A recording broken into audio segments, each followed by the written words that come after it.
couldn't learn. I just dropped 100 on the chain that I barely run. Run through Antioch, on my way to Brentwood. In my old school, so I'm turning up the Kenwood. First gold nigga, 100 point to be exact. I'm getting to the bag, nigga, I ain't got a rap. And they asked me why. Bad bitch shopping, I was feeling good today. Gripping on this wood grind, I just hit yesterday.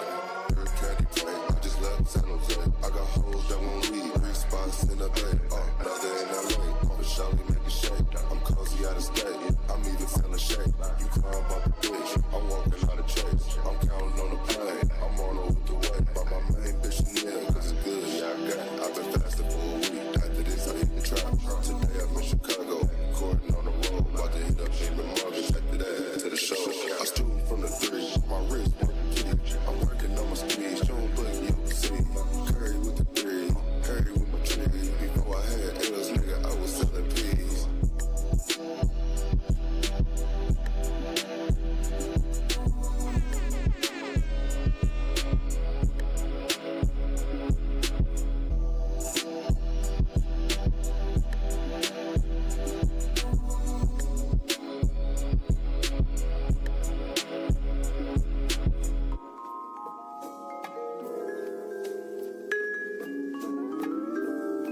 But don't bring any vampires into this office. Why not? I'm anemic already.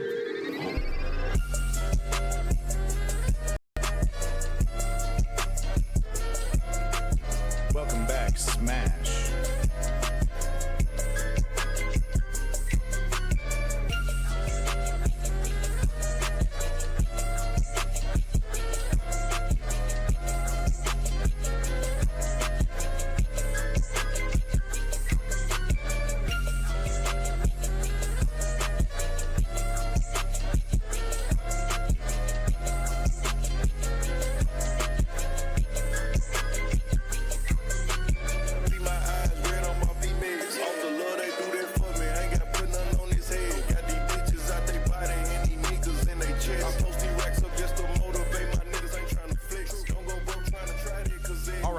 Welcome to the motherfucking show. I am Abandoned Nihilism, aka the Harbinger, aka the realest motherfucker on Twitch. You better believe it. You better believe it, son.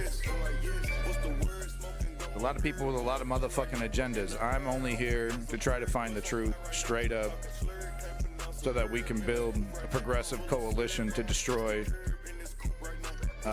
this current oligarchy. Reform it. Destroy it if we must. If we must. Oh, there we go. That's a great idea. First thing off the bat, destroy your hair. Welcome back, Smash. Welcome back, Smash, number 1 in the chat. Welcome back, Rebel Phoenix. Rewards in the chat. I don't know. You tell me. What the hell does that mean? Is there something you can click on?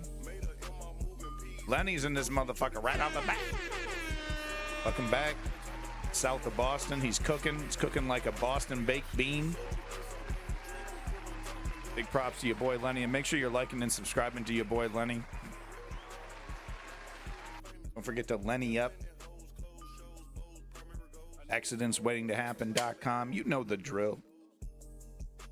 He's been streaming more, giving us that Lenny content. Apple TV is harassing all of us on PC. If we wanted Apple, we wouldn't have bought PCs. Wasn't that what those commercials were about? Yeah, no problem, Lenny. I'm sorry I wasn't able to, my phone was having problems. I was able to do one thing, and then, completely, the new app is, my slow phone. It's great. I got to upgrade my phone, Just to use stupid Twitch. And it is stupid. All right. But no, thank you, all you regulators in the chat, all you OGs. Do appreciate you coming back. Today we will be covering big, heavy U.S. content. I promised it last Sunday, wasn't able to do it, folks. The family situation, I've been full-blown focused on my son. It's been a very heavy training regimen for my son 3 times a day.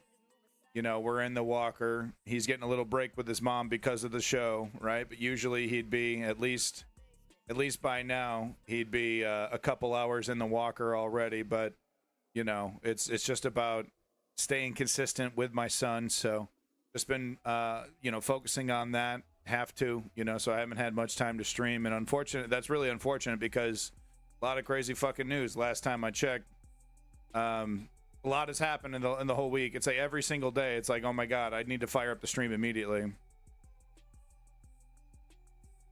Yeah, there's Lenny's timetable. Tattoo that shit to your palm. Oh, for the love of God. Kanye West, welcome back. Yeah, you as well, huh? Big props, by the way, to Lisa's Power by Levy Martinez. That was the animation we were looking at. Sorry, I usually try to give credit, but I found this fascinating because it was created in the Simpsons cartoon studio, which is it was kind of a fad of the early PC era, CD-ROM era. These programs that let you make crude animations, with officially licensed characters. And what's interesting is how limited your palette is. So you have to get very, very creative with what you're doing if you want to do anything outside of a simple Simpsons gag. Anyway, like I said, watch this tab completely erupt. Yeah, that's U.S. news. Gaga. Yeah, that's what we're doing. Yeah, Rebel Phoenix, thank you. We're working on it. So let's not waste any more time. I've already wasted 6.5 minutes. Let's get right to it. First bit of news is a little bit of climate news. Some really crazy thing happened at Yosemite. I don't know if this is once in a lifetime. I haven't been able to snag or see any kind of follow-up analysis as to why this happened, this extra seismic activity. But normally it's an eruption that is, there's a whole watch area right here. As you can see, a massive explosion here at what is this? They have a name for this, old, I don't know, old Gushy or something. I don't know the name. But anyway, check out this footage and you'll see what I'm talking about. But as you can see, there's observation bridges and things right around here. It's never, for decades, since this walkway was built. I don't know how many times it's done this. Like I said, I need to find an analysis of this, like a geothermal specialist to give us more information. But as you can see here, people freaked out. Old Faithful, that's what it is. Yeah. So it's kicking up a bunch of dirt and stone. Terrified tourists were sent running at Yellowstone National Park as boiling water, steam, analysis, mud, and rock fragments anal sisses into the air. The cause was a hydrothermal explosion. Something's gonna go in the butt because of Old Faithful quickly evaporate due to overheating. Since water vapor takes up more space than liquid water, the transition caused a significant Yeah, people are wigging. I would be too. Blowing apart the surrounding rock. Yeah, kicked up a bunch of dirt and debris there. Despite its intensity, no one was injured by the explosion. Thank goodness. I mean, the rocks are no joke. One rock hitting you, clunking you in the head, you can die easily. These are no joke. Clay, soil. You'd be better off with clay or soil, right? But a straight up rock, a stone, yeah, that's Thump City, dude. Yellowstone National Park is famous for its high geothermal activity. Damn, I mean, look at that. Look at the bench. Look at the bench right there. That big old chunk taken out. Rock slam right there. Oh, yeah. This isn't a cartoon. You're not Goku-san. Okay? I know you eat a lot of ramen, but you're not Goku-san. And your ass will get creamed. So that was really wild. And I don't think, Yosemite. Nah, I'd win. I'd fucking Kamehameha that shit. Kamehameha. Kamehameha. Kamehameha? Its high geothermal activity. More than half yeah, of the pretty world's frightening stuff. This guy, check this out. Hold up. Look at this guy right here. He's all like, whoa, dude, completely caught off guard, and it's one of those moments where, so he fell over, right? He fell over there. Oh, and there's like a little boy running ahead of him, Okay, no, he's like several steps ahead. The whole family is. Oh, look at the whole family left behind. Homie, you're a lot faster than this. You gotta go. But this homie over here, dude, tripping and falling, right, and then like having to get up and then start running. This few frames probably felt like 100 years, dude. It's probably 1,000 years for this guy. Like, holy shit! Look at him. There he goes. Get moving. Get moving. Can you get under the bridge? No. It's just a flat bridge on top of kind of like marshlands, but not really. It's there's, as you can see, it's very dirt, but there's like lots of pools of water, but this thing's basically flat on the ground. You can't get under it. It's way too quick. It's happening way too quick. You have no freaking time. I mean, you have zero time. You're there. You're thinking you're gonna get a little squirt. Yeah, that's what everyone gets. Thermal activity. No. You get a balls to the wall, and it's like, yeah, skin meltingly boiling. Yeah. It's like literally the skin falling off your bones hot. So it's also that. Yeah. What level of Mario is this? This would be like, I don't know. This wouldn't even be close to the star levels if we're talking Super Mario World. Those bonus levels in Super Mario. But maybe like 8-2. It's an 8-2 challenge right there. Got to fight old faithful who's all pissed off because Bowser stole the princess. So hey, guys, people are all like, "Oh, you can't talk about it for some reason. I don't know why." But Donald Trump's a pedophile. What? Say what? I just thought I'd mention that fact. Confirmed on Lolita Express, and we know what goes on the Lolita Express. There's all kinds of statements and eyewitness reports about back massages that lead to other things, and 14-year-old girls pressured into God knows what. Not too much information about the island. If anyone has any more eyewitness reports from the island. Anyway, I just thought I'd mention that, there's been brand new evidence about Donald Trump being connected to Jeffrey Epstein, and it's from the media, from Jake Tapper, from Wolf Blitzer, from Aaron Burnett, from anybody who's making $1 million sitting in a chair in front of a fucking teleprompter. Seems to have nothing to say about the fact that Donald Trump's a stone cold pedo, yo. Hey, these two guys in suits who work for the government, I recognize them. They had something to say one time. So we're doing it. So like Chairman Aguilar said, we hear a lot from our constituents on different issues, but something I've heard that doesn't seem to be being covered are the Epstein files. These files were released, and like Donald Trump's sort of all over this, right? There are pictures of him with Jeffrey Epstein.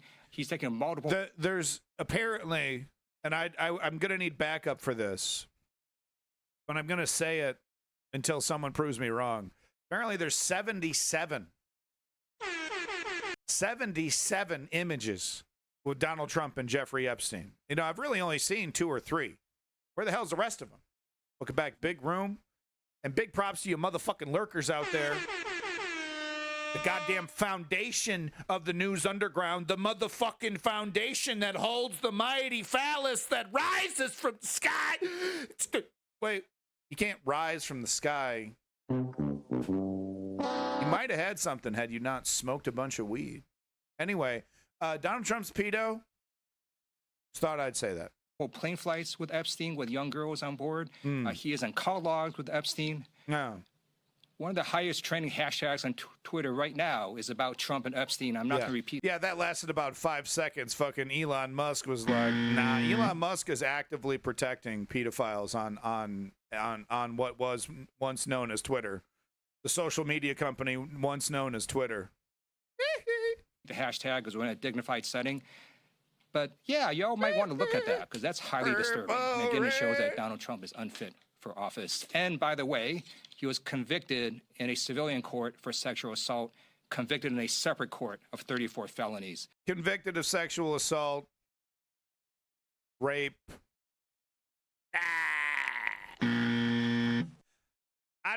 I'd rather vote for a convicted sexual offender and felon who attempted a coup and is promising another one. You know, like, they're gone, folks. They're gone. They're gone. Anytime I hear a Democrat talking about we're trying to like change hearts and minds, you know, on the other side, it's like, why? Why? You'd have better luck getting crossbreeding a potato with a strawberry, creating a brand new massive strawberry flavored potato that would taste delicious. It would sweep the nation. That's more likely.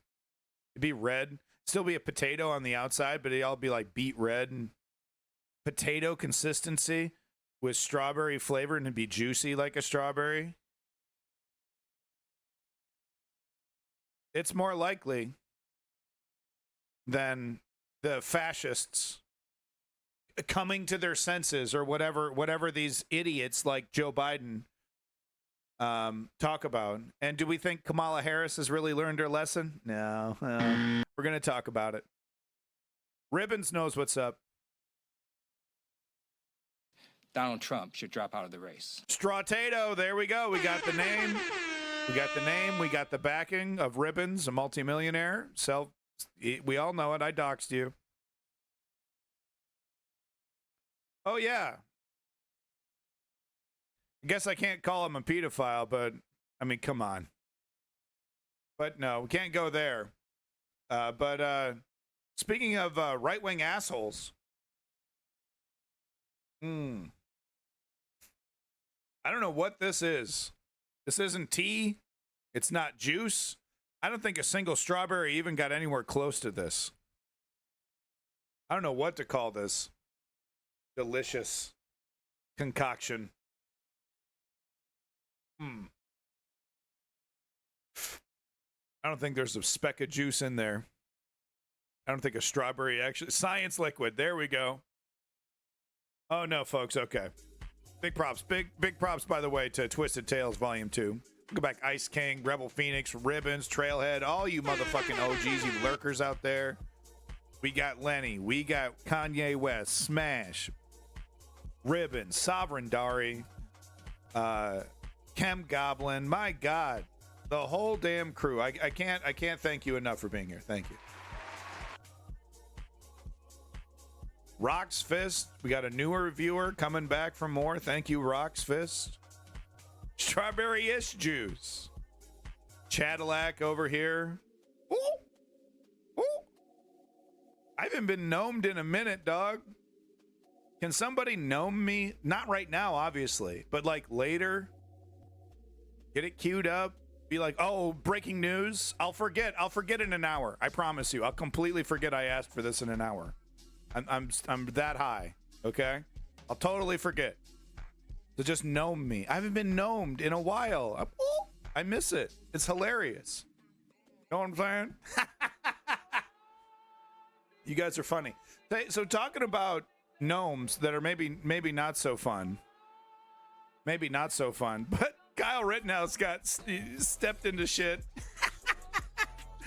Kyle Rittenhouse rolling with the gnomies. You guys have all the good memes. You guys are actually funny. Yeah, well, I'm learning how. Yeah, things are getting better. That's why things are getting better. I'm having some hope here. But no, you know what makes me laugh? Little turd nuggets like this getting fucking flushed. You know what I'm talking about? You know what I'm saying? No, and you know, the Kamala Harris stuff is good news as well. I mean, you know, the whole Donald Trump, Joe Biden thing was a fucking, after the debate especially, it was like all I could hear was the funeral song, you know, dun dun, you know, just it was really bad news. But things are looking up, even though it, you know, Kamala corporatist. We'll get into it. Let's talk about this little piece of shit for a second. Let's not get into the fact that the argument for self-defense is specious. Please, for the love of God, please tell me.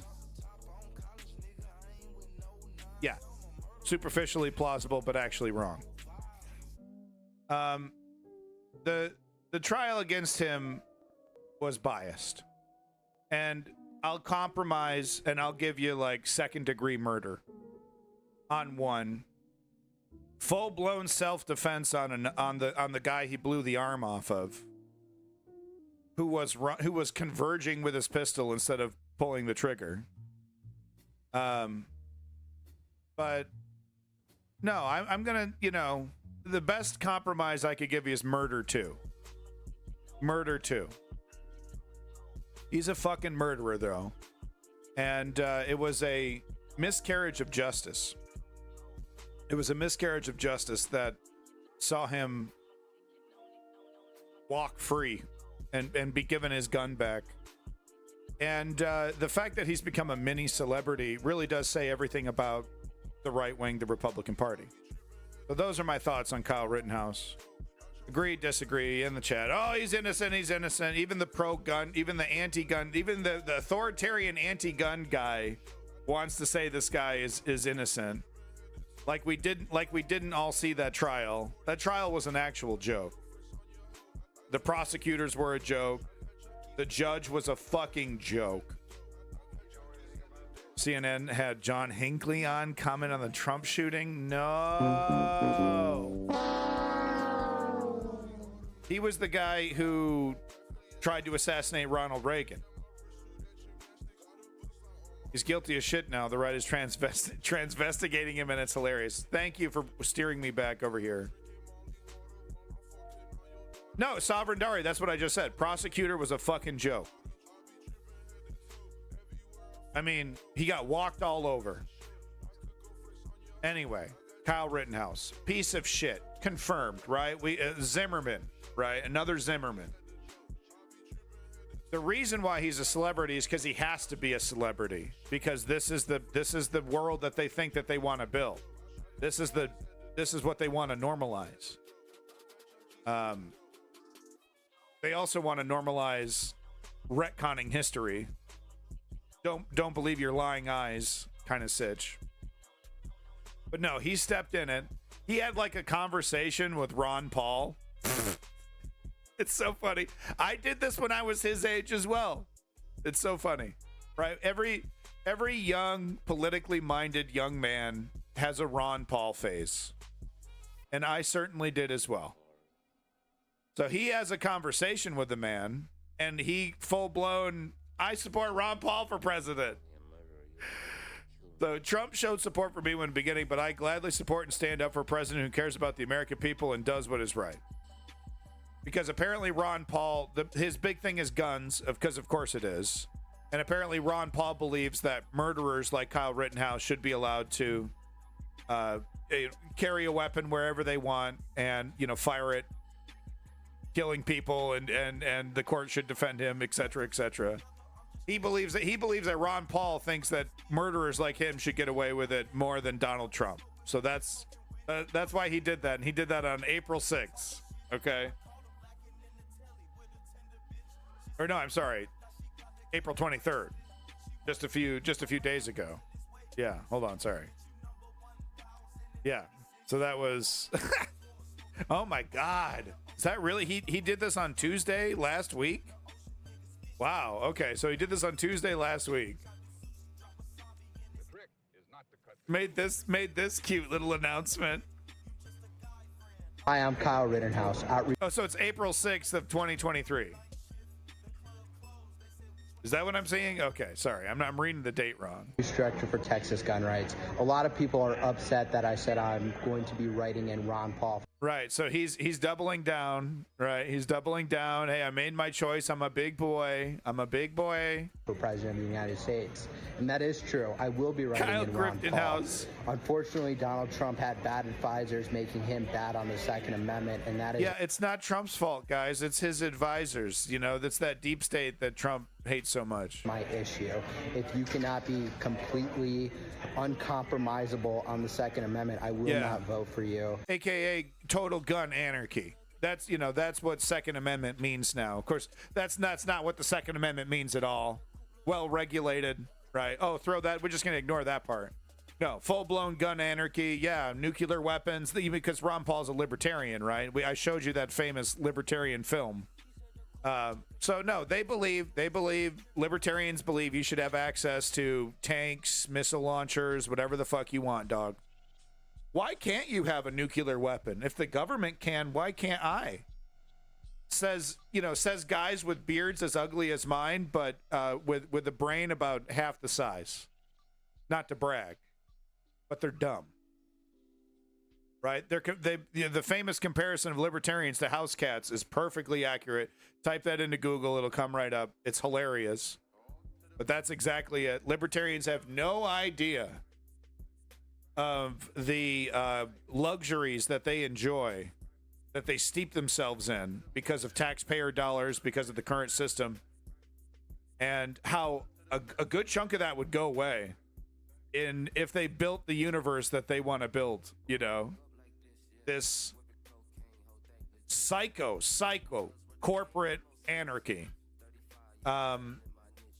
Corporations can do no wrong. Those with money, those with the means should have power, and they should have unlimited power, the ability to traffic people if they wish.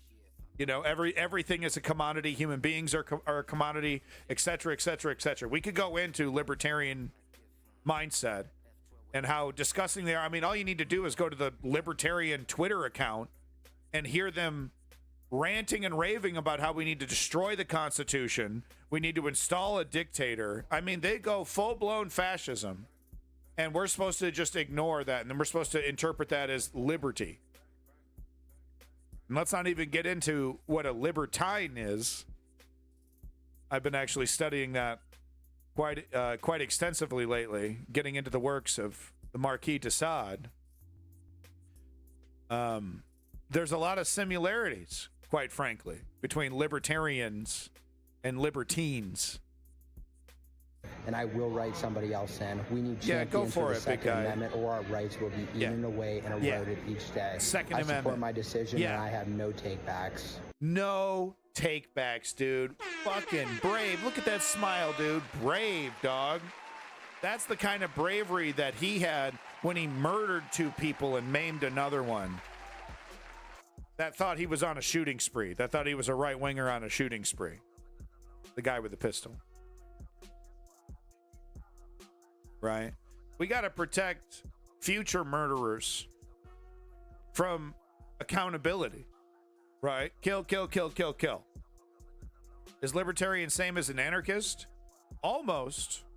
The worship of capital would be the big difference. Right? But no, guys. No takebacks. Owning this shit. I'm writing in Ron Paul. Ron Paul for president. I had a conversation with the man. All right, tough guy. Oh, whoops. Right-wing Twitter responds. Yikes. Ouch. Oof, as the liberals say. Oof, that's an oof. Yikes-o. So, just to give you just a few examples, there's millions. I could literally spend 4 hours on this. I'm sure Hassan did, right? Go check out the VOD, Hassan VOD, if you want 4 hours of looking at this piece of shit's face. I choose not. No thanks. But I got a few examples here. We got this one. Traitor! How dare he say no? Trump! Trump! Oh my God, he lost cat turd. No! Not the turd! Came from a cat. Bye forever. Hold on. The right music here. Hold on. Slow down these beats. Bye forever. I could stomach a lot of things, but backstabbing millions who supported you at your lowest point, then turning on Trump right after he got shot, I can't stomach it. I won't put up with it. Forgotten ever. Signed, Cat Turd.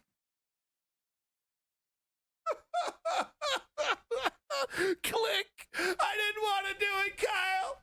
Click. What's on my shit? Corn. Other undigestibles. I don't know.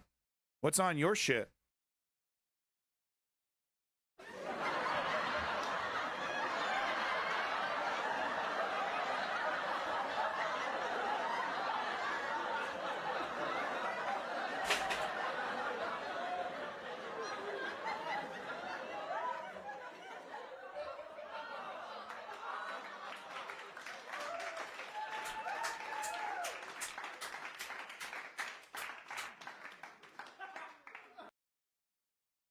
We lost Cat Turd. He lost Cat Turd. Blocked. Blocked. Blocked. My God, dude. Well, this made Kyle think about things, right? This is like epic, nuclear. Bro, my whole grift, my whole paycheck, flushed.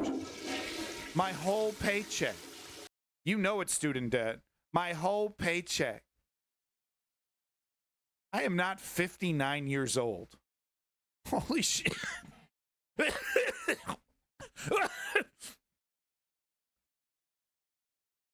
And there's nothing wrong with 59 years old. Ain't that right, boys? Ain't that right, boys? Oldie but goodie. Cat Turd. Oh, yeah.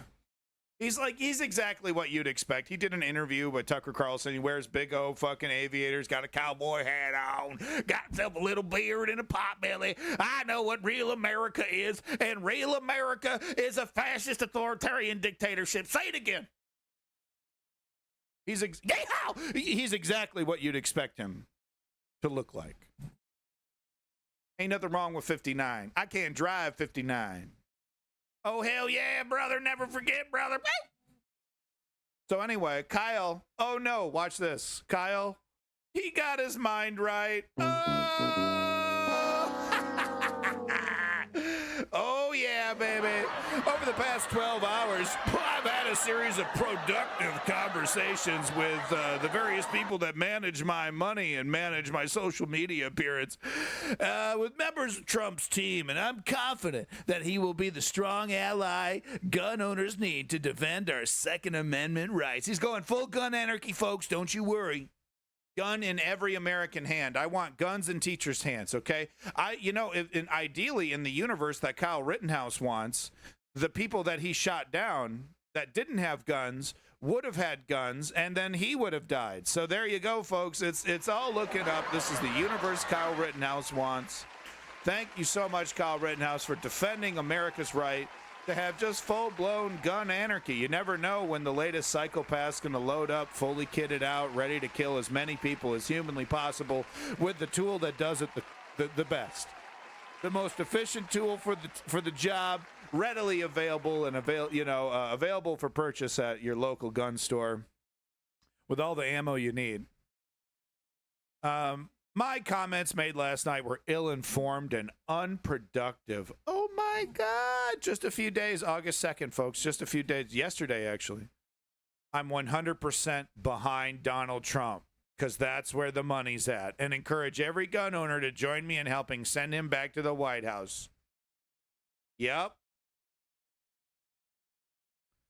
Remember what he said? What he said? Locked in, no take back, some bullshit like that.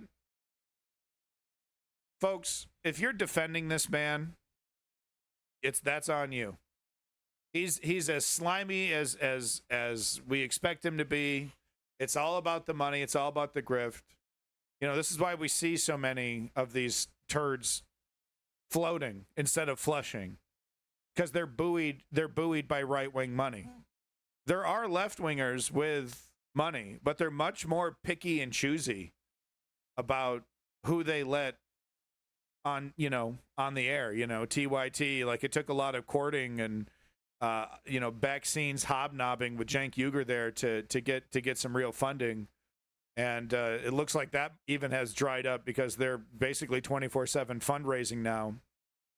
But think about it. Democracy Now, there's no real benefactors there. I'm sure there's some rich liberals who donate, tens of thousands of dollars to Democracy Now. But when you think about the hundreds of millions of dollars, Blaze Network, TPUSA, the OAN, One American News, right? There's, all the different right-wing news networks. We see this happen in the UK. We're seeing this happen in Canada as well.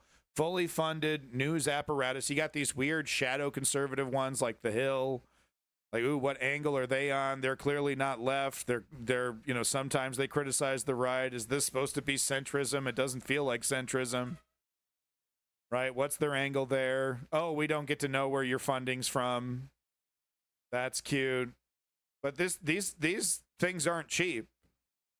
And there's no money except for, you wonderful folks. And don't worry, the Patreon is coming. But, while I'm taking care of the kid, I don't want to make a bunch of promises I can't keep. So that's the only reason why I haven't pulled the trigger on the Patreon. But don't worry, I want to get you regulators in the chat involved deeper in the news underground so that we can really turn this into the kind of thing that needs to be what it needs to be, which is, of course, a political movement. And we're not afraid to call it that. We're not afraid to call ourselves political activists. We're not afraid to call this a political movement. We're not afraid to call for change. We're not meek, quiet neoliberals. We're actually loud lefties. And we're here to tell you what we think. And that's get the fuck out of the way if you don't like liberty, freedom, equity, equality. And yeah, a little bit of socialism.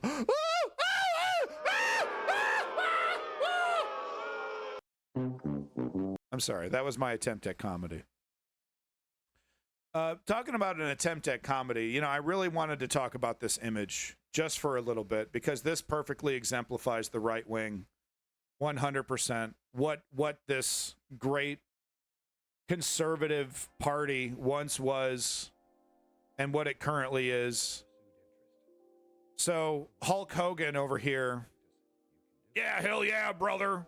Yeah, Hulk Hogan over here. Real American, right? An American hero, right? His little fucking jingle theme song he used to dance to walking out on stage.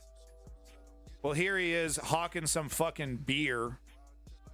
Some stupid fucking relabeling of some generic beer. Meet Hulk Hogan, American, real American. Taking a fucking photo op with, yep, you guessed it, a fucking Nazi.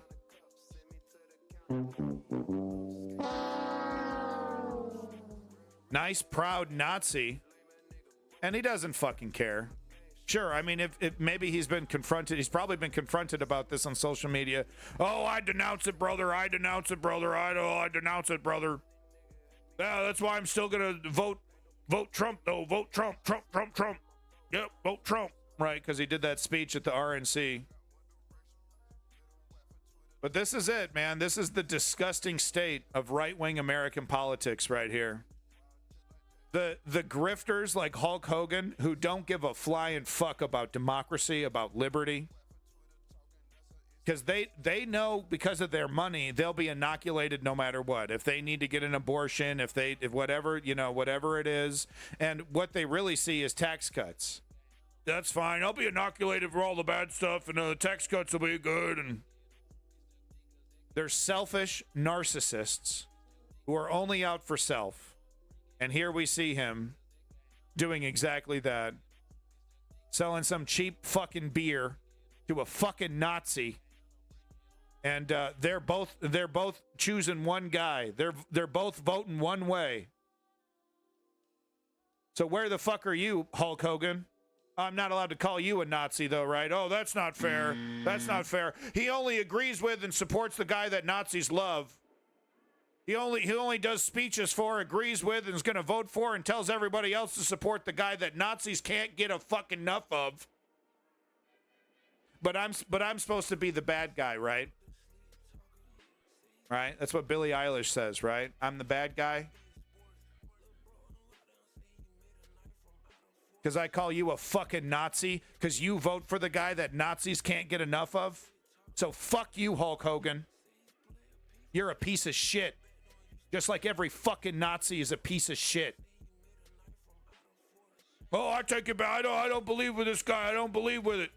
That's why you're voting and vote for it. Oh, Trump isn't fascist. How dare you? That's just liberal propaganda. Except it fucking isn't. We deal in facts on this show. We deal in the realm of reality, Hulk Hogan. You clearly don't. Look at you, man. You're held up with the motherfucking, modern medical science holding you together. 70-year-old men don't normally look like this.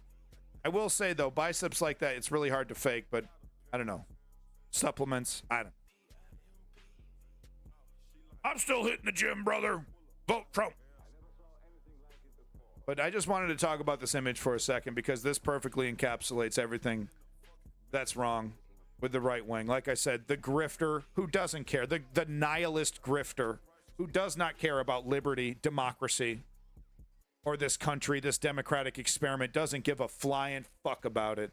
And then, of course, the Nazi, the accelerationist, the disgusting, vile scum that rises to the top when authoritarian governments get into power and they need useful idiots to abuse, your own citizens. Well, let's deputize these guys. Oh, I know, Trailhead. Zuckerberg's part of the problem. Zuckerberg's a neoliberal, multi-billionaire neoliberal, and he's acting just like, coddling up to power instead of confronting it. That's how they operate. They need to be. They need to no longer be part of the conversation. Okay, you get one vote. You're a bazillionaire. You get one vote. Good for you. You vote for authoritarian fascism. You vote for the Bloomberg-style candidate, the creepy corporatist. That's what the one you want, huh? Zuckerberg, the one that's going to lower your taxes, make our lives more miserable? Yeah, basically, that's the one I want. That's fine. You get one vote. And we need to mercilessly take away their political power, their ability to use the leverage, their incredible fortunes to change our democracies. And we need to do that shamelessly. They'll bitch and moan, and their corporate fucking mouthpieces won't shut up about how it'll be the end of democracy. I'm going to talk about this later, but remember, we saw that with Kamala as well, right? Oh, the hand wringing. We can't do it. We can't switch her out. We just can't do it. It's impossible. It's impossible. What leftists have biceps? Oh, Hassan. I guess. Wanted to show this video here. Zateo over here kicking absolute ass. Mehdi Hassan, new media organization. Call me, baby. Hook me up. You want to get your ass canceled again off the internet? Hire me. I'll get your ass canceled. Be like, who the hell is this stoned idiot? Mehdi Hassan. Put a tie on, you fucking moron. Imagine me doing a news thing next to Mehdi Hassan. I would look like I had flies buzzing above me. But no, 2 minutes encapsulates everything we need to know about Project 2025. And yes, Project 2025 is the agenda that Donald Trump is going to be following. Hey, Lenny, no problem. Thank you once again for stepping in, and thank you once again for all of your financial support, and good luck out there south of Boston. It's your boy, Lenny. Thank you. Big props, Lenny. But no, Project 2025, everything we need to know. It is Trump's agenda. We looked at, to be fair to Trump, we went to Trump HQ website there, and we looked at his actual agenda. And it perfectly lines up with a bunch of stuff from Project 2025. And let's not ignore all of the ex-members of Trump's cabinet that are still very friendly to Trump. They go to like speeches, they do PR for him. They're obviously connected. They're obviously still in his good graces, that are directly connected to Project 2025. But I mean, I think, to be fair to fascism, which, let's just be fair to reality. Will Trump implement every single thing from Project 2025? Probably not, because he'll probably have his own authoritarian, we got to do it this way. I don't like the way that they're doing it. We got to do it this way. So he'll have a different spin on it, Trump style, right? What we need to pay attention to is that this goes beyond Trump. What the Heritage Fund has created, what the framework that they've built goes beyond Trump. This is the new way forward for the MAGAs, for the Jim Jordans, for the Matt Gaetz, for the people that are taking over the current Republican Party, that are actually sitting in power, right? The guys wearing the suits that are actually making these decisions. That is the framework that they're going to be following. This is what we're going to be fighting as lefties, whether you're a neoliberal supporter or not. This is what we're going to be fighting probably for the next decade, maybe. I mean, do we really see that? Are they going to learn their lesson and change? I think we got to stop assuming that they're ever going to come to their senses, right? That is, every year they get just more and more extreme.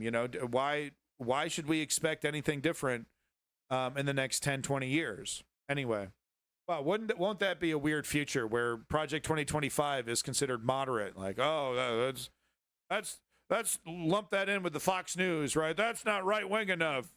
Anyway, like I said, Mehdi here, Zateo, giving us everything we need to know about Project 2025 in 2 minutes. If you believe the polls, Donald Trump is heading for the White House in 2025, and he'll be bringing Project 2025 with him. That's the 920-page policy document filled with crazy far-right authoritarian proposals that you all need to know about, and that I'm going to summarize for you right now, all 30 chapters, in just 2 minutes. Start the clock. Chapter 1, turn the White House Council, which is supposed to give the president independent legal advice, into a, quote, activist force for the president's agenda. Chapter 2, root out anyone in the National Security Council or the office. Why? Why? I'm sorry. Why are we doing it like this? I have to slow this down. Why? We can't understand you. We can't understand you, Mehdi. I didn't know it was like this. Office of Management and Budget, who's too woke or isn't aligned with the president's agenda. Chapter 3, replace thousands of career civil servants with MAGA loyalists. Chapter 4, radically increase the defense budget, expand the nuclear weapons production, lift restrictions on arms sales, and expel all transgender people from the military. Chapter 5, ramp up deportations of undocumented immigrants, including dreamers, make it easier to detain kids in detention camps, and allow ICE officers to arrest migrants anywhere in the U.S., even without a warrant. Chapter 6, defund the Palestinian Authority. Give him 3 minutes.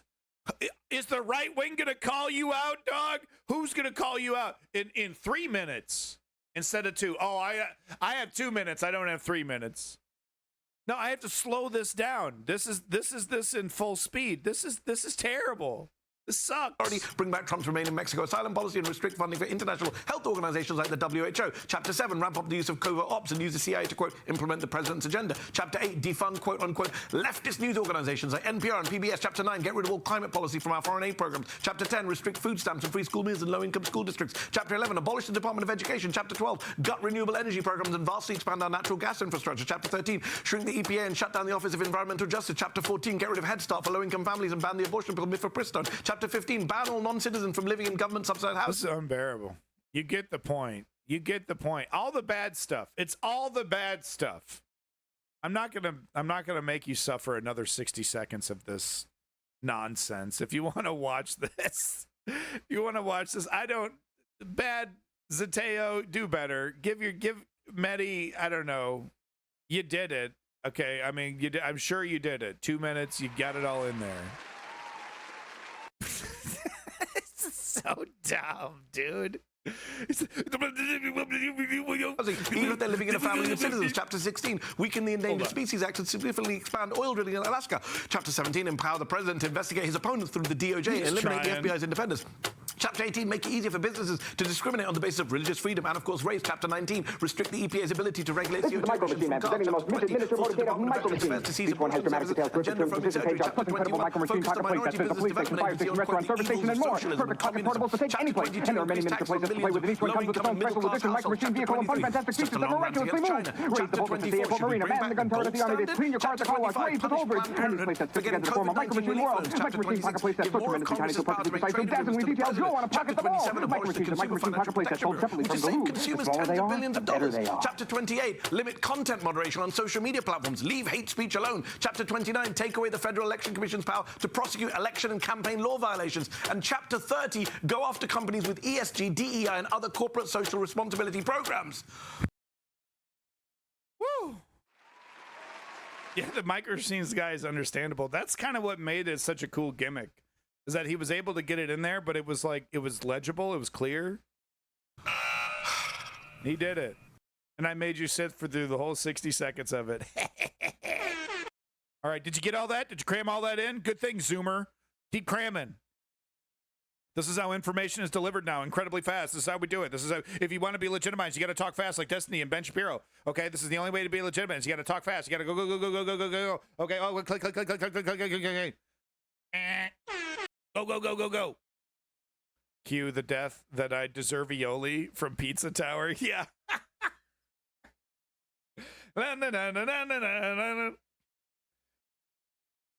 Okay.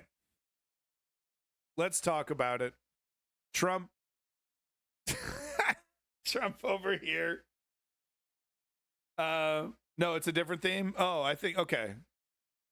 I gotta play Pizza Tower, dog. Fucking game looks amazing. We need more Wario-inspired games, okay? Indie platform developers need to look to Wario as a design bible, because that's where Nintendo puts all their design like ideas that are like, this is too weird. This is too esoteric. So they throw all that shit in the Wario games, and it's fucking amazing. I love Wario games. One day I will go back to talking about video games. I've been playing a lot of video games lately just to kind of, you know, escape from reality. And I love video games.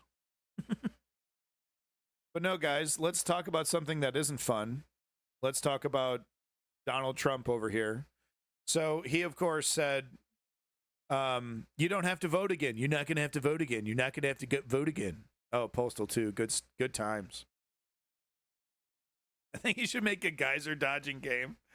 Whoa, Trailhead. Oh, you mean Old Faithful. Oh, those geysers. Oh, yeah, okay.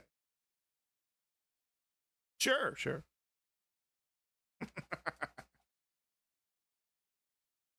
But no. Trump said, you don't have to vote again. Just vote for me, and then it's all going to be fixed, and it's all going to be fine, and you don't have to vote for me. So, of course, you know, every lefty, you know, doing news commentaries like, oh, see. That's what Cenk Uygur just got done doing. You know, Cenk Uygur over here. Oh, see. And it's like, yeah, I say it every single fucking chance I get. Donald Trump is a fascist. Oh, how dare you? Define what a fascist is. No. A fascist is what Donald Trump is. If Donald Trump is the American definition of fascism, right? You know, when fascism comes to America, it'll be waving the flag and carrying the Bible, but of course doing it cynically, right? Doing it as a tool for control, and that fits Donald Trump 100%. I saw this comment. I was listening to news all throughout the week, of course. Yeah, I mean, Anna's gorgeous. She's a gorgeous woman. But no, so I was listening to some TYT. Been listening to TYT and Kyle Kulinski a little bit more. You know, it's kind of like listening to some people you cut out of your life, and then all of a sudden they're back in your lives again.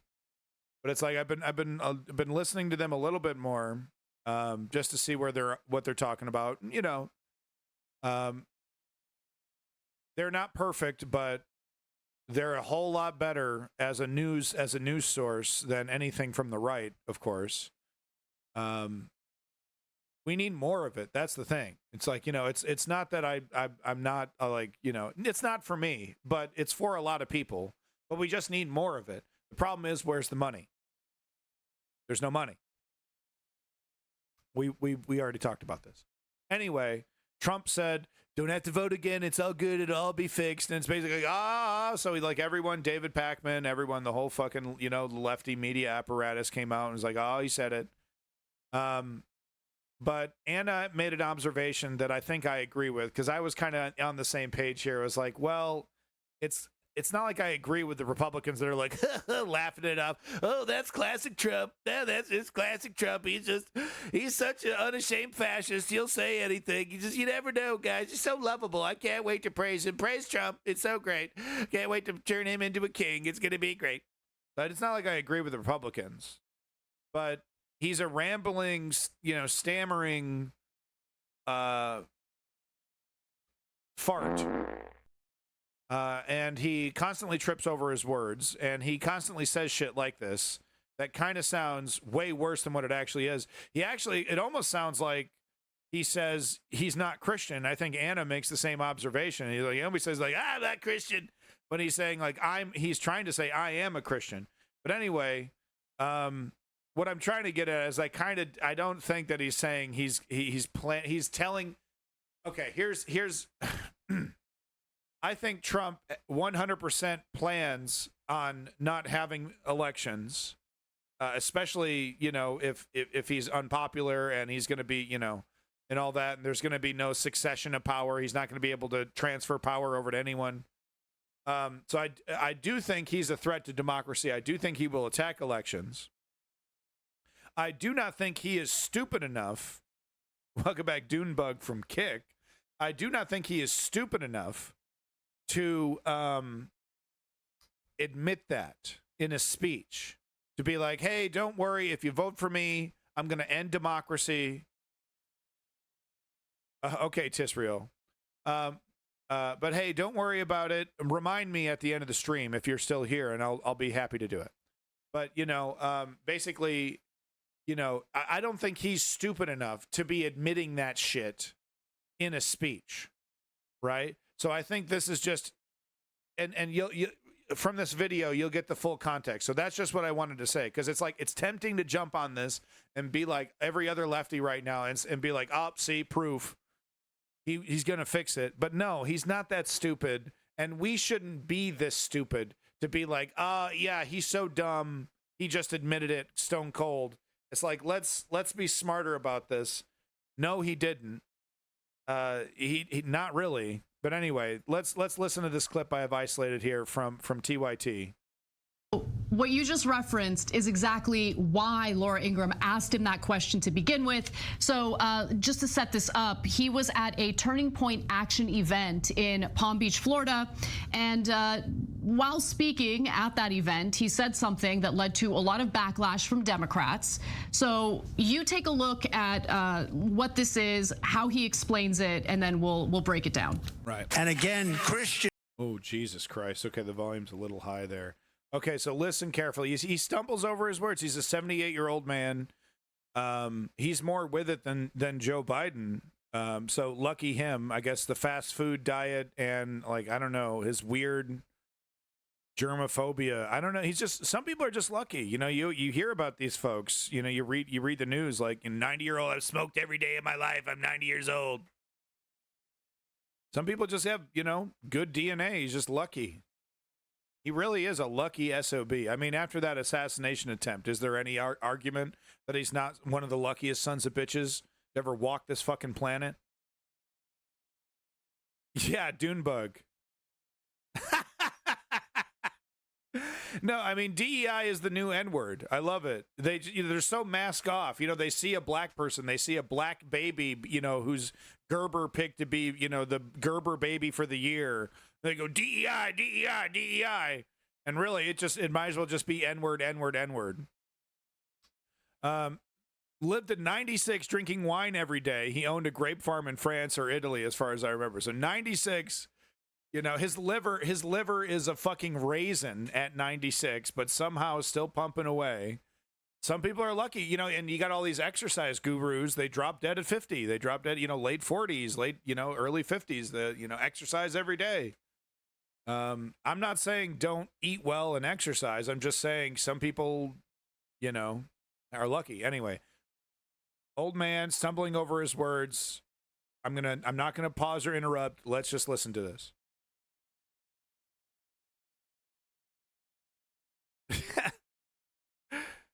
I don't know, dog. If you're consecutively struck by lightning, I mean, if you're like hanging out in a cafe, you know, or like, okay, diatribe. I'm sorry, but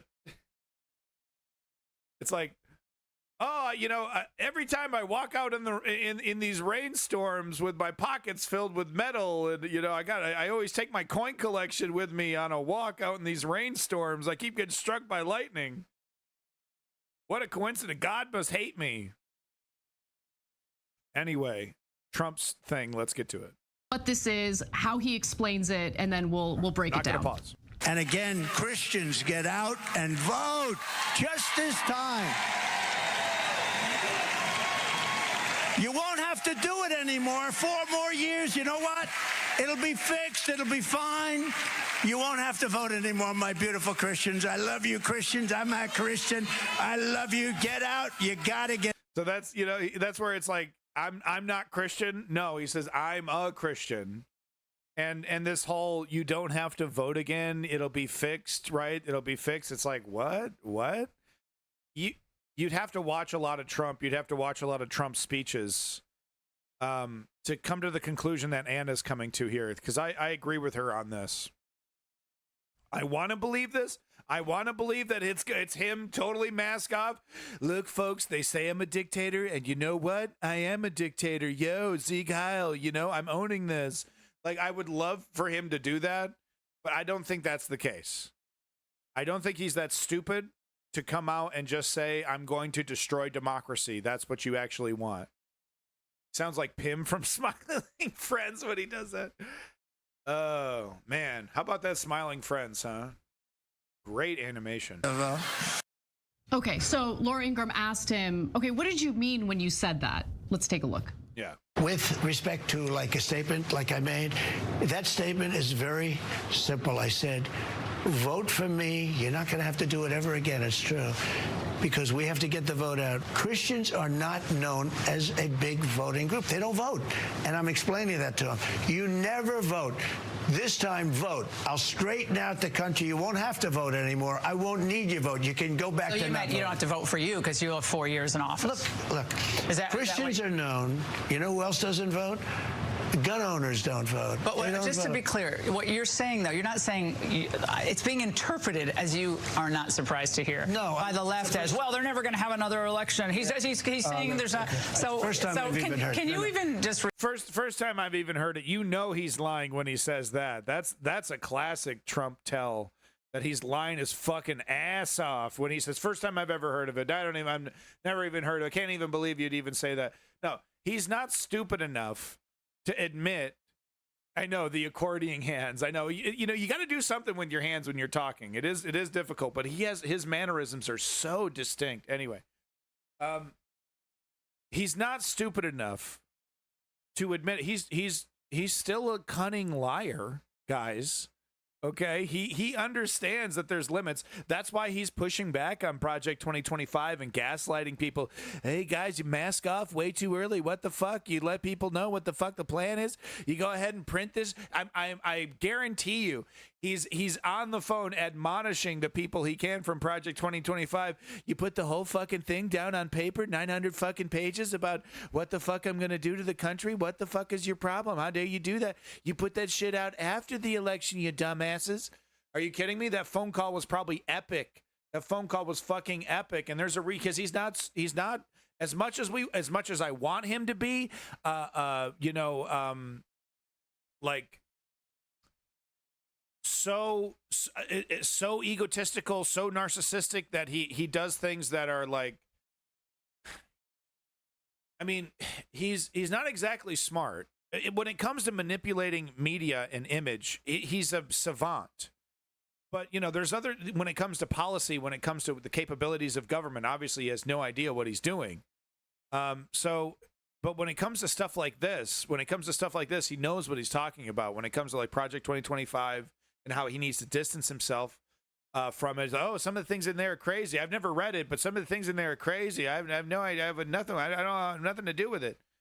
And he knows damn well that that's not the case. He knows damn well that these are the people that are going to be running his administration, because you know what they're telling him? Look, sir, we're going to set it up so that you get more than 4 years, and it'll be all legal, and American people will love it, and everyone will accept you as a dictator. Everyone's going to love you, you know. They don't say dictator, though, of course. You know, you're going to be the president, but, you know, you'll get more than 4 years, and we'll set it up so that, you know, you can transfer power over to Ivanka.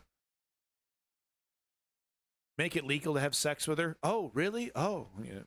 Trump perks up from his seat. Oh, really? Responded. I said Christians, I started off by saying, just so you understand, you never vote. Christians do not vote well. They vote in very small percentages. Why? I don't know. Maybe. So it was his really terrible shorthand way to explain this idea to the crowd of like, hey, look, I get it.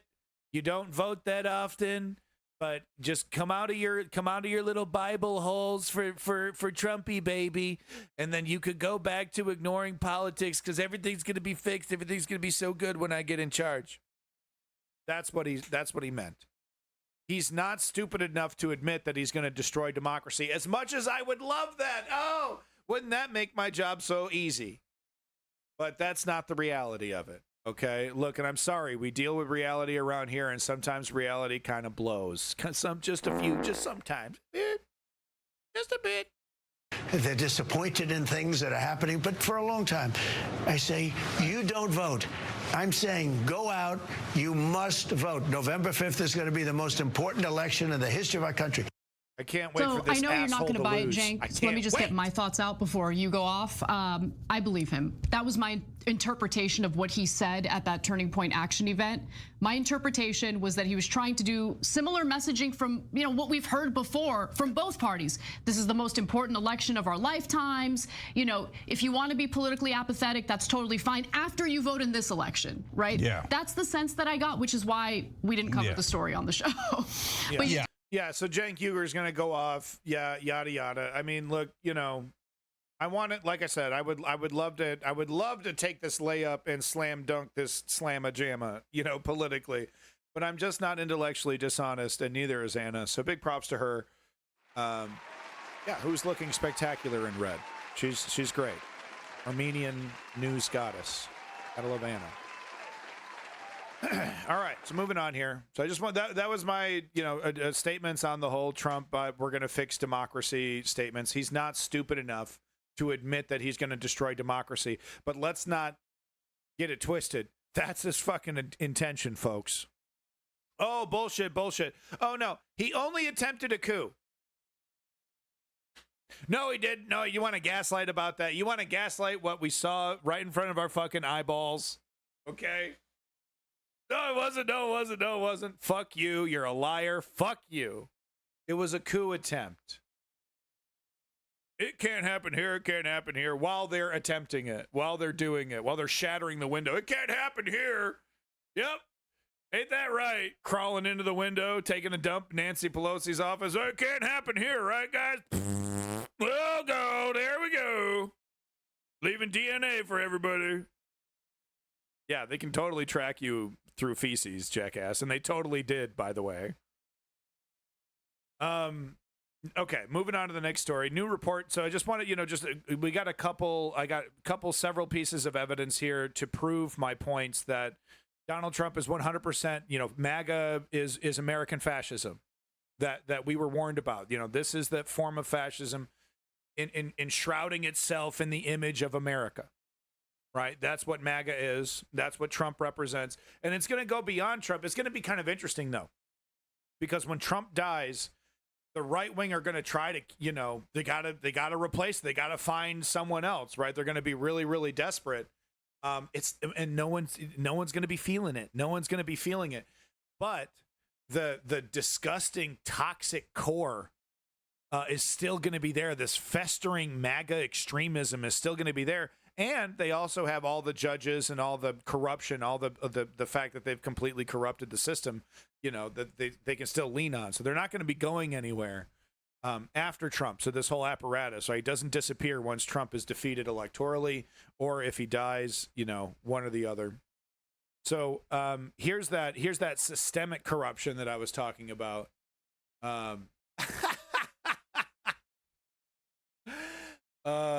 Drama outside. Oh my God. I'll explain. Remind me about the drama outside, and I will at the end of the stream, if you're still here and if you're curious, I'll let you know. I don't want to hold up the stream any longer, but no, here's some evidence that the Republicans, I talk about this quite a bit, that it's Davey, welcome back. Oh, lovely. God of War. I've been wanting to play Ragnarok really bad.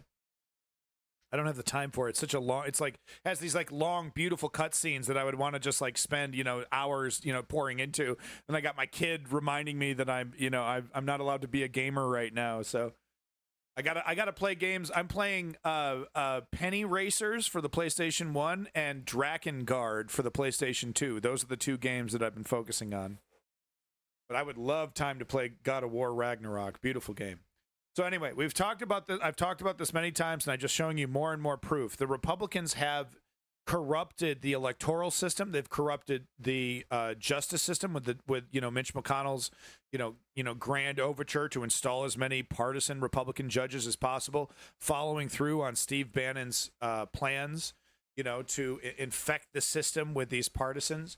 So this is evidence that the Republicans have done that with the electoral system. And if you think for a motherfucking second that they're not going to use every trick in the book, dog, every goddamn slimy trick in the book, I'm talking every single one. If you don't think they're going to pull every trigger this November, okay.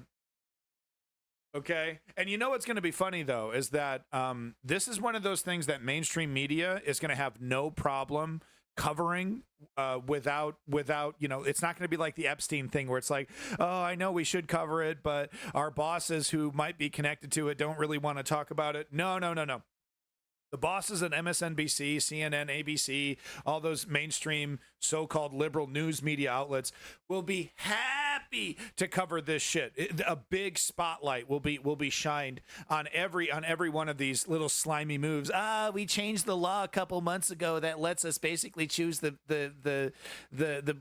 vote is disqualified because it was too purple, it was too liberal, so we get to disqualify the vote. If you think I'm tripping, if you think I'm lying, oh boy, the dirty tricks. And wait till you hear these corn-fed motherfucking partisans on social media defend this clearly anti-democratic activity from their party. Well, it's legal for us to nullify the elections and just pick a person. It's legal. We put that in the law, so it's legal. At least 70 pro-Donald Trump election denialists are working as election officials in key swing states, according to a report republished Monday from Rolling Stone and the right-wing extremism research newsletter American Doom. Wow, okay.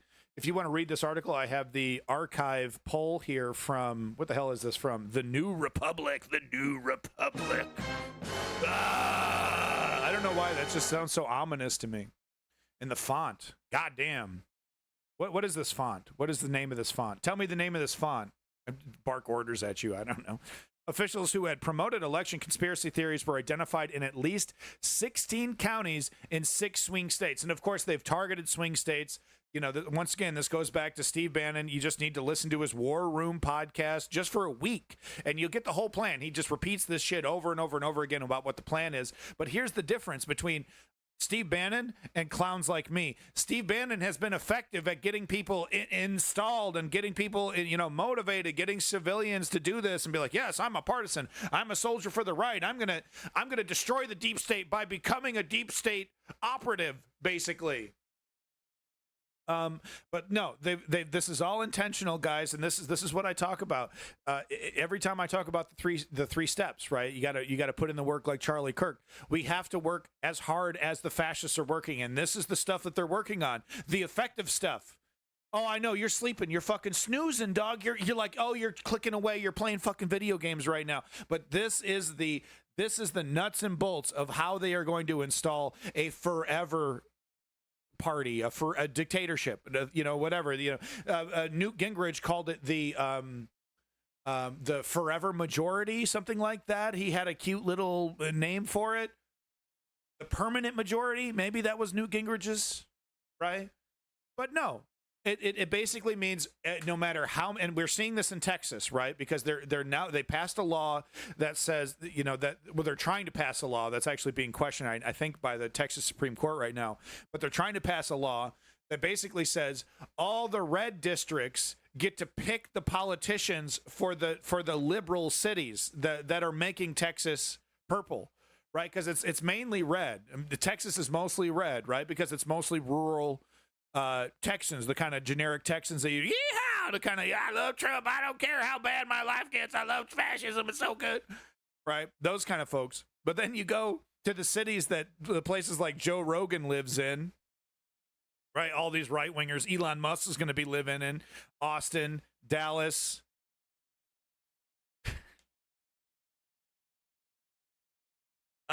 Uvalde, okay? I can name three. Shut up! God damn it. But no, Uvalde is not a big city. But Austin, Dallas, two of the largest cities, right? So they're trying to pass a law so that says all the hillbillies in Texas get to pick the politicians that run in these cities.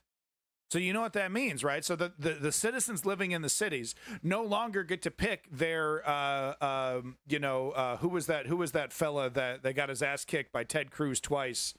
That was against the guns. Oh, it's right on the tip of my tongue.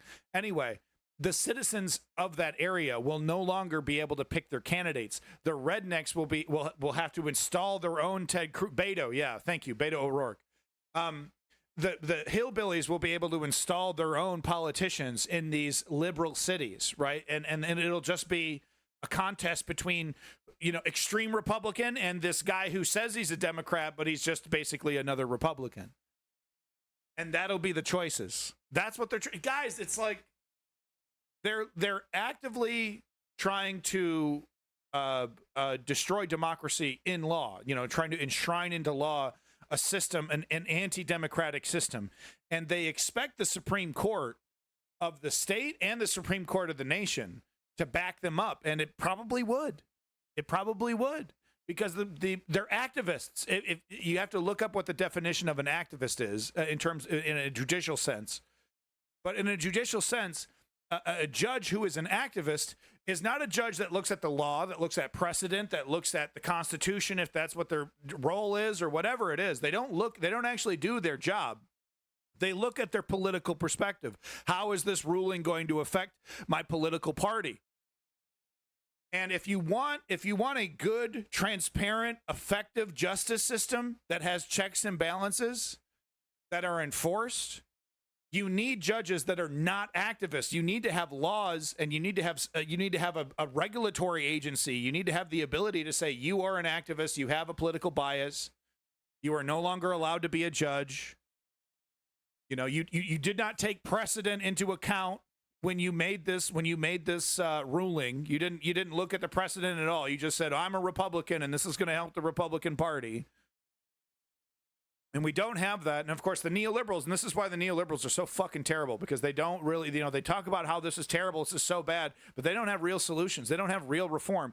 With that said, we will talk about Joe Biden's speech about Supreme Court reform, which is basically all that it's going to be. But anyway, we'll get back to it. Officials who have promoted election conspiracy theories were identified in at least 16 counties. Like I said, 6 swing states intentionally installed: Arizona, Georgia, Michigan, Nevada, North Carolina, and Pennsylvania. Boy, the people in Michigan, that's where I'm from.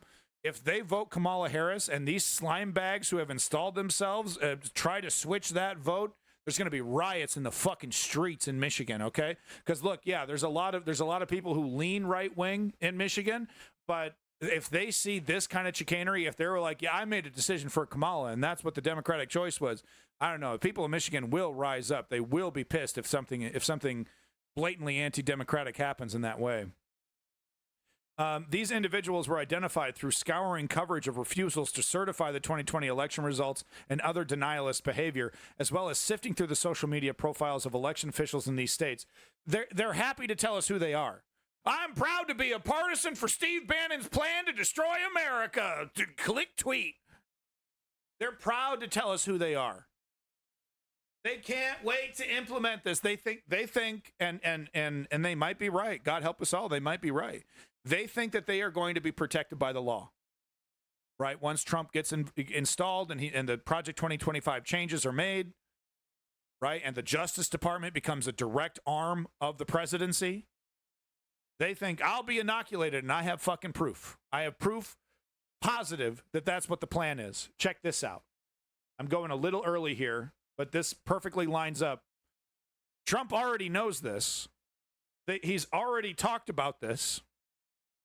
The fact that he's using this language to describe this says a lot. This is a quick little clip, little 8-second clip, but this tells us exactly what the real plan is. That we're going to give immunity to police so they can do their job. We're going to give immunity to police so that they can do their job. Elaborate. Federal immunity. Federal immunity. Do you think he just came up with that term? He just came up with that? He just pulled it out of his butt? To police officers so they can do their job. So that they can do their job. These, like I was pointing to these neo-Nazis, giving a hug to Hulk Hogan there. They will be inoculated by the state. They will be protected by the state to do the state's bidding. The police that are on board, if you're not pro-Trump, if you're not pro-destroy democracy, then you're out. You're gone. That's the plan. You're gone. Litmus tests, political litmus tests. Yeah, no, you were, 8 years on the SWAT team, decorated officer, but you don't want to kick down the door of some liberal that's planning a protest against Trump because it's clearly, blatantly anti-democratic. Oh, you're gone. You're gone. You're gone. Anti-American trash. Take away citizenship. Oh, crazy. You're crazy. You're just making stuff up, man. You're just in a fantasy world, except he clearly has talked about it. He has coached language about what kind of legislation he's going to pass and why in the world would he need to do this?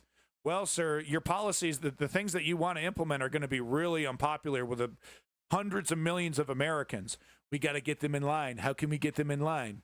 Well, you're going to have to... That we're going to give immunity to police so they can do their job. I'm giving federal immunity to police officers. Yeah, federal immunity to police officers. I like that idea. So we do a litmus test. We make sure that they're pro-MAGA, make sure they're pro-Trump. We get them on board, give them immunity, give them raises. They protect us. They make sure that we can enforce all of these changes. There's going to be a lot of people that don't like the changes.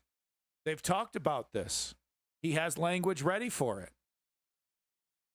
And you don't think the words federal immunity are in Project 2025? Oh, sweet summer child. Oh, I want to make a scene, a special scene in my thing here. I want to make a special scene where I'm a bridge salesman. And the next right winger that comes in here that just seems like a sucker that's bought all the bullshit. I want to sell him a bridge. What do you guys think? Is that a good idea? I just set up it looks like a stall. I'm just selling bridges. Would that be funny? You tell me. Anyway, if you want to read the rest of this article, it's right here. Evidence, clear evidence, our electoral system is preemptively corrupted in preparation for this election. Partisans installed in swing states that absolutely have the authority to do certain things. So they have these partisans installed. They've changed laws that we've talked about that are already being challenged by the Supreme Courts of their areas. Florida, Kentucky, Texas. They've passed these kind of laws. This article gets into it. Okay? They've preemptively corrupted the electoral system way beyond what we've already seen in past elections, right, with gerrymandering, etc. Way beyond that. I'm talking the ability to say, we don't like that result bad. We get to pick the result now. That kind of shit. Timers, 24-hour cutoffs, right? Oh, wow, okay, we made sure to count all the right-wing votes first. We counted all the right-wing... we counted all the right-wing districts. Then at 12 o'clock, right on the dot, we cut off the counting. Oh, wow, Republicans win in a landslide. Crazy how that happened. Oh, yeah, 500,000 votes go uncounted. Oh, throw those away, burn them, don't count them. Don't tell us what the real result would be. Throw them away, burn them. You think I'm kidding? You think why in the fuck would I lie to you, man? What the fuck do I have to do, man? I'm just trying to say, if there's a single motherfucker out there that's like, this guy's blowing smoke, why? Fucking why? What, some grand gaslighting can? I'm just a maniac and I just insist on my bullshit being real? Aren't things crazy enough without people making them crazier, right? That's what I'm trying to do. I'm trying to unfuck things. Everything is so fucked. And I'm trying to unfuck it. And you're like, no, you're a fucker. And I'm like, no, I'm an unfucker. I'm sorry. You know, this election, you know, it's kind of making me lose my goddamn mind a little bit. So here's a fellow that maybe hasn't lost his mind, but certainly needs to work on his oration skills. And this comes from a man who's just got done slicking his microphone with spit. What I'm trying to say is that have a little patience here, because this is, once again, I think this is the last piece of evidence that I have to prove my point. Yes, this is the last piece of evidence that I have to prove my point that the corruption of the electoral system is happening right now, and we can expect to see these assholes, these partisan activists, these corrupt fascist right-wing assholes pull out every one of these tricks that they've implemented, even if it's being questioned by the Supreme Court. If it's they don't care, right? It's like, okay, it's pending. It's, you know, the case is pending, but the election is going on, so we're going to implement this rule right now. And okay, if it's found unconstitutional later, that's fine. Well, Trump will be installed and he'll fix all that after the fact. That's fine to them. Here's more evidence of that. Please have patience with this person. He's clearly not a professional speaker. So just have patience. But what he is saying is very, very important. He's one of these fellas that shows up for the boring nuts and bolts shit. Okay? I'm not there. You're not there. But he was there. And he's giving us the skinny on what the hell's going on. Okay? It's very important stuff. So listen up. Eric for the many. Thank you, Eric for the many. Big props to you, homie Eric for the many. Rock's fist. Yeah. They're doing it right in front of our fucking face. And where's Jake Tapper on this, honestly? Oh, he brings it up maybe once in a while, right? But it should be a 24-hour, election watch, election crisis, right? There should be a big, fat 24-hour spotlight on these problems. And it's just like a quick 15-second, blurb in between discussions about Kamala Harris and Donald Trump's, various dramas, right? J.D. Vance had sex with a couch. Kill me now. What's up, everybody? I did another post about this, but I'm going to do one with a little bit more details. So the Georgia Board of Elections, they're plotting a coup at the Georgia Board of Elections right now. Yeah. So over the last few months, he's not exaggerating. The Georgia Republican Party has replaced two of its members on the State Board of Elections with people who are more focused on election denial and relitigating the 2020 election. Steve Bannon and partisans. So Tuesday was the first day that they had their full majority, and the board had already been engaged in this process where a number of election denier MAGA types have began submitting rule changes to the board for changes to the rules of the Board of Elections, meaning the rules that apply to the elections. So you're already asleep, right? You're okay, clicking away. Okay, whatever. This isn't exciting. Let's see what Mr. Beast is torturing. Let's see who he's torturing today. Mr. Beast crab on the nuts challenge. How many crabs can you have pinch your nuts, you fucking poor piece of shit? Sorry, we all gotta jump on Mr. Beast, okay? Sorry, that's what it's obligatory. I got an email from Twitch. They said we gotta make fun of Mr. Beast now. I'm sorry. Jeff sends it out. I don't know. You can see what I'm talking about. It's boring. It's procedural. They know that. It's ignored by a grand majority of mainstream media. And, I'm sure you've never heard of this. Right? Unless you are totally, totally fucking plugged in like I am. But this is how they're doing it. And let me tell you, all this, like I said, every trigger is going to be pulled. This entire corrupt operation. And that's what this is, right? This is a multi-state operation. This is a full-blown conspiracy, and I'm not saying that lightly.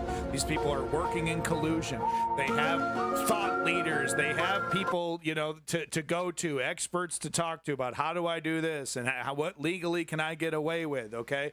Who's going to protect me once I get challenged by the, you know, by the Supreme Court? What kind of lawyer is going to show up for me and back me up? Okay, there's a whole apparatus for this.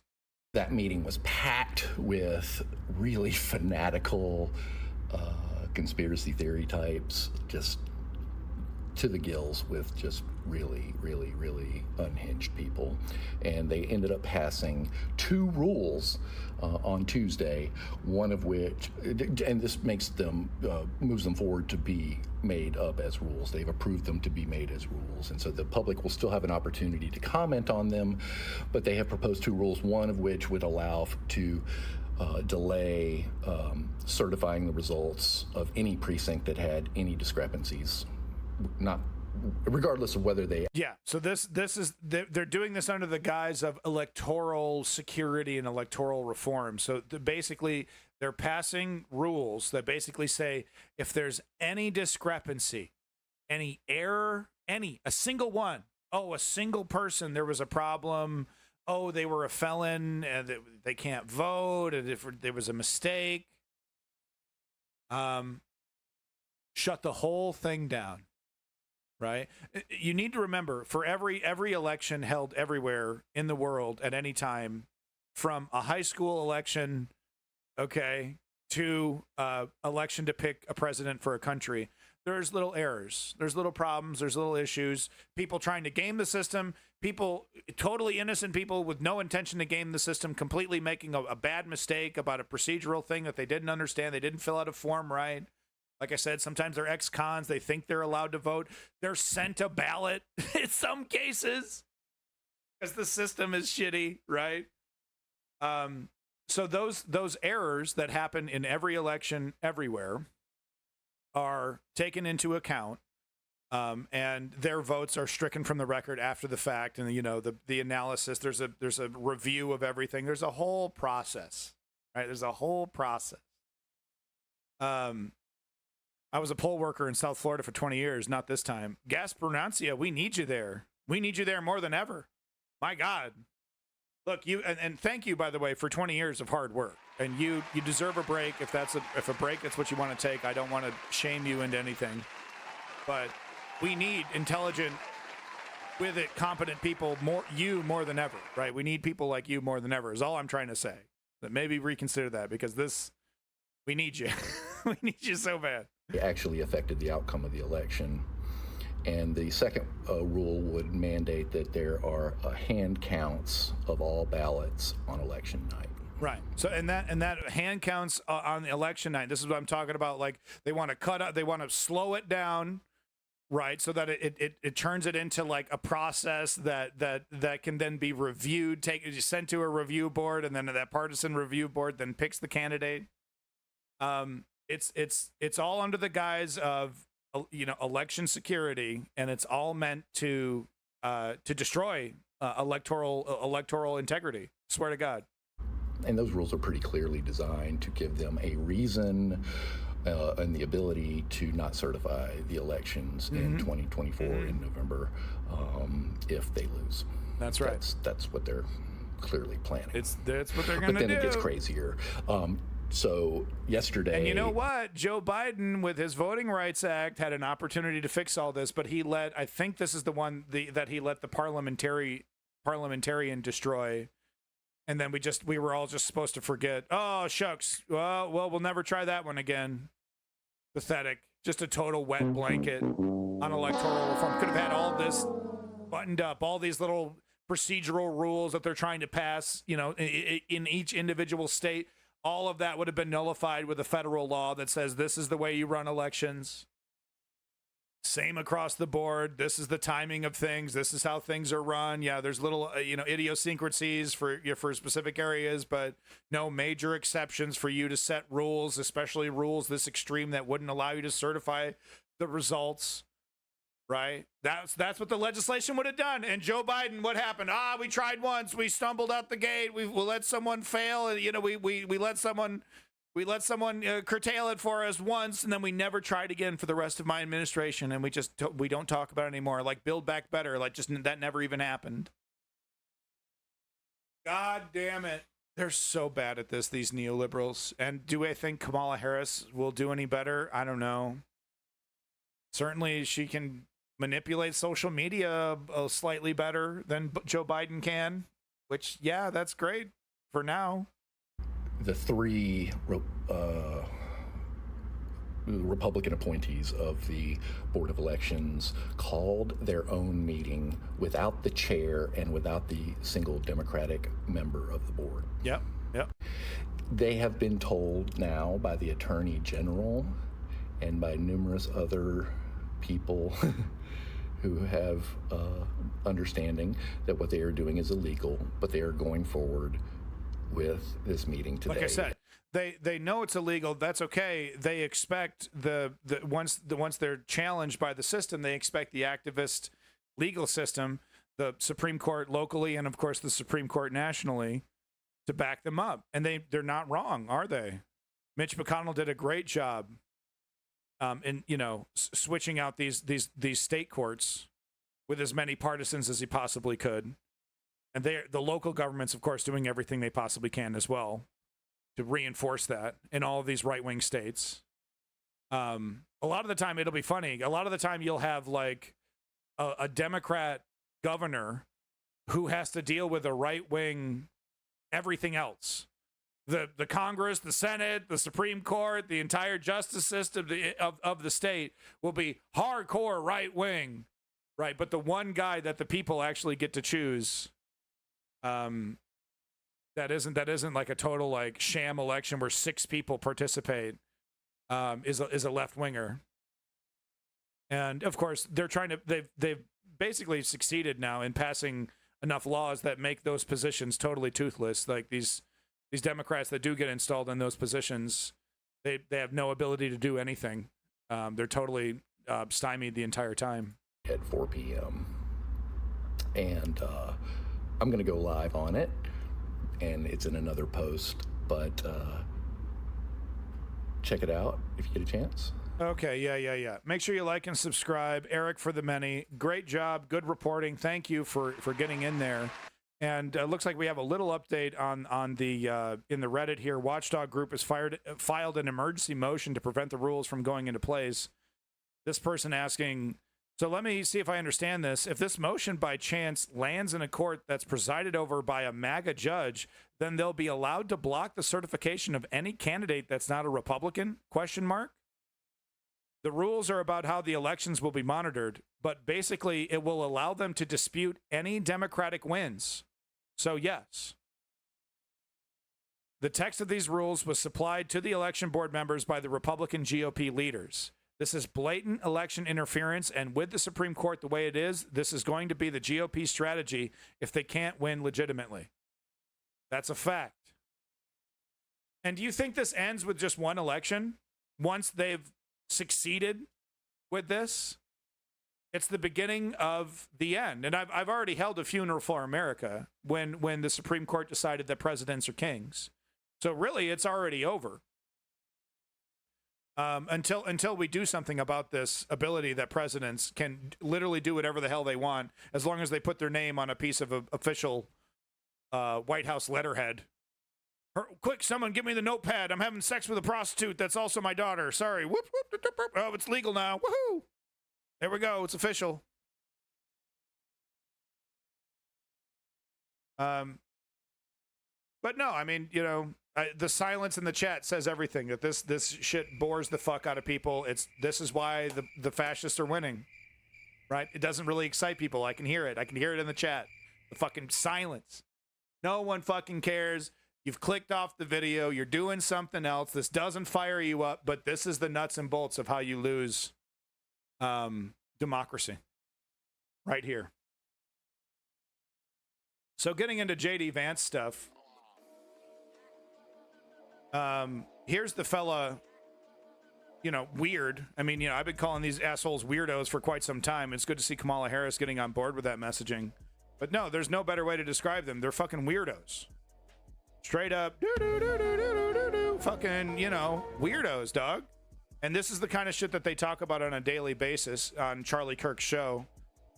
This Curtis Yarvin fella, whose writings inspired J.D. Vance, tells Charlie Kirk that the United States must, one, end checks and balances, and two, put the President of the United States entirely in charge of governing the United States. Of course, assuming that it's going to be a right-winger doing that. Assuming, it's so funny how a lot of these gurus totally are totally dependent on the incompetence of the neoliberals to achieve their goals.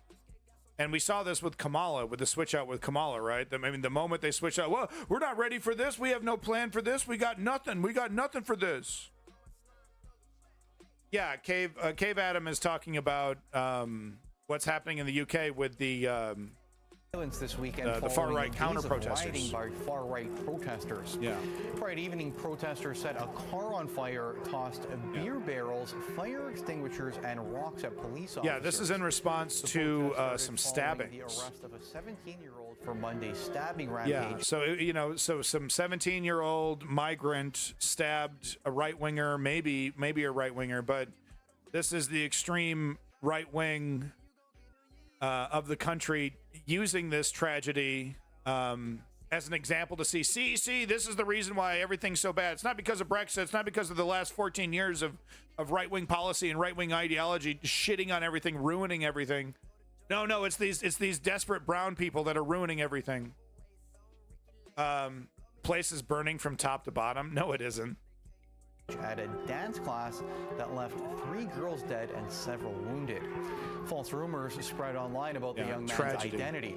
Demonstrations are expected over the weekend in several major cities. Yeah, I mean, so let's real quick. I'm curious if there's any truth at all to what Adam is saying. Is there major riots happening in the UK right now? I don't believe there is, but let's see here. We got first post over here, UK violence. Yeah, I don't really understand, left or right, I don't really understand the human beings tend to, like, they see stuff like this and they wildly exaggerate it, right? We saw this with BLM as well. I'm not defending right-wing violence or, anything like that, but like this looks like these are legitimate riots, unlike 90% of the BLM protests. But oh wow, yeah, she's got a little blood on her face there. Oh, this is happening live, folks.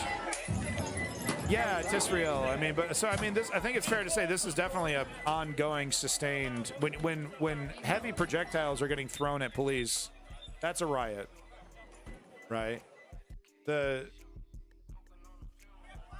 Without a doubt, that's a riot. So yeah, let's go ahead and watch a little of this. Thank you so much, Cave Adam, for letting us know. Let's just go ahead and switch gears just for a couple minutes here, just to watch a little bit. Because this does appear to be an ongoing case, but I'm curious of just how bad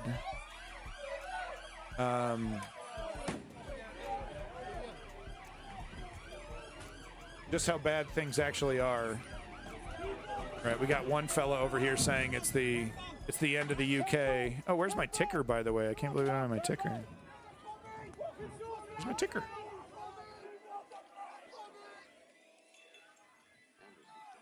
To be fair, the year 2020, back when it was kind of a right wing, I thought BLM were swallowing the U.S. whole. I see how uninformed mind can interpret everything in that light. It's like, well, that was the narrative, right? And if you're only getting your media from one direction, and the problem with protests is that it's not just one direction. The corporate media that often feels leftist sometimes totally goes along with the police narrative of, crackdowns are necessary, right? We saw that during Occupy Wall Street.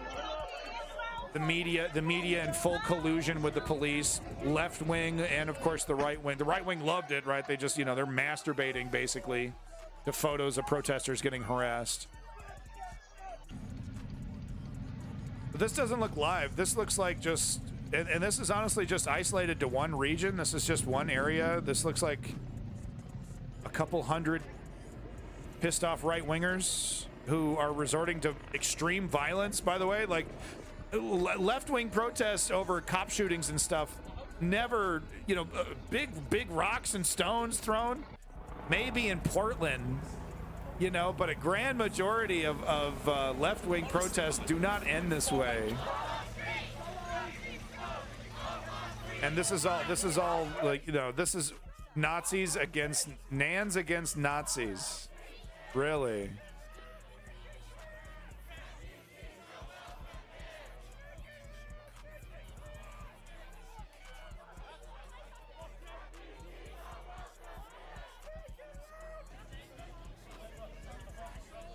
Police if the government did all they the police if the government did all they asked them to. Safe word is police brutality. You call this resisting arrest, we call this a difficult tweak. Yeah, no, this is these are opportunistic right-wing blowhards who are using this tragedy as an opportunity to say, see, like I said, and they want to blame everything. If you listen to Nigel Farage or a Jacob Rees-Mogg, they want to blame literally everything. All the 14 years of failed Tory policy, they want to blame on right-wing migrants. Everything, all the price of food, the price of gas, the violence. Oh, there's certain neighborhoods you can't go in because they're Muslim-only neighborhoods, and oh.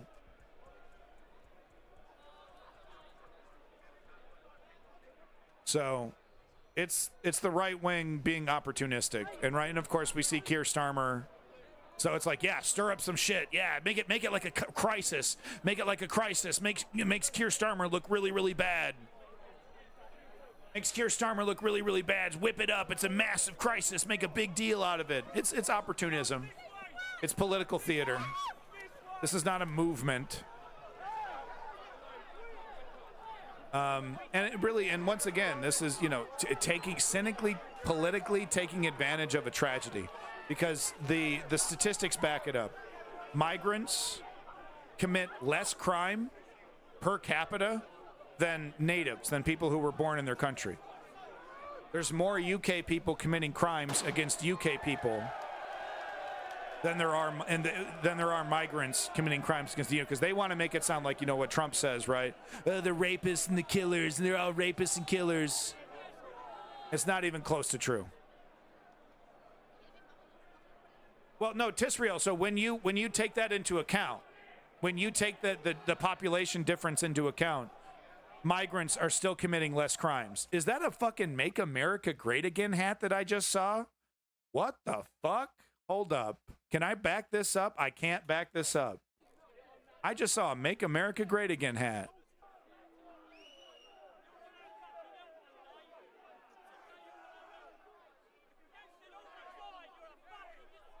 So it's opportunistic right-wing blowhards that are trying to, you know, we saw this during the Obama administration in the United States. Remember the caravans of migrants, they're sending caravans of rapists over them. Obama's letting them do it. Obama's joining in the rapes. More words than MAGA. It could have been Make America Great Again, but it's hard to tell. Make Britain great again. Yeah, I mean, we are seeing the MAGA. This is the MAGA template, you know, because we saw this in Canada as well, right? With the convoy, right? Oh, here's a right, you know, opportunity for the right wing to make a mountain out of a molehill. You know, because it was about the COVID restrictions that were all reversed, by the way. What the fuck? Jesus, conservative Jesus over here. Come with me, my fascists. I will show you the way. MAGA after they get defeated in government.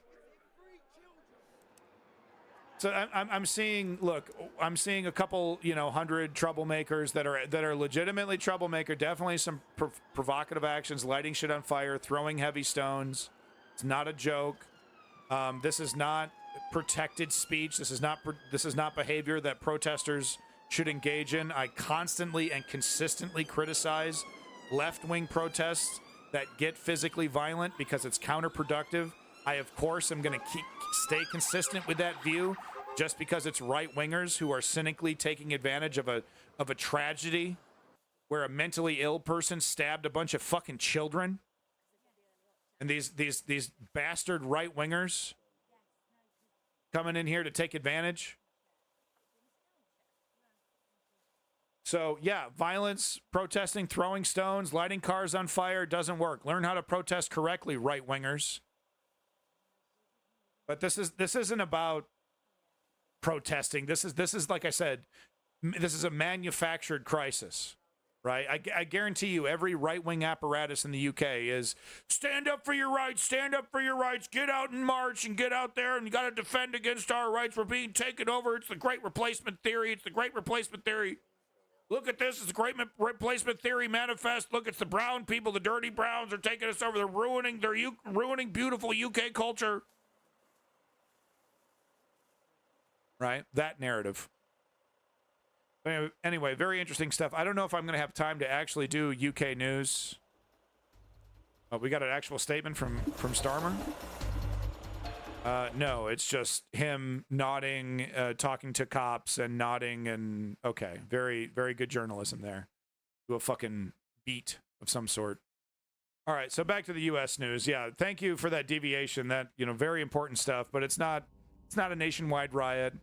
It's a couple hundred useful idiots being stirred up by the right-wing media apparatus to make this into a much bigger deal than what it is. Taking it, like I said, taking advantage of a tragedy. And of course, like I said, violence in protesting, whether it be left-wing or right-wing, completely, totally counterproductive. Don't do it. And here's another great example as to why. Okay, back to U.S. news. So this is the fucking weirdo. That just an example of the kind of the gurus, the thinkers, the academics of the right wing. Gee, I wonder what he thinks about the age of consent. What do you guys think, huh? What do you think this guy thinks about the age of consent? Huh? Gotta bring those numbers down, right? Come on, freedom. I have a right to a 16-year-old bride. Says this crusty ass motherfucker. Yeah, Tisrael, you think so? I don't know why you would think that. Tisrael, why would you think that? Why would you say such a thing? How dare you? Well, it's always the ones that absolutely totally look like it, and politics just so happen to align. But no. No, he 18. He's an 18. I don't want to change that law. Come on, guys. How long do you think it would take me to find proof that Curtis Yarvin wants to lower the age of consent? How long do you think it would take me? 45 minutes? 30 minutes? I just start pouring through his work. How long do you think it would take for me to find a statement, a tweet? Gosh, do you remember the mighty Magiswords dude that got arrested recently? Yeah. No, I mean, but was he a right winger? He might be an example of, left wing. We see this. The brony, child kitty cartoon obsessed left wingers. They do exist. These degenerates that right wingers will often tout as representative of the entire left. I don't know if he's a right winger. Okay. Anime is for the weak. I love anime. I just don't find conversations between 7-year-olds at elementary school to be fascinating. And there's whole 12-hour-long epics. Children having conversations. Sometimes getting half naked. Right. Free speech. Free speech. My free speech. So I'm sorry. I'm gonna subject you to some Maddow, but like I said before many times, MSNBC and Rachel Maddow especially has a multi-million-dollar research team and editing team, and you know they have this whole multi-million-dollar apparatus, and sometimes they collect they do a good job collecting information, collating information. Don't be mean to Cranshin Chan. That show's hilarious. No, that's an example of a perfectly acceptable anime, because that's an anime that's making fun of anime tropes. There's intelligence. It has nothing to do with sexualizing children or allowing you to like live amongst children who are playing, not in a Rugrats sense, not in a Recess sense, but like I'm a creepy 30 something, and I get to sit in the crib with the babies, and I get to hang out with the babies kind of setting, which is what a lot of these animes are. Okay. Anyway, so I'm sorry I'm going to subject you to 6 minutes of Rachel Maddow here, but this is actually a very important video, and I think she has a really good point here. So I apologize. Go ahead and make fun of me in the chat. I'm a mainstream normie. I watch MSNBC and Rachel Maddow. I have Trump derangement syndrome. I deserve all of that because I am showing you Rachel Maddow. So deal with it. There's a lot going on at the surface level in terms of donors and campaign positions and campaign strategy and the way they're behaving in public. There's a lot that is weird about this campaign thus far. But there is one last... You know, Tisrael, I mean, I don't know, man. That should put you on a list or something, maybe. I don't know. That's pretty anti-democratic, but there's got to be a crossover. There's got to be quite a percentage crossover between PDF files and bronies. All you need to do is interact with a fucking brony, and you'd be like, "What the fuck are you talking about?" Thing in terms of the weirdness of this campaign that I think is actually quite serious. I can lower them. I'm not going to turn them off. You probably a lot heard of people this weekend that Donald Trump told an audience on Friday night that if they vote for him this November, if he's voted back into office this November, they will never have to vote again. He told an audience on Friday to, quote, get out and vote just this time. He said after this time, quote, you won't have to do it anymore. You won't have to vote anymore. He said, quote, in 4 years, you don't have to vote again. We'll have it fixed so good, and you're not going to have to vote. So here we see Rachel Maddow. This is really intellectually lazy, but it's easier just to say this is a slam dunk and more proof. But she has much better points later on here. I mean, this is too juicy. This is just too goddamn juicy for them not to. And it's like, you guys need to be a little bit more intellectually honest, because the left media underestimates Trump. They get played like a fiddle half the time by Trump and his team, and they laugh it off. They brush it off. Oh, we're not jokes. We're not hacks. No, you're total hacks. You get played like a fucking fiddle here. And this is just honestly lazy journalism, in my opinion, here, because he did make that clarifying statement, and this message of apathetic voter, just come out of your cave one time to vote Trump, you don't have to worry about voting again, is something he's consistently repeated time and time again. I'm not trying to defend the fascists. I'm trying to say that he's smarter than this, that we shouldn't underestimate him, that he's not dumb enough to just tell people, I'm going to kill democracy. It's going to be so great. I'm the new emperor of the goddamn country. He's not that stupid. Okay, and we shouldn't underestimate him as such. Okay, welcome back, Carl Toes. Now, this is not the first time Trump has told a campaign audience that they will never have to vote again once they vote him back in this time. And that is as alarming as it sounds for all the reasons that you immediately think it is. Things are looking great. I mean, he's positing this like this is a happy thing. Oh, joy, never having the burden of voting again, right? The point of democracy is that we vote all the time, and we like it. That's how we decide what happens in our country. He's promising his followers that he'll end all of that. And it's exactly what you think it is. It actually isn't. Let me also point out something more. Why am I showing this? No, it gets better. It does get better. But she's this rogue scholar millionaire who America, seemingly on the left, can't get enough of. She's like the highest rated fucking one of all of them. Dead wrong. No, that's wrong. But I guess it'd be too difficult. It'd just be too difficult. It wouldn't flow right. She wouldn't be able to do this little fucking song and dance that she loves to do every single time, where she makes everything seem like an epic discovery, right? Or strange, which has been happening at the same time and hasn't had as much attention. The day before Trump made those remarks on Friday, On Friday, he said, you're never going to have to vote again after you vote for me this one time. The day before that, on Thursday last week, he didn't say that people wouldn't have to vote anymore once he was elected this November. No, the day before that, on Thursday, he told his supporters, not that they're not going to have to vote again, but that they don't have to vote this time, that they don't need to vote for him this November. So this is perplexing. I have no explanation for this. I don't think he's really truly clarified what the hell he's talking about. This is totally puzzling. I don't even know what the play here is. My instruction, we don't need the votes. I have so many votes. My instruction. Okay. Rachel Maddow, once again, being wildly dishonest. Can you play the clip for 15 seconds at least? Anyway, this is something he said multiple times in multiple different places. I don't need the vote. We're good. We're good on votes. We're good on votes. It's weird, dude.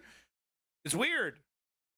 Because a big chunk of his speech is about, you got to get out and vote. You got to give me those votes. So I don't even know, man. I'm puzzled at that one. We don't need the votes. I have so many votes. He said that on Thursday last week. Yeah. And it turns out this is something, when you look, he says this all the time now. Yeah, he says it all the time. Watch. My instruction, we don't need the votes. I have so many votes. I love this.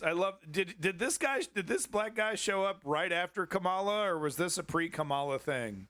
If this guy just popped into existence right after Kamala was in place, I find that really hilarious. I don't watch this terrible show enough to know, but I think it's funny that they got a black guy up there. Can you do the part where you criticize Kamala now? Yeah, no problem. Yeah, I'm happy to get paid. He's probably getting a big fat paycheck, $200K.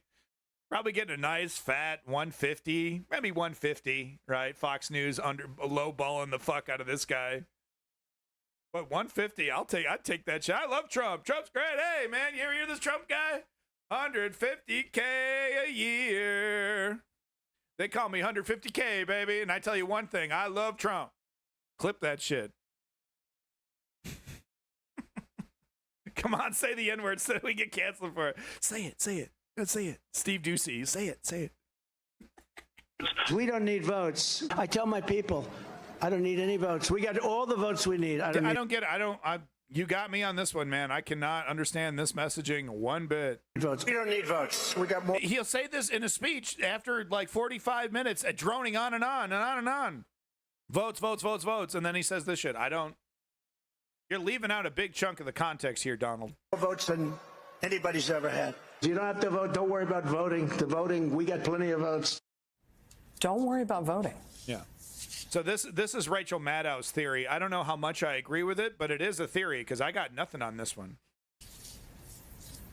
Of all the weirdness around this campaign, this is a truly strange thing to tell people, right? It's fucking bizarre. Don't vote. I don't need your vote. I don't want your vote.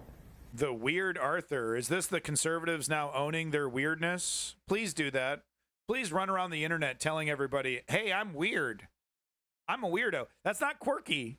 That's not interesting. That's, hide my daughter if I had one, right? Let's go ahead and leave the Wendy's. The brony is here. Someone with a butt plug tail has arrived. We're gonna go now. A normal average goblin. No. Goblins have class compared to these weirdos. I mean, all the surface level weirdness is, worth noting. Having a new position on literally anything you can think of as soon as any random rich guy tells you to. That's a weird thing. Picking the eccentric billionaire's intern for your running mate, even though you apparently had no idea who he was or what a disaster he is on television. Yeah, all of this is weird. But telling voters, do not bother to vote for me. It doesn't matter if you do. I don't need your votes.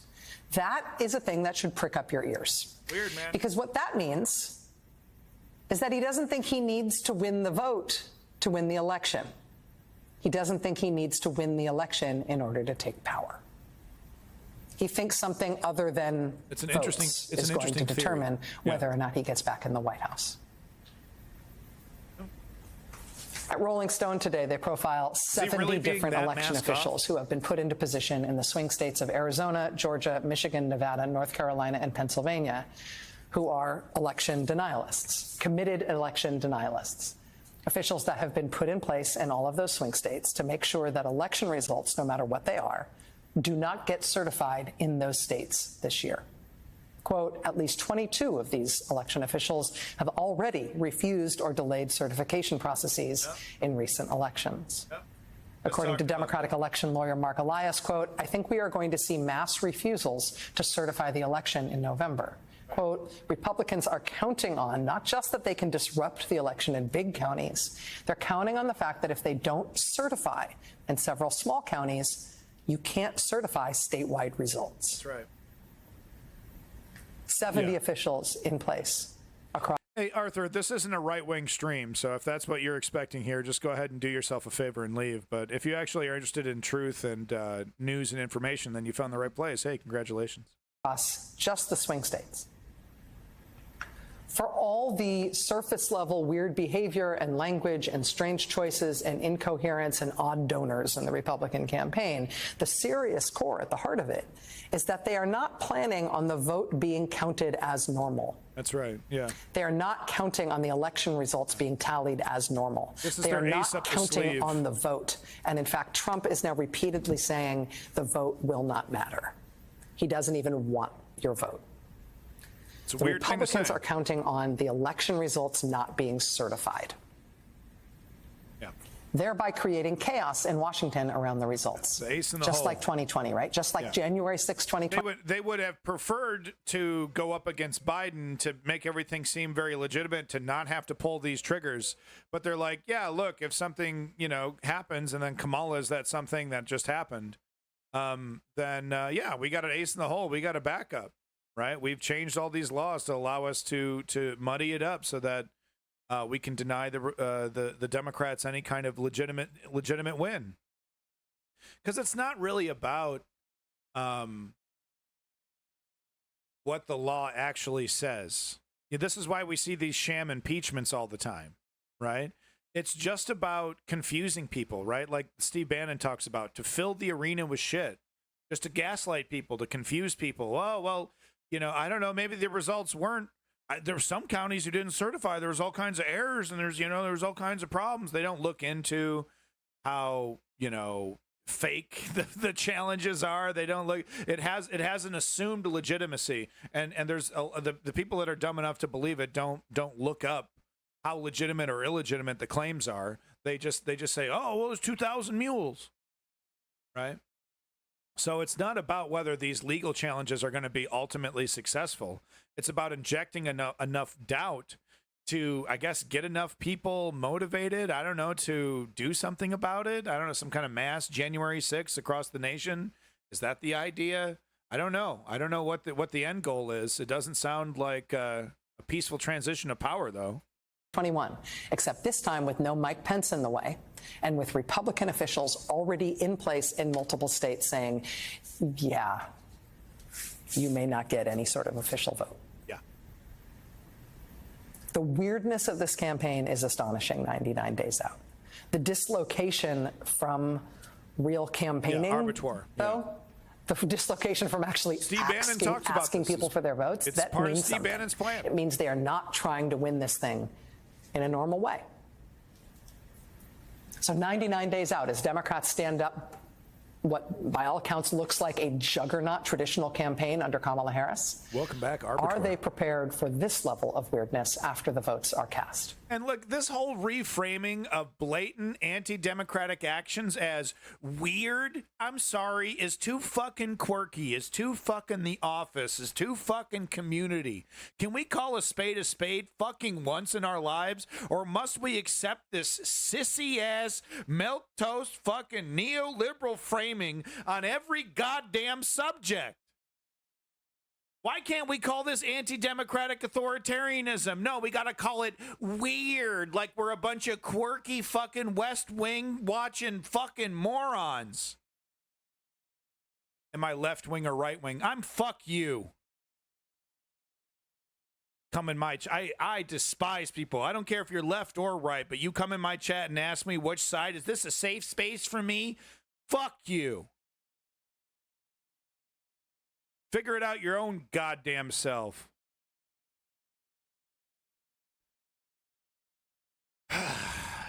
Continuing on to our next subject here, Donald Trump backing out of the debate. So it's pretty clear that he wants the debate. I do believe he wants to debate. I think he believes, like, I could do really well. I could just gaslight her and, you know, just got to make sure that the arena is good for me. Got to make sure it's on Fox. So I think he wants to do it. He wants the favorable arena. He wants the favorable moderators that won't challenge him on any of his bullshit, and then he will proceed to rapid fire bullshit, right? Gish gallop, and then the moderators won't do anything about it. That's going to be the tactic. So he wants to pressure Kamala into accepting that, right? So he's like, well, maybe I'll debate, maybe I won't. I don't know. Only Fox News. That's the only place that's going to be fair. So does this make him look like a coward? Yeah. Does MAGA care? Do his voters give a shit? No. Don't fucking care. They love cowards.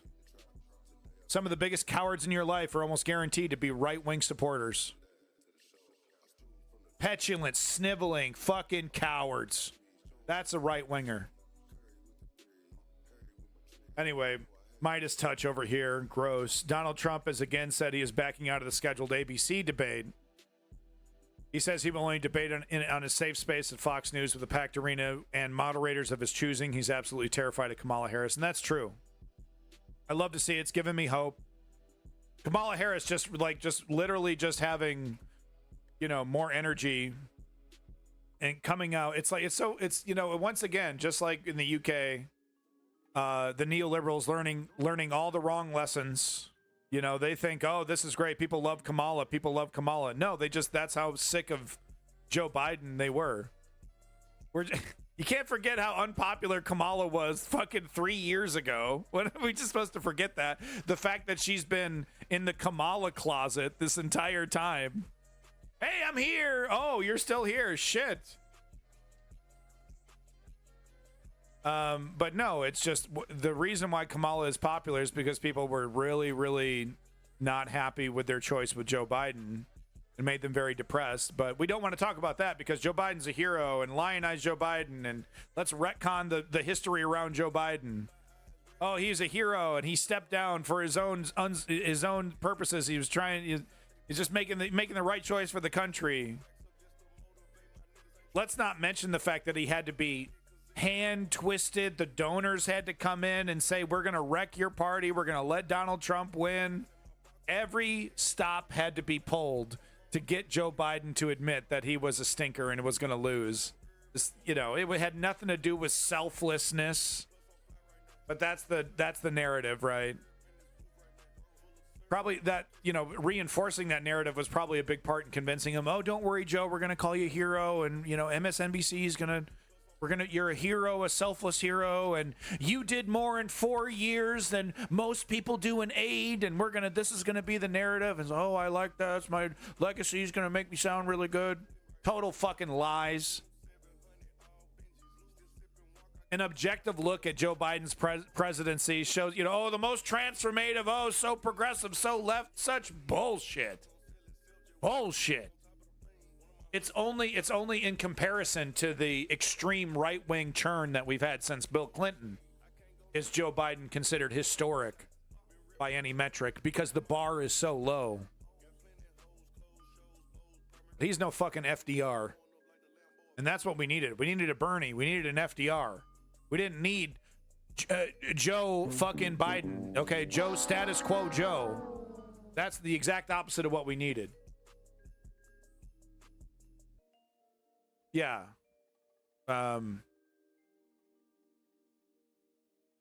Is it Frederick Delano Roosevelt? Franklin Delano Roosevelt. I don't know why I was blanking on that. Yeah, Franklin Delano Roosevelt. One of the greatest American presidents ever. Brought us out of World War II. Yeah. So I just gave you the whole spiel. I don't think we even need this video. Trump agrees to debate Kamala Harris on Fox News. Will she accept? I don't know.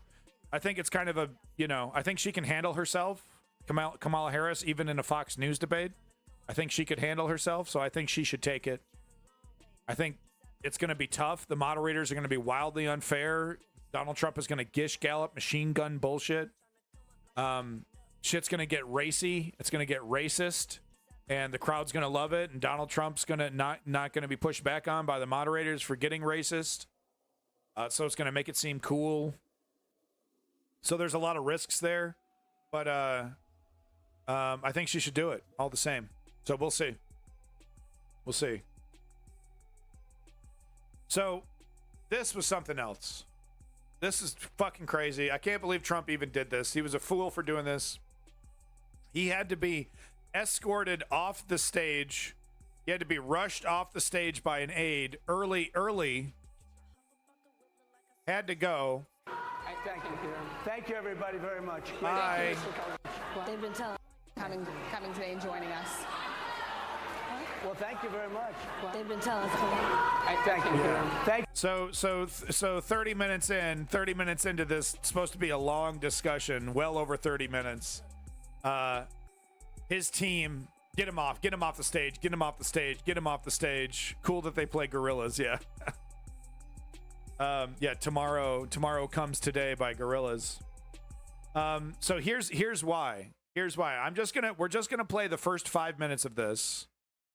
And you'll see, just total disaster. I have no idea why he thought this was a good idea. The black vote, he's completely lost the black vote. This whole idea that, oh, I'm a felon, I'm a criminal, so black people like me more is inherently racist. Does it even need to be said? But the first 5 minutes is fantastic. It's I wish I had the time to play this whole 35 minutes, because honestly, it is every second delicious. No, DEI, everyone gets it. DEI, they feel like they're inoculated. Nope, it's their N-word pass. DEI. We don't have to explain it. And it's he says black jobs. And the journalist goes, what's a black job? And he goes, any job. I mean, any job's a black job. Any job's a black job. They dance around it. And in a certain way, the dog whistling is more effective than the N-word, right? Because it's like you can kind of it makes it puts a sugar coating over the hatred and makes it more palpable, makes it more likable, right? And there's a lot of libertarians, centrists, if you want to call them, that are like, they believe the race stuff. They're like, oh, well, there's something to it. Yeah, our society is getting worse. And I am noticing more black people and people of color in general. And, and they're speaking languages. And, I'm not racist, but types that need the dog whistling, that need the sugar coating, where if they just came out and said the N-word instead of DEI, they would lose those people that are like, ooh, well, I don't want to lose my job, but there's something to it. There's something to this race science. Right, so you gotta sugarcoat that stuff with the DEI, and DEI is perfect. It's perfect, right? Oh, entitled. It says everything. It says everything, right? The welfare checks, the criminality, the liberal enabling of criminality and enabling of this behavior. It says everything. Their interpretation of DEI. It's very much how they corrupted woke, right? For like 6 seconds, woke was something that they didn't want to touch. And they were like, guys, we can corrupt this. We can totally corrupt this. And they've successfully done so. But DEI is, I don't think they're clever enough to have come up to it like, on their own. But they worked up to it. They figured it out.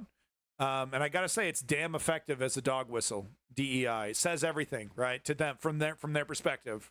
Oh, the dirty, insert N-word, right? Says everything without having to say it, and they fucking love that. Let's bring out the former president. So this is just a total disaster. This is great, uninterrupted. The first 5 minutes, like I said, I wish I could show the whole thing, but if I'm going to give you the link at the end of this 5 minute segment, if you want to watch the rest of it, because every fucking second of this is so delicious. It's absolutely delicious. What's happening here? A murder. We're going to actually watch somebody get murdered, Mr. Salty Bread. Stick around. Fuck Jeff Bezos. Fuck the TOS. Fuck Twitch. fuck this stream. I'm going to end this shit. We're going to watch some real hardcore fucking snuff, dude. We're going to watch someone get fucking executed right on stage, dude. Watch this shit. President of the United States, yeah, the Republican dude, nominee for shit. president, former President Donald Trump. Blood and guts, man. Blood, guts. Blood and guts. Please don't DMCA me for this sick-ass song. Woo! This is such a good song, dude. Tomorrow Comes the Day, dude. Love this track. Mr. President, we so appreciate you giving us an hour of your time. I want to start by addressing the elephant in the room. No, thank you, Rebel Phoenix. I was talking over all that, so I wouldn't get DMCA'd. But that's the crowd is basically fucking this. There's like 2 or 3 Trump aides way in the back that are like, yeah, go. The whole crowd is basically fucking. You got something to say? And this is a loaded question. But this is the kind of shit Trump never gets. Okay, so uninterrupted, no more pausing. Yeah, they're clapping because of gorillas. Woo, gorillas! You're funny. Okay. Sir, it's an hour of your time. I want to start by addressing... How about half hour? The elephant in the room, sir. A lot of people did not think it was appropriate for you to be here today. You have pushed false claims about some of your rivals, from Nikki Haley to former President Barack Obama, saying that they were not born in the United States, which is not true. You have told 4 congresswomen of color who were American citizens to go back to where they came from. You have used words like animal and rabbit to describe black district attorneys. No, I haven't. You've attacked black journalists, calling them a loser, saying the questions that they ask are, quote, stupid and racist. No, I've never You've had dinner with that. a white supremacist at your Mar-a-Lago resort. Never. So my question, sir, now that you are asking black supporters to vote for you, why should black voters trust you after you have used language like that? Oh. Wow. Well, first of all, I don't think I've ever been asked a question in such a horrible manner. First question. You don't even say, hello, how are you?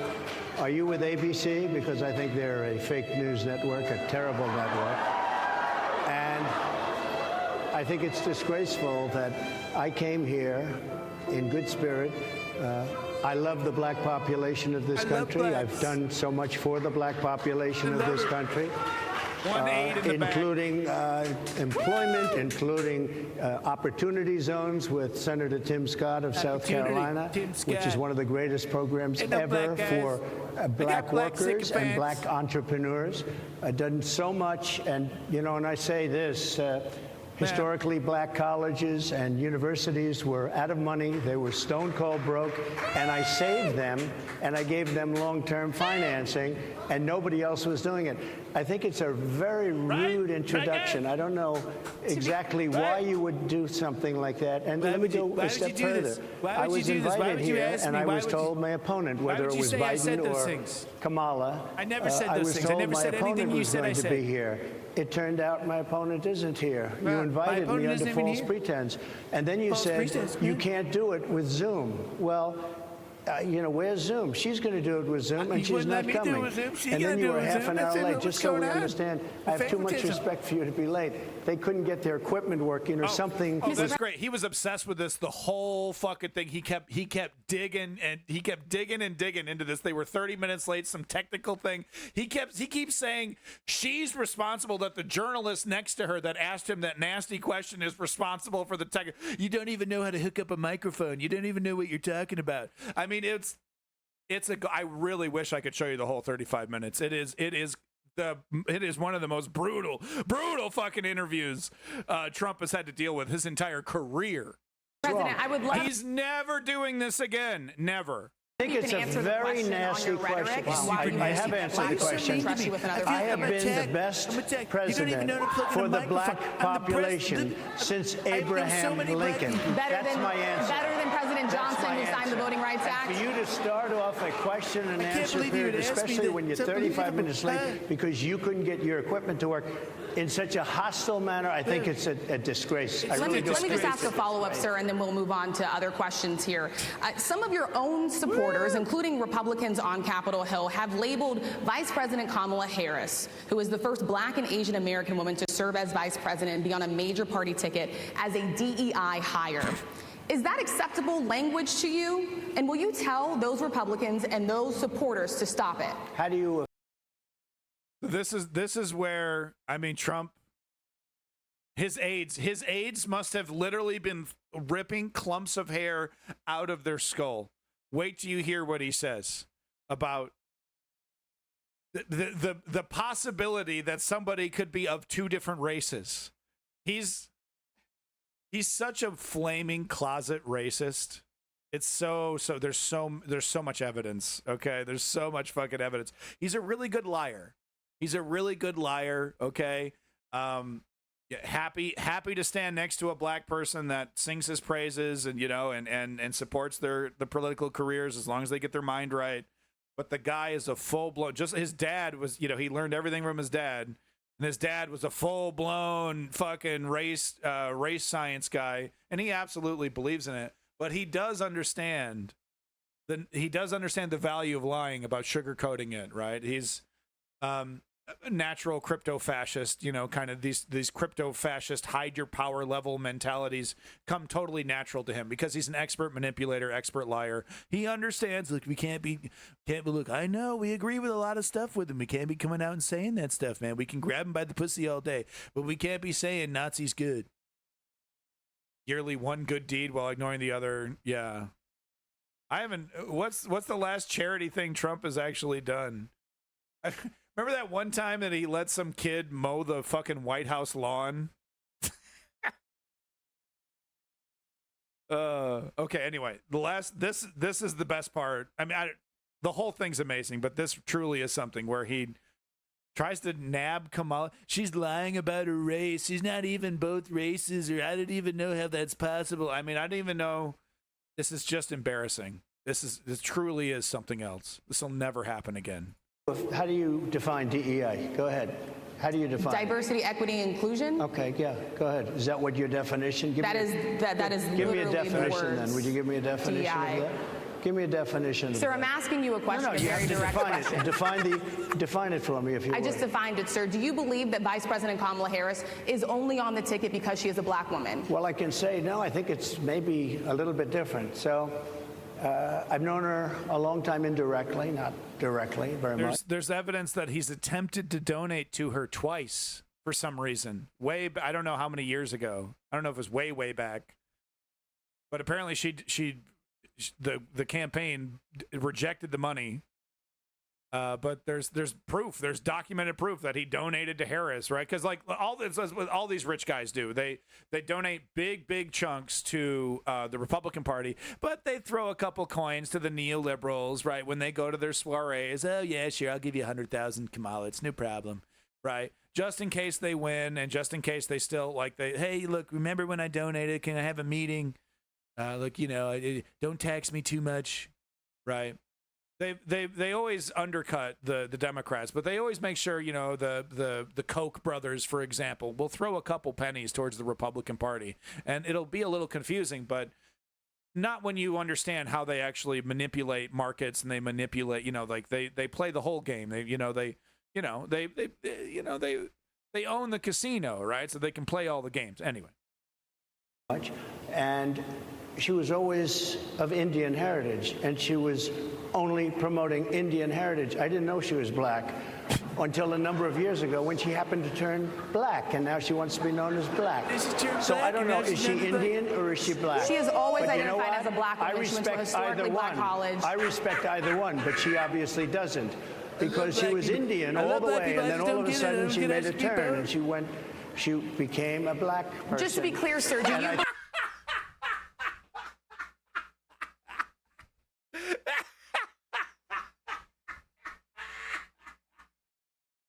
I mean, come the fuck on, man. And look at the polls. Still 50-50. We're about 50-50. Kamala catching up. Whoops, that's the wrong fucking button. We're still about 50-50 with this. She just transformed into a black fucking...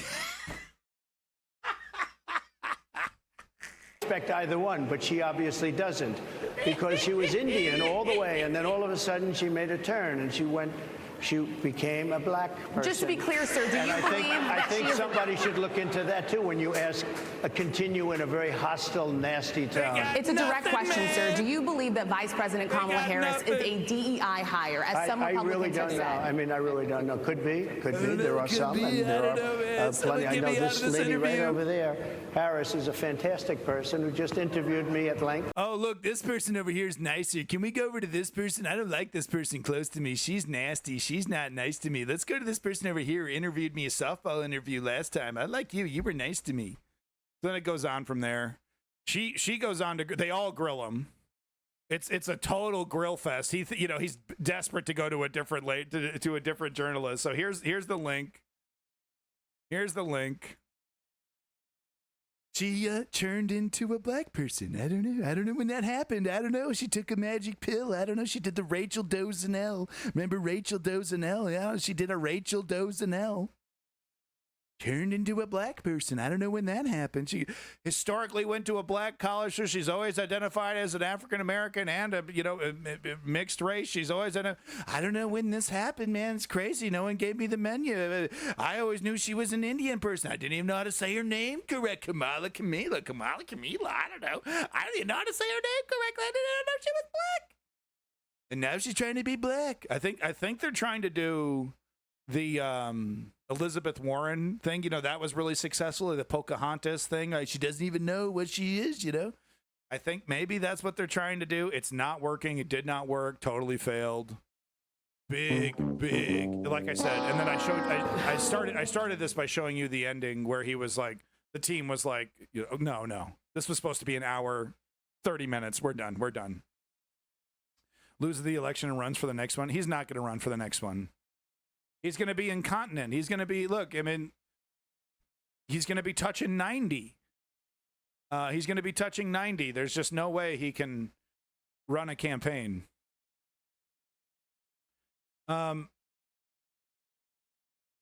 This is some interesting news. There's just been a lot of Trump revelations. And this is some interesting stuff. Bill Barr, who MSNBC loves to have on their screen, loves to do interviews with Bill Barr. Never do they ever call Bill Barr out, ask him a simple question. Hey, Bill Barr, who are you voting for this year? Right, because he was Trump's attorney general. Famously, he did the January 6th committee, where he did interviews and spilled a bunch of dirt. Right, spilled a bunch of dirt. About Trump, but avoided talking about this. And of course, what this is showing us is that his DOJ intentionally looked the other way, let Trump get away with these crimes, this money that was handed to him, direct corruption. I mean, literally sacks of coins with fucking dollar signs written on it, right from the Egyptian government. They were also doing this with Bob Menendez, by the way. Remember, Bob Menendez has actually been convicted and arrested and has been removed from the Democratic Party, unlike Donald Trump. So this is kind of similar corruption over here. Bill Barr allowed it to happen. And it's now coming out. But, MSNBC loves to interview Bill Barr. Oh, he's a anti-Trump Republican. No, the fuck he isn't. Ask him who he's going to vote for. Oh, I'm not going to let a Democrat win. I've covered this. I covered like 6 months ago. I covered this. There was an interview with Bill Barr where he was like, "Oh, well, I know I've said Donald Trump is a direct, he's a direct assault to our democracy, and he's a danger to our democracy. But the neoliberals are more dangerous. The Joe Biden agenda is just as fascistic, as even more fascistic than Donald Trump is right now. So I can't, in my good conscience, vote for a Democrat. I'm going to vote Trump." So Bill Barr, even now, Bill Barr voting Trump. Anyway, I just wanted to point that out about Bill Barr before showing this. I'm not going to show the whole 11 minutes, but I did want to show this because it's just yet another piece of evidence. This is kind of a brand new thing, a new crime, but just, add it to the pile. We won't see the results of this until after the election, most likely, but this is just yet another crime that Donald Trump committed while in office. And this is about as blatant and direct as it gets. It's just, like I said, almost literally Scrooge McDuck cartoon sacks of money handed over to you by the Egyptian government. Remember, they were handing over gold fucking bars to Bob Menendez to corrupt him. Right, his wife would go through his clothes at the end of the night and be like, "Oh, another big envelope of money and some gold bars for Bob Menendez. I'll just go ahead and put that in the safe, honey. No problem." Right, that's how normalized it was for Bob Menendez, and he's on the Democrat. He's a Democrat. So it just gives you an idea of the corruption from the Egyptian government in dealing with the United States. But let's just a couple minutes of this so you can get some details about it. One of the first big lies Donald Trump told after announcing his campaign for the White House in 2016 was that his campaign would be totally self-funded. That, of course, was not true. Trump only self-funded about 20% of that campaign and turned to donors and super PACs to pick up the tab whenever possible. But at the very end of October, less than 2 weeks before the 2016 election, the famously cheap Donald Trump opened up his wallet. Today I wrote another check for $10 million. I'm spending money like crazy. Today, the Washington Post is out with breathtaking new reporting that paints that last-minute $10 million cash infusion in a whole new light. The U.S. government had classified intelligence indicating that Egyptian President Abdel Fattah al-Sisi tried to give Trump $10 million to boost his campaign at almost the exact same time. In September of 2016, candidate Trump, who was already calling for his infamous Muslim ban, met on the sidelines of the UN General Assembly for a closed-door meeting with the Egyptian president. He's a fantastic guy. He took control of Egypt, and he really took control of it. And I thought it was a great meeting. We met for a long time, actually. We had a long meeting and got along. There was a good chemistry there. You know when you have good chemistry with people, you're the king of that. And there was a very good chemistry, good feeling between us. Estonian, welcome back from the dead. Thank you so much for defending democracy. I'm really actually quite surprised that the Russian bots haven't been more successful against my stream. But I'm sorry to hear you were mass flagged. They love weaponizing those reporting features, and social media companies love letting right-wingers weaponize their features, right? They have no problem. Right-wingers will just mass report lefties. And if that lefty doesn't have a Twitter presence that will chime up, hey, someone help me, David Pakman gets to chime in, right? And he gets a bunch of Twitter people to retweet something. If you're not one of those guys, you're fucked, dude. The robot said no. Anyway, back to Trump here, corruption. About a month after that great meeting, Trump gave his campaign that $10 million check. And then a few months after that, just 5 days before Trump was sworn into office, the Washington Post reports that a bank branch in Cairo received an unusual letter from an organization linked to the Egyptian intelligence service. It asked the bank to kindly withdraw nearly $10 million from the organization's account, all in cash. Inside the state-run National Bank of Egypt, employees were soon busy placing bundles of $100 bills into 2 large bags, according to records from the... Who was the guy in charge of putting the dollar signs on the sacks? That's what I want to know. Right? Was that Phil's job? Phil's like, I can't believe I get to do... Are we doing this? Yeah? Do we do the 2 lines? Do we have like a gold pen, like a pen with some gold flakes in it? Do I have a stencil? Can I have a stencil? I got to get the S right. We got to get that S right, baby. Phil's like, fuck, this is my day, man. He lays the cloth bag out all nice, gets the stencil over there. Gold lettering. S, 2 lines. Yeah. Dollar bill. Oh, fuck. Just feel rich just talking about it. Donald Trump's like, I want cartoon bags with monies on it. Okay, I want the dollar sign. I want cartoon bags. Okay, look, I saw this cartoon. I think it was a documentary. It's called DuckTales. I don't know if you've heard of it. I saw this duck. Okay, he looked very well-to-do. He looked like a very smart man. He jumped into a pool of money. Like an ocean, like a pool. I want that. I want you to do that for me. Can you do that for me, Egypt? Egypt's like, yeah, what, $10 million? Gold coins? Building size vault? Yeah, we can do that. Woohoo! The bank.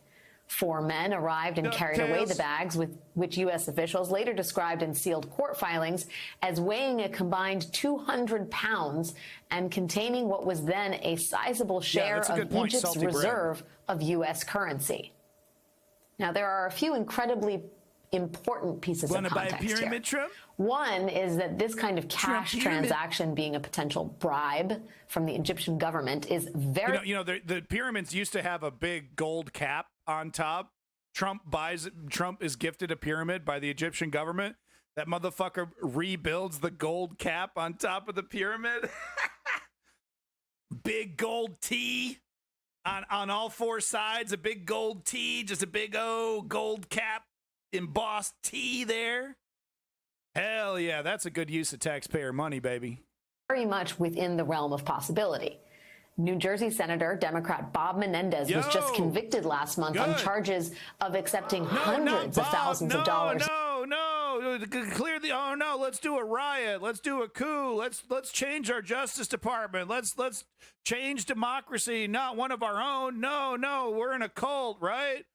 Ride or die for Bob Menendez and the neoliberal Democrat Party. Right? Or no. Not a single human being on planet Earth wearing a blue hat that says "Free Bob Menendez." Not a single fucking one, man. Tell me that both sides. There's no difference. There's no difference. Is this motherfucker gonna get like club fed? Right? Is he gonna get the nice, fancy, rich guy, ex-politician jail? Yeah. You get to watch DVDs, play video games, and you got a couple chores you got to do once a week, right? You got to go mow the lawn, right? Maybe we'll see this guy in an orange jumpsuit mowing the lawn, right? Is that really justice? No, not really. Is that better than nothing? You fucking bet it is. No, he's not going to suicide himself. 5-6 months. 5-6 months, he's outie. 5-6 months of watching, Shrek on DVD for a couple weeks, and he's out of there. Come on. Club fed. It's nothing. Right? Is that real justice? No. Is that better than nothing? Is that better than what's happening on the right with them, like I said, creating a cult of personality and say, talking about and implementing a strategy to destroy the justice system? The Supreme Court enabling that, saying, yeah, presidents are kings. Right? So don't both sides me. Don't both sides me. It's not perfect, but it's a whole lot better than what the right wing is trying to attempt when their guy is getting convicted. Of bribes in the form of envelopes full of cash, as well as literal gold bars. Cash and gold bars that came from Egyptian intelligence agents from the same agency involved in this nearly $10 million cash withdrawal. The other key piece of context here is that Egyptian President al-Sisi is not... I mean, I don't know about reasonable, but he focused more in a realm where he pretended he had a better ability to pretend. Even, in these interviews in the 80s where he's like, I'm so successful, I'm so great. He was losing money. He was losing property. He was going bankrupt. He was going to his dad for money, right? The only really, truly successful endeavor in his life was the fucking TV show. Anytime he bankrupted a casino, he went bankrupt multiple times, owed a bunch of money to the fucking mob, et cetera, et cetera, et cetera. So in those interviews where he was like, yeah, I'm a really good businessman. People love me. People love my brand. People love my Trump. I put Trump on everything. People fucking love it. And it seemed like he knew what he was talking about. And the journalist doesn't call him out. He gets to be in the movies, gets to be in Home Alone 2, right? He's like, gets to be, kind of like associated with the concept of success and money, right? That's Trump, he's so successful, right? It was a complete lie, total sham from day one. From day one. I bet you he still owes people money from that era. that he still hasn't paid. I guarantee you. As Trump put it, a fantastic guy. He is an authoritarian despot who overthrew Egypt's government. All right, so you get the fucking point. You get the fucking point. If you want to watch the rest of this, here you go. But yet another crime. Is it going to affect the election? Probably not, because we live in a hell world. But don't try to let the gaslighters and, quite frankly, right-wing grifting opportunists, some are useful idiots, others know exactly what they're doing. But don't believe the hype when they're like, both sides give up voting. Am I right, bro? My life's so much better when I ignored really important things, right? Don't believe it. Because as much as I want to shit on the Joe Biden, status quo Joe Biden and the neoliberals, as much as I want to take a fat dump on their cornflakes and point out how corporate is, corrupt, ineffectual, and overall terrible, don't try to let them blow smoke up your ass that this is the same.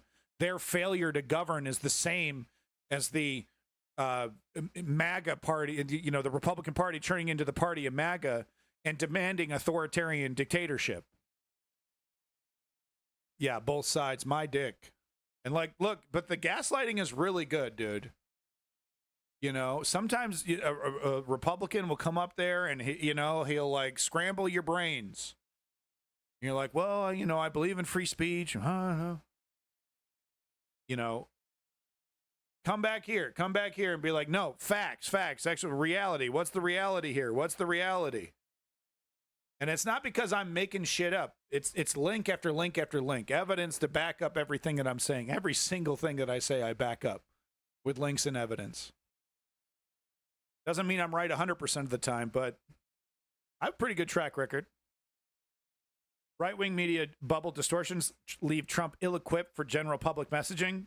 So, I have to do a quick segment on the right-wing social media implosion with Kamala Harris. I had to cover this a little bit. I wasn't quite sure how to cover it. This is great. The first 2-3 minutes of this segment cover the whole thing before they get to the stupid interview, I think, with Claire McCaskill or some fucking other waste of space. We're not going to watch that.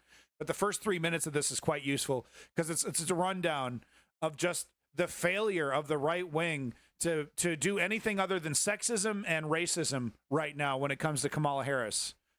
They have some really juicy things right there on the plate, but they can't, for some reason, I guess they don't want to be hypocrites on this, but they could criticize her for being a cop, but they don't want to do that. They don't want to criticize her for being tough on crime. They want to criticize her for not being tough on crime. So they're probably going to try to cherry pick. Oh, there was a pedophile that only got 9 years instead of 90 years and some shit like that, right? But they really don't have a lot of substance on Kamala.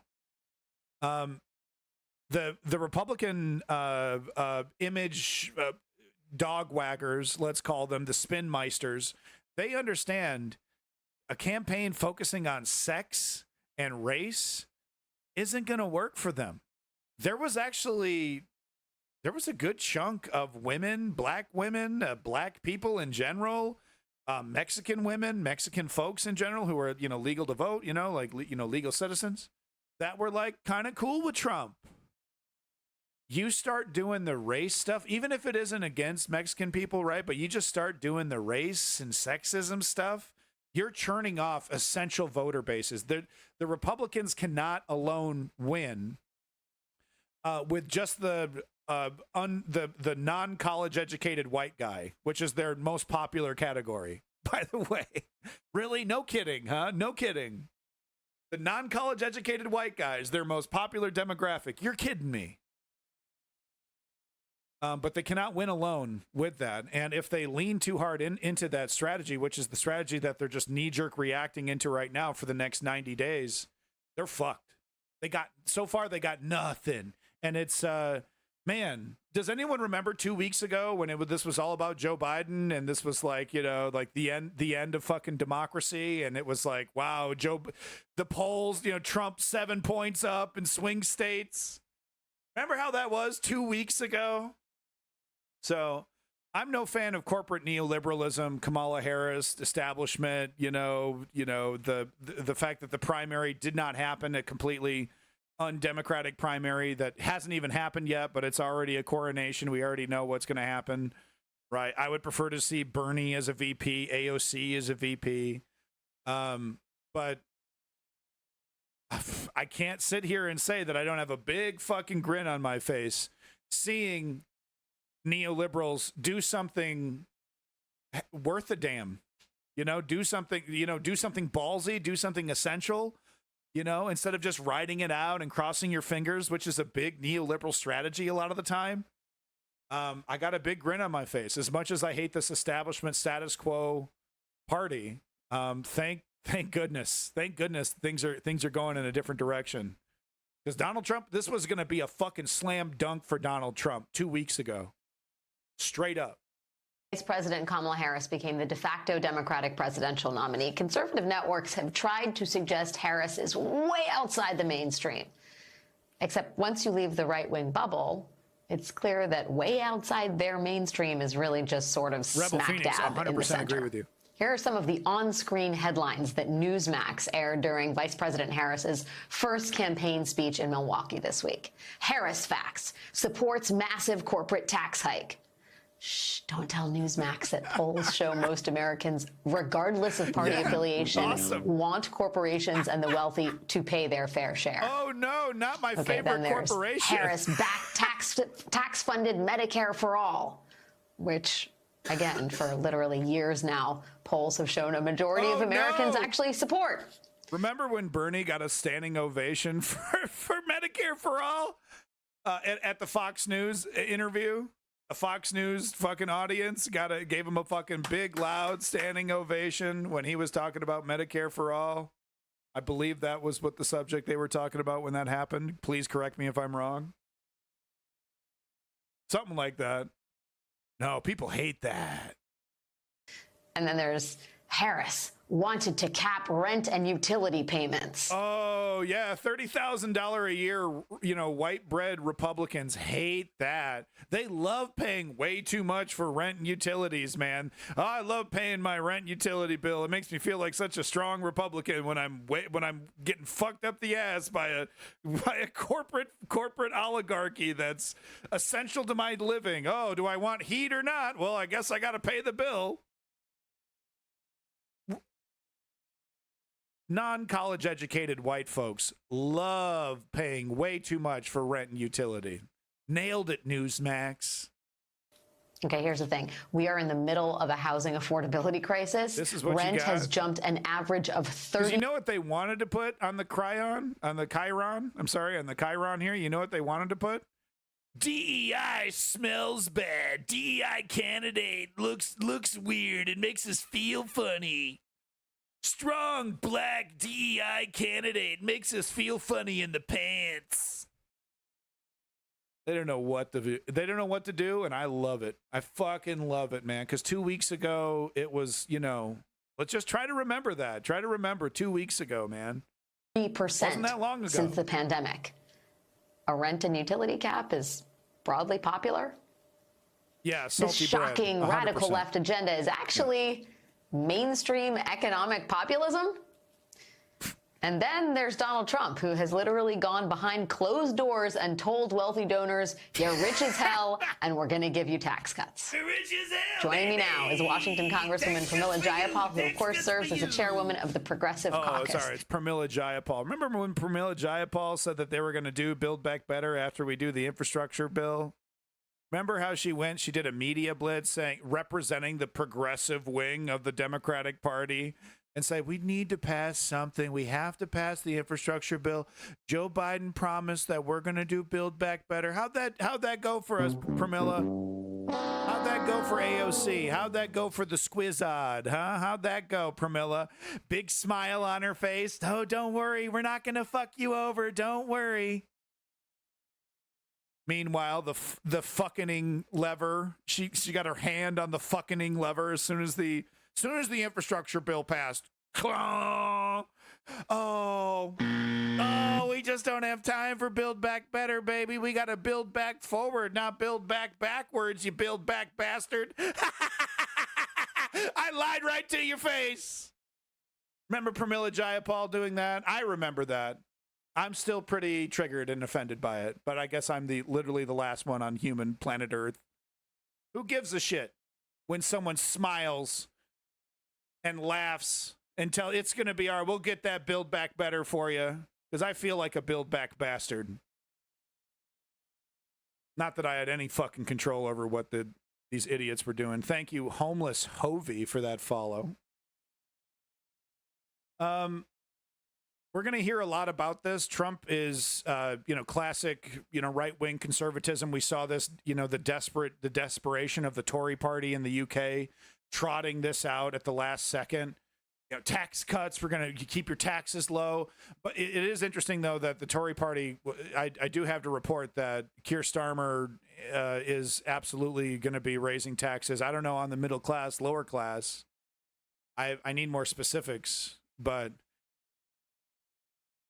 the Tories were correct in some ways about Keir Starmer not being honest about what he was going to do, and I'm things do seem a little nebulous right now in the UK about are all these tax raises going to be on the rich, no, but anyway, that's the UK politics. Like I said before, Trump is trotting this out. Tax cuts. We're going to if you're a waitress, if you're working at a diner, I'm gonna no more taxes on your tips, or Social Security, right? So it's basically a big lie, but it's complicated. So this is Ari Veschler here giving a breakdown, and I think this is a really useful one. He frames it in a really interesting way too. He basically frames it and like hey, look, this isn't going to convert your extreme MAGA uncle, but if you do run into a so-called centrist, right, basically a right-winger who is just completely disgusted with Trump, would happily vote for Mitt Romney with the same exact Project 2025 agenda, was happy to vote for Mitt Romney with the same agenda, but just, is disgusted by Trump. But he might vote Trump. They might vote Trump, but really it's going to be a he, but let's just say they, to be fair. They might vote Trump when they hear something like this: tax cuts. Oh, that's my sister's a waitress, or I'm a waiter sometimes. I gaslight as a waiter, or not gaslight, moonlight as a waiter. Gaslight. I literally light the lamps. I'm a gaslighter. I literally go down the street and light the lamps. But they might be swayed. There are single issue voters who are selfish, and I actually advocate for selfish voting. I think, sometimes it has its downsides, as I'm going to explain here, but I think, honestly, if all the voter thought about was who's the politician that's going to hook me up with making my life the easiest, I think if that's all the voter did was vote pure selfishly, I think that would improve our democracy dramatically. Right? One of the big issues we have in our democracy and in a lot of democracies is people voting against their own self-interest because of, propaganda and, legacy. There's a lot of different anthropological reasons we could get into why people do that. But anyway, I thought this was going to be useful to you, to people who are going to have to combat this. Oh, well, he's going to lower our taxes. He's going to lower our taxes. Camilla's not going to lower our taxes. Kamala's not going to lower our taxes. Trump guaranteed. He says he's going to lower our taxes. That's why you got to vote for him. So let's try to get it in front of that lie. Let's have the facts ready. Let's go ahead and watch this rundown here so we actually know what we're talking about. Not that it actually matters, but at the very least we can hold our own in an argument with these dum-dums who just want to say, oh, he's going to lower your taxes, things are going to be better for us. Who cares about the authoritarianism, Project 2025, the complete gutting of our federal government, and who cares about all that? I want that. I think that's going to be really great. There's plenty of examples of democracies converting into an authoritarian governments that have been really wild successes. Anyway. This is going to be useful for you. All right, you're going to want to watch and save this segment.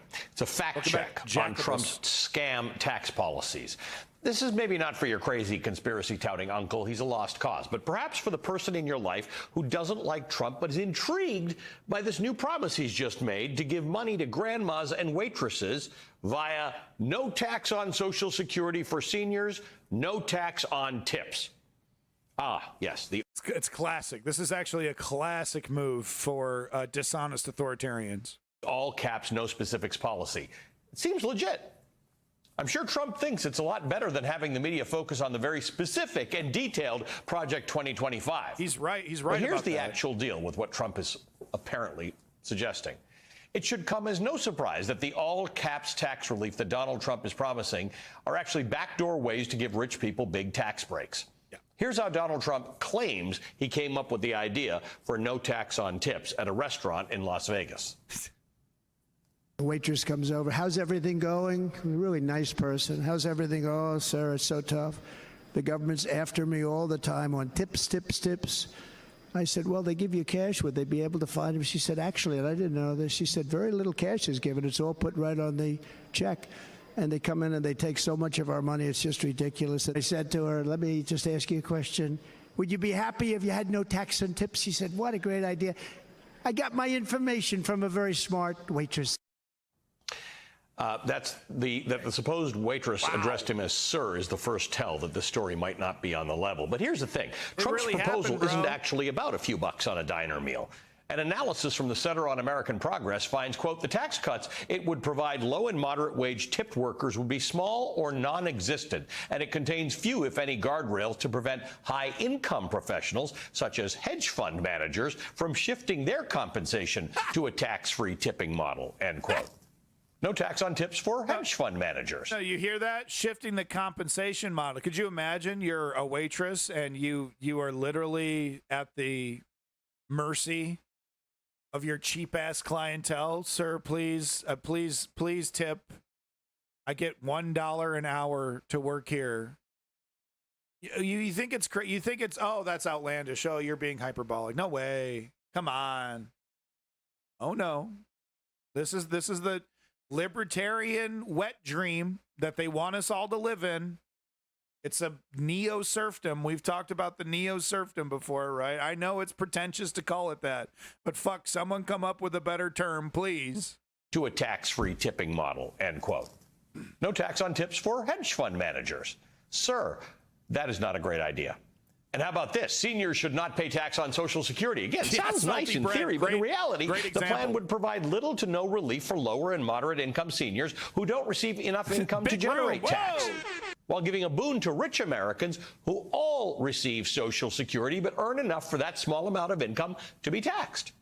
The reduction of income to the government from the tax breaks to them, to the wealthy, would in fact contribute to draining the Social Security Trust Fund, which you know would be a problem for grandma who relies on those benefits to survive. And the right wing know this. This is intentional. They want to destroy this system. They want to take this money and, you know, ideally use it for their own purposes, even not even give it back to the people. But I mean, if they have to compromise, they would prefer to invest that money in the market. You know, like that's, you know, like what your bosses do, what they used to have a pension, they now have a 401k. And the reason why they do 401ks is so now the boss or the corporation of that, you know, the board, however, whatever the configuration is, they have this massive pool of money, you know, for people, and now they get to jerk it around the fucking market, right? They get to make money off that. Used to be they'd have to save money. It was called a pension.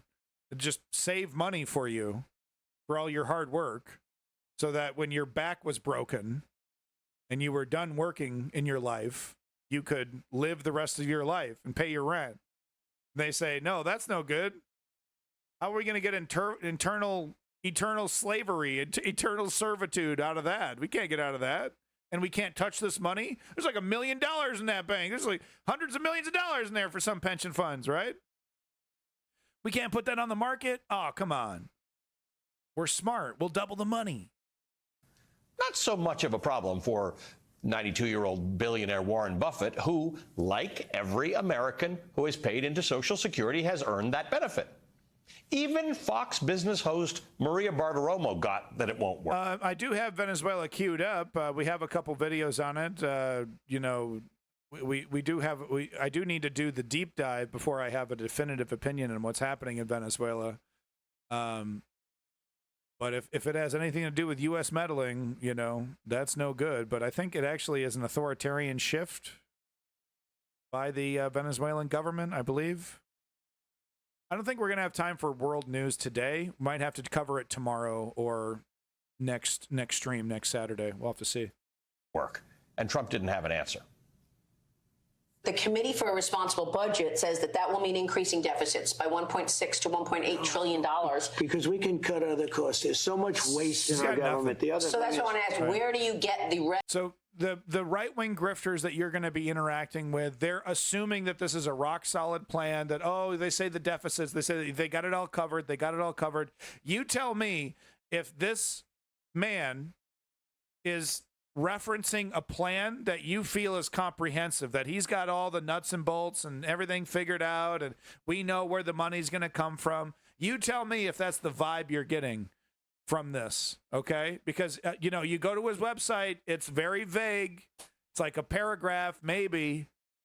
Oh, we're going to cut, and we're going to cut so much, we're going to save so much money, it's going to pay for itself. The cuts are going to pay for themselves. They say that all the time. They said it during Brexit. Of course, there's no discussion of taxing the rich. Even Keir Starmer avoiding taxing the rich, right? We're not, the neoliberals now avoiding taxing the rich, right? In the United States, they're embracing Ronald Reagan style economics in the United States. The neoliberals, the so-called left. So where are you going to get the money? Where are you going to get the money? You tell me if this guy has a solid plan or not. And remember this clip the next time you're having that argument with that right-wing grifter, with that right-wing useful idiot, about, oh, he's going to cut my taxes and the economy's going to be better.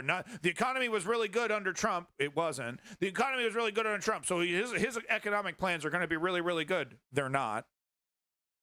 Look, I understand sometimes it feels futile to have that argument, but if you're going to do it, if you're going to expend that energy, know that you're on the right side. That's important. You're correct. You're right. He was a disaster. He's going to be a disaster. And listen to this rambling maniac reassure you that his plan is all figured out. Budget says that will mean increasing deficits by $1.6 to $1.8 trillion. Because we can cut other costs. There's so much waste in our government. So that's what I want to ask. Where do you get the revenue to offset that? Because it's also apparently going to advance the insolvency date of Social Security's retirement trust fund by over a year. Well, one of the things good about that is that's when people will make a deal. You know that. So he's literally, what's good? What's good about Social Security going insolvent?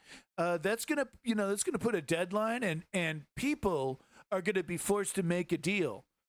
You're talking about the American people, and by forced, you're basically saying the American people are gonna have to accept much less out of Social Security, and that's a good thing. That's gonna be a good thing, guys. You know what's great about Social Security expiring is it's going to force people, the American people, to bend over and get fucked. It's going to be really great. It's, the argument is going to be, look, you want no money?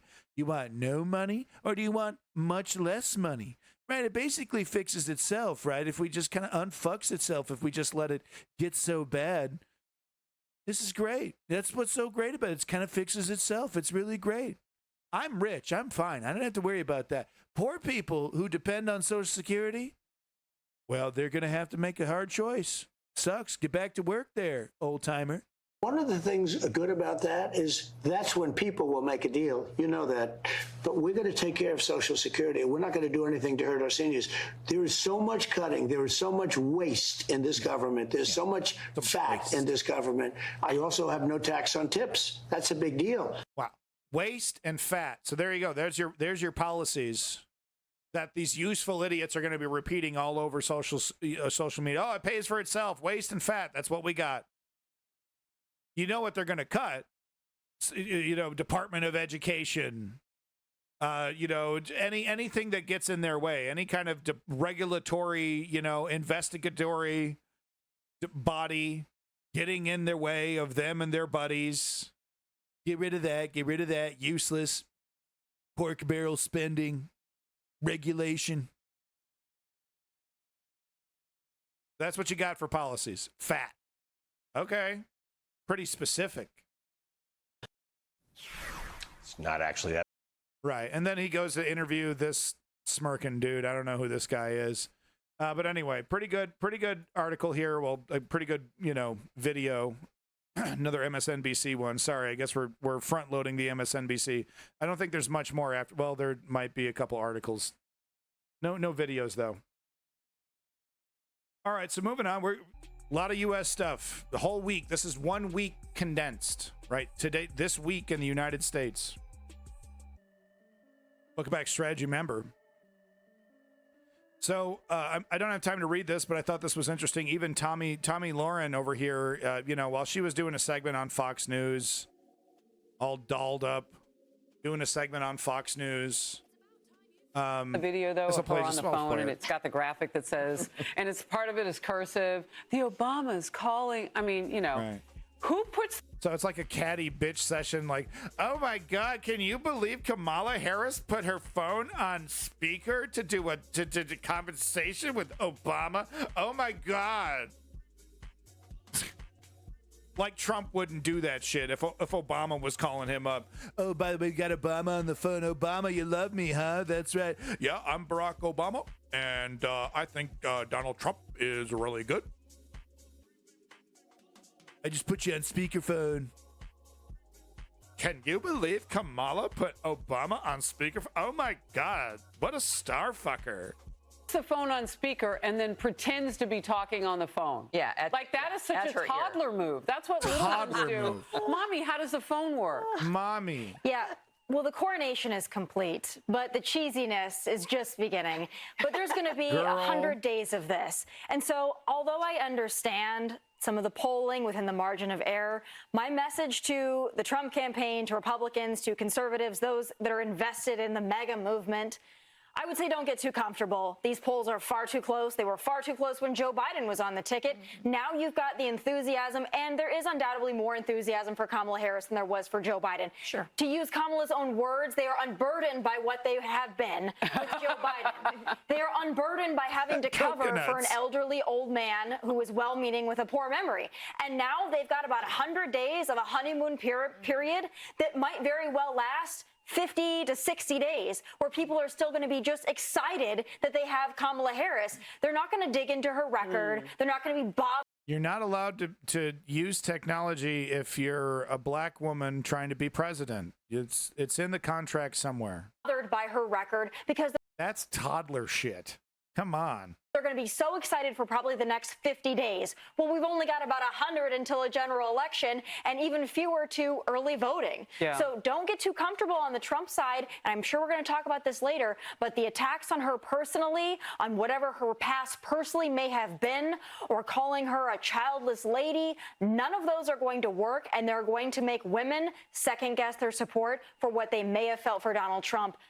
So this is how you have to criticize the Republican Party within conservative media. I don't know if you watch enough conservative media to pick up on that, what we're seeing here. But you have to do, instead of a shit sandwich, it's kind of like a shit toothpaste tube. And you basically have to have an entire toothpaste tube filled with bullshit, right? Oh, Trump's so great. Kamala's so dumb. Oh, it's so funny. Kamala, they got nothing. 100 coronation all the way over, right? You got to squeeze out all the shit from the tube. You got to get to the very end. Then once you've run out of shit and you have an empty toothpaste tube, maybe lay off the sexism and the racism stuff too, guys. That's really not a good look. That's really not going to fly. That's really not going to work for Republicans. Just to let you know, by the way, that's a really bad strategy. But I mean, Trump's so great, right? I mean, he's so great. But maybe lay off the sexism and the racism, guys. It's not really going to work. That's how you have to criticize. That's how you have to point it out really gingerly, really carefully. Ooh, please don't cancel me. Please, can I keep my media contracts? Please, I'm a grifter for the right. I love the right. Please don't make me do it. So that's how you have to do it. Moving on to the next story here. I got to talk about this weird stuff. Okay, we got to talk about the weird stuff. Because, okay,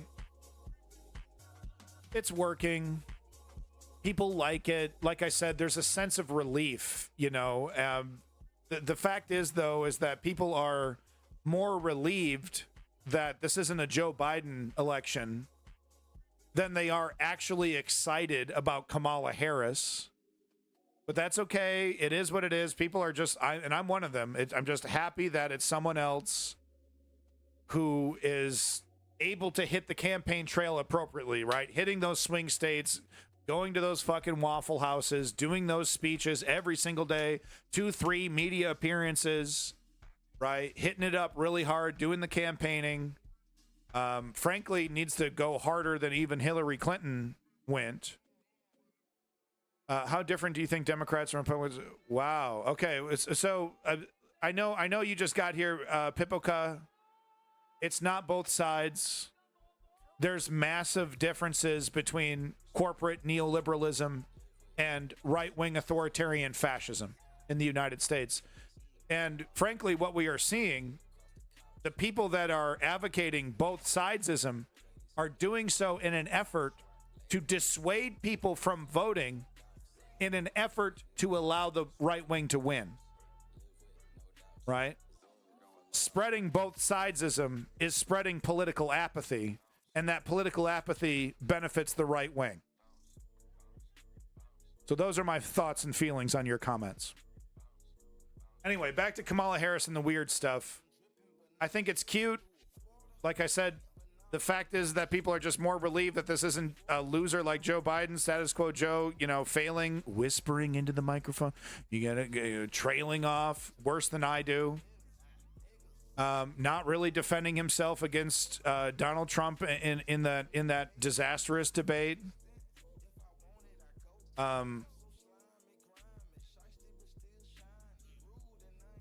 Yeah, no problem, Pippo. So now they're trotting out this weird thing. Instead of saying it's anti-democratic, instead of saying it's pedophilic, instead of saying it's dangerous, it's weird. JD Vance isn't a sex pest with a bunch of dangerous ideas about abortion. He's just weird. Donald Trump isn't a direct danger to democracy. Let's just bundle all that up and say weird. Okay, that's cute. It seems to be working right now. Social media seems to love it. Frankly, though, it's not exactly stupid, because just like the Republicans did with woke and other terms, that DEI, that perfectly encapsulates their grievances.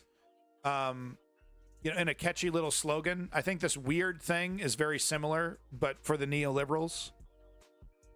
So I think it does have some effectiveness to it right now. My worry is that this is the whole plan for the next 90 days or so. We're going to take this weird messaging right to the very end. Because it's like, okay, we're avoiding Jeffrey Epstein, which is a ridiculous idea, totally stupid. Kamala Harris should be all over the Jeffrey Epstein stuff. But okay, we're avoiding that. But we need some teeth. We need something else. Right? A revolver has, 6 chambers? So the weird stuff, that's 1 bullet. Right? So what do we got for the other 5 chambers? Or is it 8 chambers? Whatever. You know what I'm saying. But what else? What other ammo do we got in this? What other talking points do we have? The weird stuff. My worry is that the weird talking point, if Kamala leans heavy on it in that debate, I mean, could you imagine? Donald Trump says you're terrible on the border. You're using the race card, and you're a nothing, nobody, and nobody knew who you were. Before Joe Biden, and you're like a DEI pick, at the Fox News debate. And she goes, you're just kind of weird, Donald. I mean, I disagree with everything that you're saying, but that's weird. Why are you being so weird, Donald? It just doesn't, where's the email? Can you show us your emails from Jeffrey Epstein, Donald? How about those 77 pictures with you and Jeffrey Epstein, Donald? What about she's gonna hammer on the convicted sex offender stuff, hopefully. So I hope the weird stuff is just social media campaign having some fun, but I just hope that the Kamala campaign has, like I said, more bullets in the chamber than just weird, because that's not going to be enough. Like I said, when Donald Trump gish gallops you into oblivion, and all you have is a quirky, weird response, No, you got to go on the offensive, and you need to go nuclear. You need to go nuclear. Free Palestine, absolutely.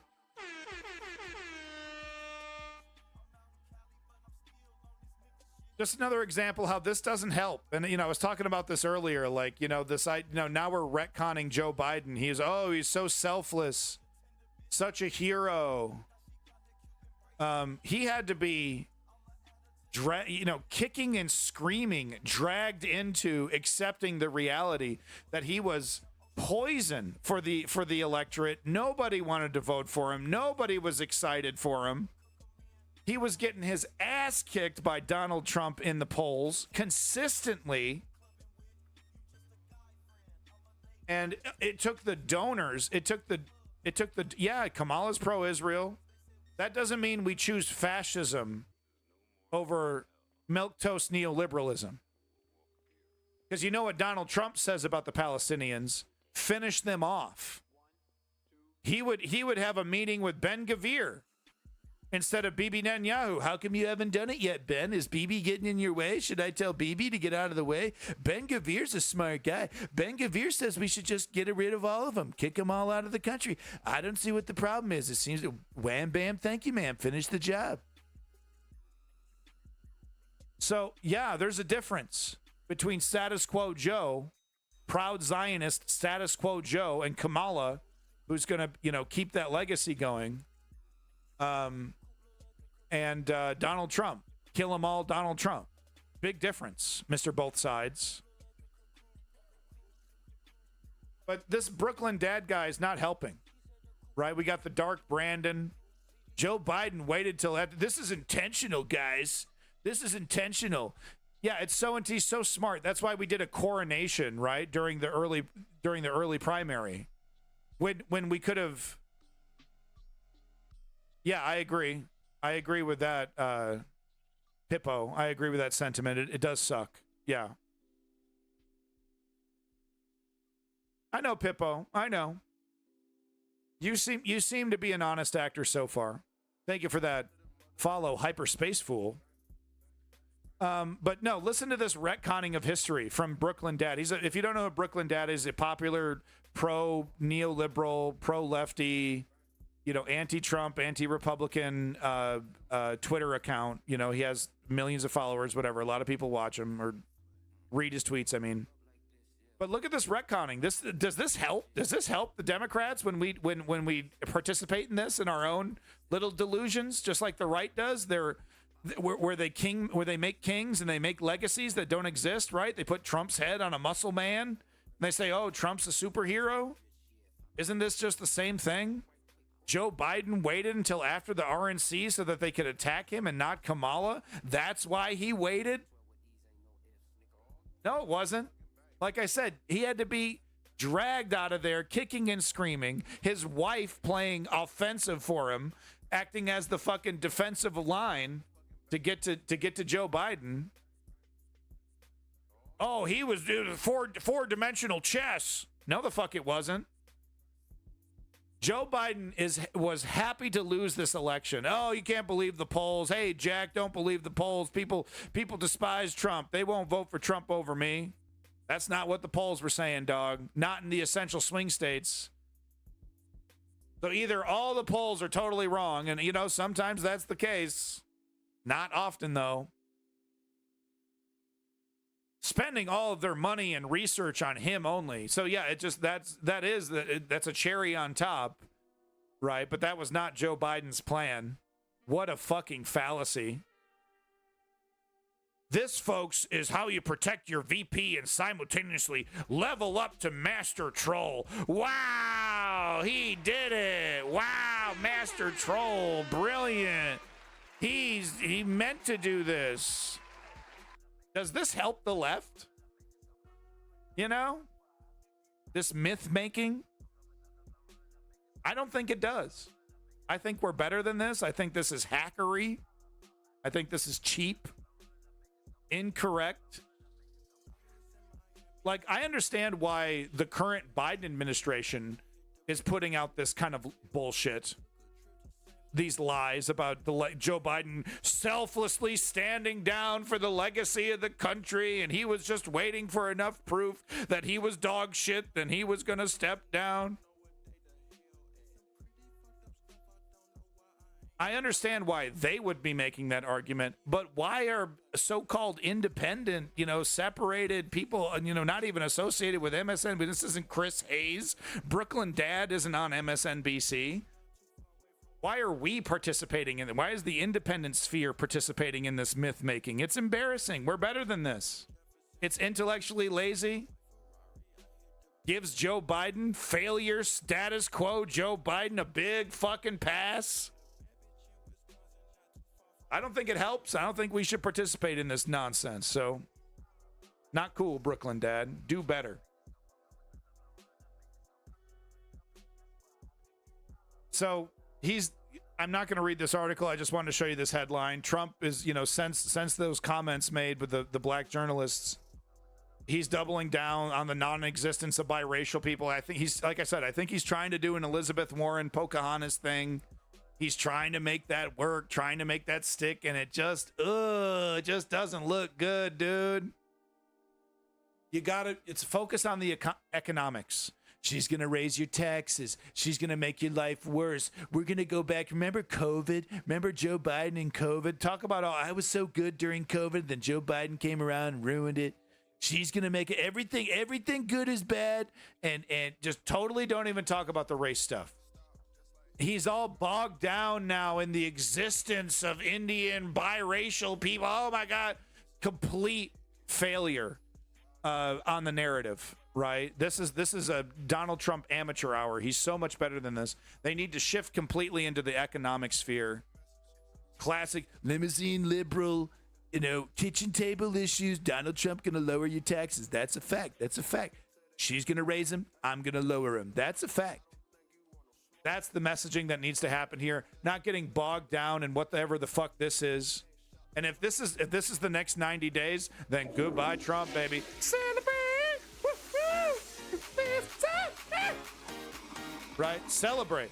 Because if this is the Republican plan for the next 90-ish days, slam dunkin'. Slam dunkin', slam a jammin', dude. Trump is fucking done.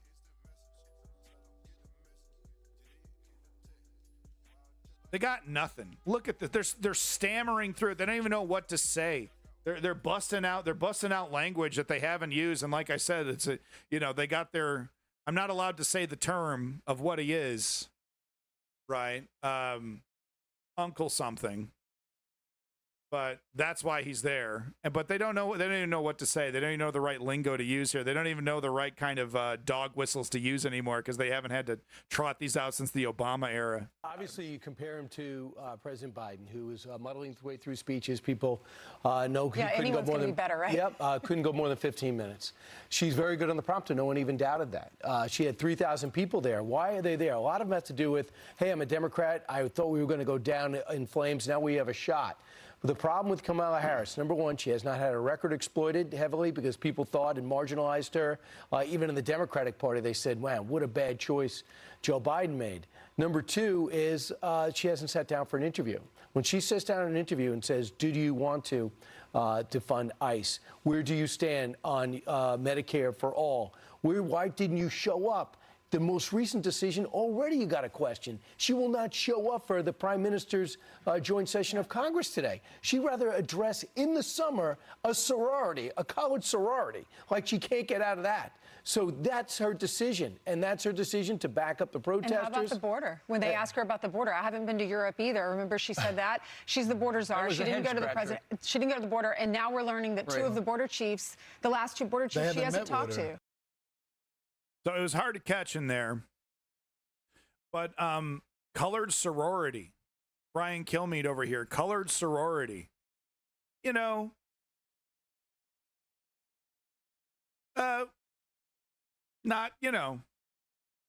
they just need to update their lexicon if they even need to. Here's why though, I think this is great. I want to see more of this. I love strong, educated black women telling pampered white women facts. I could get used to this. If this is a TV show, you know, if you could, you know, two strong, educated, you know, proud black women hosting the show, and they interview, you know, Pop-Tarts, you know what I'm saying? From the fucking Orange, you know, OC over here, Orange County right-wing, you know, women trying to defend right-wing policies. This is a whole TV show. This is a masterclass. I could get used to this. And this is why the Republicans are failing right now. They got nothing. They got nothing. I love it. They got nothing. Watch this. This is so good. Okay, you just said, no, that's not what they want. I'm a part of that they. No. And what I'm saying, yes, I am. You said white women. No, what I am saying right now is that I believe in equity. And when I say equity, I want everyone to have a fair, level playing field. I do not want That's not the definition of equity. Take a look at Kamala Harris's. It is the definition of equity.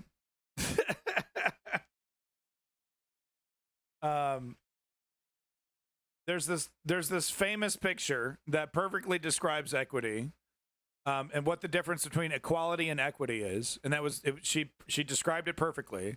So this is equality, right? Everyone gets a box to stand on, but only two people get to see the game because they're because this guy was unfortunate to be born with some kind of dwarfism, right? He was born with a physical disability, some kind of problem, which is the reality for a lot of people. They're born with all kinds of issues that hold them back. So one box isn't enough for him. And technically you could say this is fair, but not really. It's actually not fair. Equity is when people who don't have enough are given what they actually need so that it's fair and equitable for everybody. Let's just ignore the fact that they didn't pay a ticket to see the game. Someone pointed that out. That's kind of funny. So let's go ahead and ignore that part. But as you can see here, everybody is given exactly what they need. The person who is well-to-do doesn't need an extra box. He doesn't get one. The person who needs just a single box is given one. And the person who needs two boxes is under this person, he had to prove that he needed that help, right? So there's a means testing to it, but that help is then provided. And then everyone gets, as you can see, everyone gets the same experience. Even though one person is technically getting more, two people are technically getting more than this person, the resources are distributed equitably, fairly. And a grand majority of black people, this is what they want. They, it's fine, affirmative action. We don't have to do affirmative action, but is this a real meritocracy? Does everyone actually, do hardworking people actually, cut through the mix and actually get, are given recognition? No, it still kind of has to do with bias and race, and there's systemic racism and right. To each according to their needs. Thank you. So that right winger saying that's not the definition. No, that one more time. We're going to go ahead and let her describe it. That is the fucking definition of equity. That's not even the definition. Okay, you just said, no, that's not what they want. I'm a part of that they. No. And what I'm saying, yes, I am. You said white women. No, what I am saying right now is that I believe in equity. And when I say equity, I want everyone to have a fair, level playing field. That's literally the definition. I do not want. That's not the definition of equity. Wrong, dog. I mean, and where's the host to call this woman out, right? Not there. She has to defend herself, and she does so beautifully. Take a look at Kamala Harris's if you would 2020 campaign ad. Let's let Ashley Just because you talk so much doesn't make you right, okay? A conversation is that you listen, you actually hear what somebody says, and then we have a discourse. Just talking over someone doesn't make your point any stronger. Oh, God. Oh my God. I could literally inject that into my veins. Equity we can say, we know that there are people who are some disadvantaged, some white poor folks who are more disadvantaged than some people who are black middle class. We know that. But what equity is that, and I will just say, white women are the ones who have benefited the most from affirmative action. So maybe you're sitting at this. So that's actually a fact, that white women have benefited the most from affirmative action. An interesting little tidbit there. We could get, we could dedicate an entire 5 hours to this entire discussion about affirmative action, black and white discourse, CRT, all these important topics. Those are very important topics. We're not ignoring them because they're not important, but we don't have time to cover that in detail right now. But the News Underground is not afraid to cover these topics.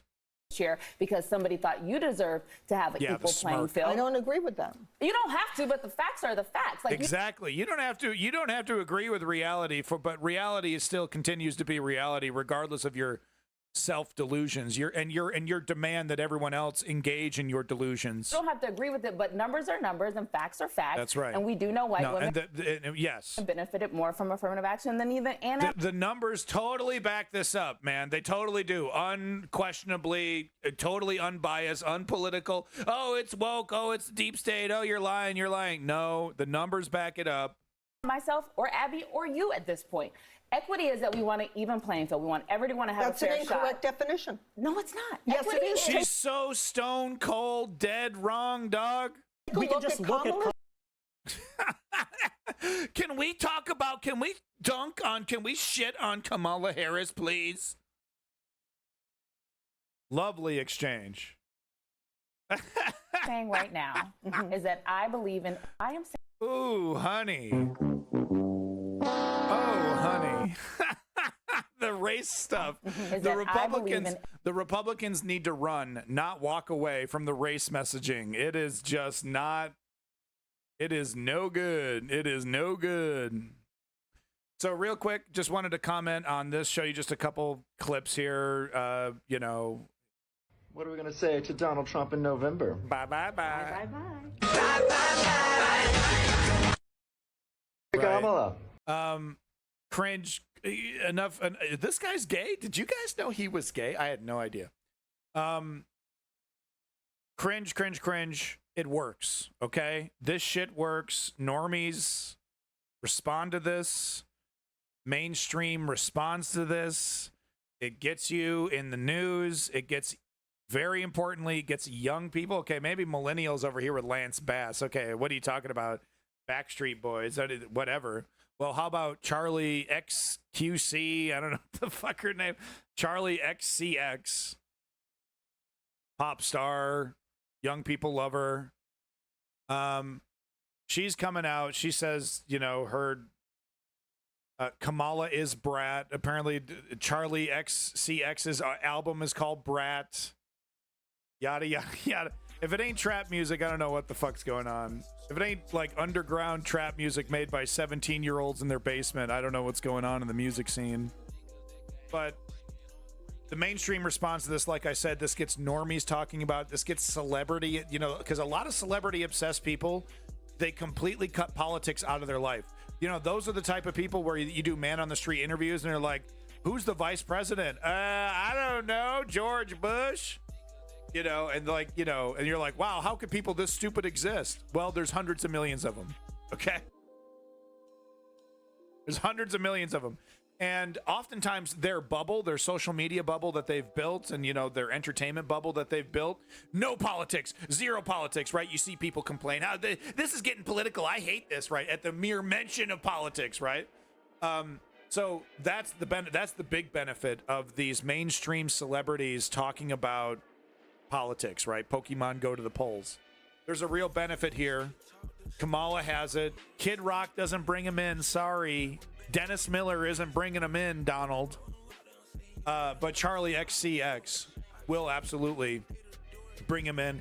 Big, get out and vote, vote or die, voter registration stuff, right? So Kamala's probably already talking to Charlie here about that kind of stuff. It works. It works. It's effective. Cringe all you want. I know I do. I don't scroll through TikTok. Oh, Lizzo said something. It's like, I don't give a shit, but politics-wise, optics-wise, it's important, and this is good news for Kamala. So there you go, feather in her cap. Congratulations.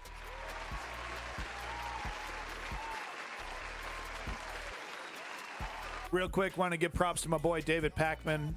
Thank you, Hydrogen, for the follow. Big props to you. Cool name. Please don't be a disgusting right winger with such a cool name. That would disappoint me. You know, usually the right wingers, you know, they have names that reflect who they are, right? So they're like, you know, I eat shit, I am a turd, I'm a walking pile of human feces, you know, those kind of names, right? So it would disappoint me if someone with an actually cool name was just a gross right winger. Anyway, real quick, because this is latest news, you know, not all of this is fucking crusty ass. I'm not, hey, he's not, yo, hey, he's not a right winger. All right, celebrate, dog. Celebrate. We got another one. Roped another one in. He's already leaving. He's already gone. Clicked off the tab. But no, big props to my boy David Packman here. We got to talk about it real quick. The turnaround in the polls. Like I was saying earlier, Joe Biden -7. You know, Trump was up 7 in a swing state poll. Trump was winning in all the swing states that matter, all the states that matter, all the swing states. He was winning. Biden was down consistently, dude. The excitement level was negative. People did not want to go to and vote. They're like, okay, well, I obviously don't want Trump, but fine, I guess I'll pull the trigger for Biden, I guess. People were not stoked. All of that has seemingly turned around in a matter of weeks, and it's very, very likely that this momentum is not over with, that by next Saturday, when I'm doing a follow-up on this, I do believe that we'll see Kamala technically ahead in all the swing states. I think Kamala will be like within the margin of error, though, in some of them, you know, just 1 or 2 points ahead. But it's going to be Kamala ahead there. And this is what I'm talking about with that weird messaging. We need more, right? Because we got to keep that momentum up. We got to get on the attack. So Kamala, Epstein, blow this open. You know what I mean? Force CNN to talk about Trump and Epstein. Force them to do it. Make Anderson Cooper crack it open, right? If Kamala Harris starts talking about Epstein, they will have to capitulate. And they're not going to get all, what do you think? Do we think the media, oh, well, we didn't really want to talk about it because our billionaire owners really think it's uncomfortable and we don't really want to talk about it. So we're kind of mad at Kamala for bringing this up. Do we really think that that's the message that they're going to go with? Hell no, they're going to be forced to actually cover it. Going to be a massive, massive, massive thing. Make a big deal out of it. He's already a convicted sex offender, right? You're already acknowledging that and talking about that. Bring the Epstein stuff into it, right? It's going to blow. And it buttresses, it backs up your whole weird messaging. Nothing's weirder than hanging out with a pedophile king. So that's what I'm talking about. We can't coast on weird for 90 fucking days when we got juicy steaks like Epstein sitting on the fucking table. No one's going to take a bite, huh? I got my fork and knife, baby. Why can't we talk about this? So anyway, real quick, we're not going to watch the whole thing, but here's some poll numbers, here's some data, yada, yada, poll number, horse race, fill in the blank. Trump nationally by 4 points as Donald Trump is collapsing and panicking daily, and J.D. Vance is losing 1 point of favorability every single day. What an incredible turn of events in American politics. Let's discuss it. In a new Civics Daily Kos poll, Kamala Harris is leading Donald Trump nationally 49 to 45. This is the best result for Kamala Harris so far. We will talk about how this fits into the average of polls, but what a number. Notable that among those 18 to 34, Kamala Harris is leading by more than 20 points. Yeah. Among 35 to 49, she's leading by nearly 10. I wish he could look. He's using the same highlight tool that I use as well. It's a Chrome plugin. That's so cool. I wish they had a comparison because I bet you these numbers were dramatically different under Joe Biden. Points, but among those 50 and older, that is the group with which Donald Trump continues to lead. A large majority of Democrats. Yada, yada, yada, yada, yada. Horse race, horse race, horse race. If you want horse race, literally turn on CNN, and 99.9% of it is horse race poll coverage, right? So I just to be an honest journalist, right, I just wanted to talk about it ever so briefly. Big props to my boy David Pakman. Like and subscribe, folks. He's a legit lefty journalist. You know, I don't agree with everything. During the Bernie stuff, he did the Elizabeth Warren nonsense. He's definitely more friendly to the neoliberals than I like. But like I said, you know, we need as many lefty journalists as we can get into this space. And so, you know, if I got to deal with David Pakman's, you know, limp-wristed centrism once in a while, fine, I'll fucking deal with it. Here we go, folks. You want some meat and potatoes? You want some good shit? You want some stuff that'll wake you from your fucking nap? Okay, well, we've taken our medicine. How about we have our little fucking dessert? So, won't pack down?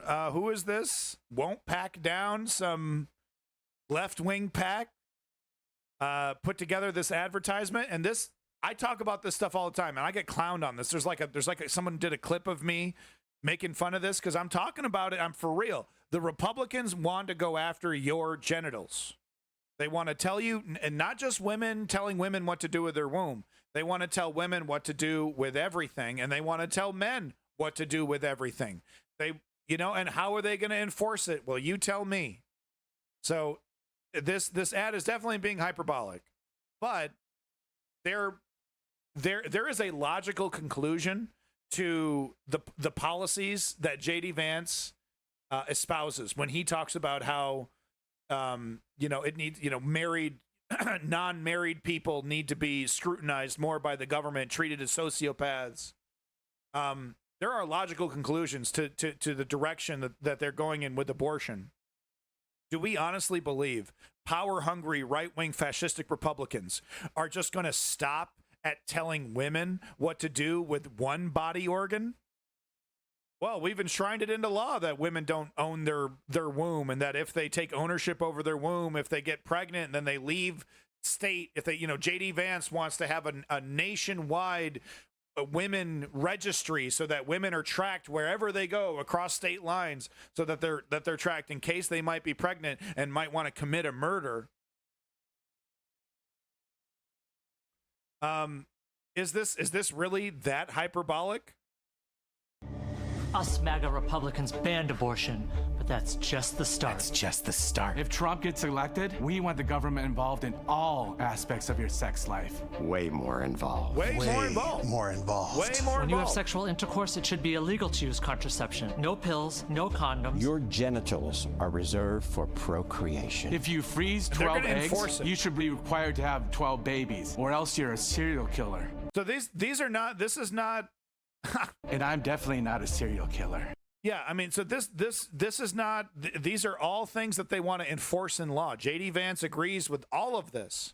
He agrees with every single word. Of course, he doesn't agree with the presentation, but no, this is exactly what they want, without any hyperbole whatsoever. I swear to God.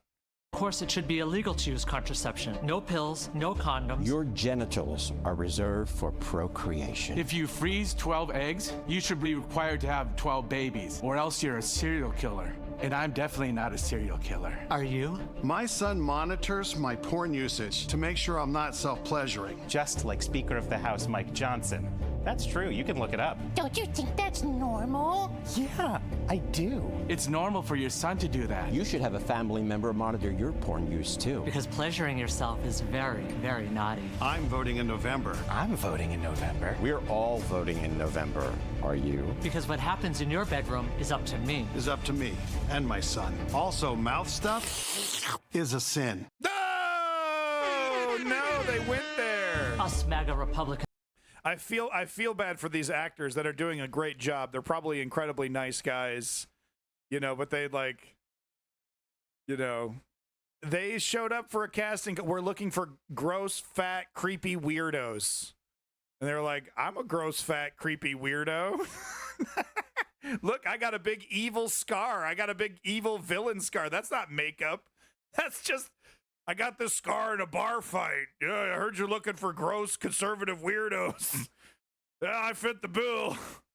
I actually believe all this shit. I want to get way more involved in everyone's sex life. No, but I feel bad for this guy because I got a feeling this guy's actually super cool. He's got like herpes on his lip, dude. They put like makeup herpes on his lip. This sweaty guy. Oh, I feel bad. This guy's probably a great father, super nice, you know, super nice guy. He was like, I'm just going to do this as a joke. Oh, yeah, you fit the bill, sir. Are you, you know, you got the FBI getting his ass called on, you know. I just feel bad for these actors. But they're, you know, how does it need to be delivered? You know, this is why I do the mass shooting update as a big fucking ha-ha joke. Because it's like, what do we need to say to people to understand the legitimate danger that they're in? The things that they're telling us are insane. What they want to do, just the things that they're admitting. But then when you follow the fucking rabbit hole, when you follow down the logical conclusion of some of their beliefs and what they want to do, you know, where it starts and where it obviously would end, people like this, inadequate, mediocre, incel, they want the government to enforce a type of anti-feminism. You know, we thought, you know, that never even existed in the 50s. You know? Guys like this, and no offense to this actor here who perfectly portrays this character, but guys like this want to enshrine into law something called no-fault divorce. Basically, if he is successful in tricking a woman into marrying him, she is not allowed to leave that marriage until this guy gives her permission. And that's what these guys think. That's going to make the nuclear family even stronger when women are legally held hostage by their husbands. JD Vance thinks it's a great idea. You think I'm fucking with you? Look it up, man. It's right fucking there. The things, fucking Hellraiser, right? Oh, the fucking things that they want to do to us. How do you enforce that? How do you enforce a ban on anal sex? Without, boom, boom, boom, boom, boom, boom. Open the door. You having anal sex in there? Anal sex cops. You know, talking about authorizing, immunizing, federalizing the fucking cops. Well, anal sex cops. Show me your penis, sir. I'm gonna check your penis for fecal matter. You think I'm playing? You think it's a big joke, right? That's pretty funny. Until they're scraping your dick. Oh yeah, we knew it. It's like, what if I'm just unhygienic? What if I just rip the toilet and I don't, I barely wipe? Ah, good enough. You're disgusting, so you had to go to jail anyway. So the weird stuff, though, as I'm criticizing it, but I do understand it's effective because here's a good example of like, it really is. It kind of encapsulates these pedophilic, frightening right wingers that we see everywhere. If you're on social media, they're everywhere. The Andrew Tate emulators, right? We want to ban divorce. So I was just talking about that. No fault divorce. And abortion, and legalized child marriage, all things that the current right wing has normalized. Yeah, Ice King, that's a good point. But these are all things the right wing totally normalizes. You if you go into a right wing space, you hear discussions about these kind of things. Like over coffee. Oh yeah, 16. Yeah, 16 the right age? I don't know. I think 14's the right age that we should be able to marry children. Yeah, and there's no way once we marry her, she shouldn't be allowed to leave unless we give her permission, right? Oh yeah, definitely. We should be able to enslave women. Delicious. It's them drinking tea, right? So it's like, and then the response is, "Wow, y'all are weird." Those are weird things, man. I mean, you could get into specifics like I do about what they are specifically. Pedophilic, authoritarian, slavery, right? But no, weird. Okay, yeah, they're weirdos. What? Whoa, bro! What the fuck? What happened to reasonable debate on policy? That's not cool, bro. And then look at their names. I can't even say this. Rapist. We all know what it is. They're lolicon lovers, right? J-E-W Hunter and Groipy Femoids, right? A fan of Nick Fuentes. No, I'm not British. I'm just a fanboy. I have been told explicitly that I'm not allowed to use bloody, but I can use bollocks. I've been given explicit permission by a person from the UK to use bollocks, but I can't use bloody. I've accepted that. I'm just a fanboy. What's wrong with bloody? Nothing's wrong with bloody. I'm just not from. It just doesn't. You know, it's like the UK N-word. I'm just not allowed to use it, man. I'm not from there.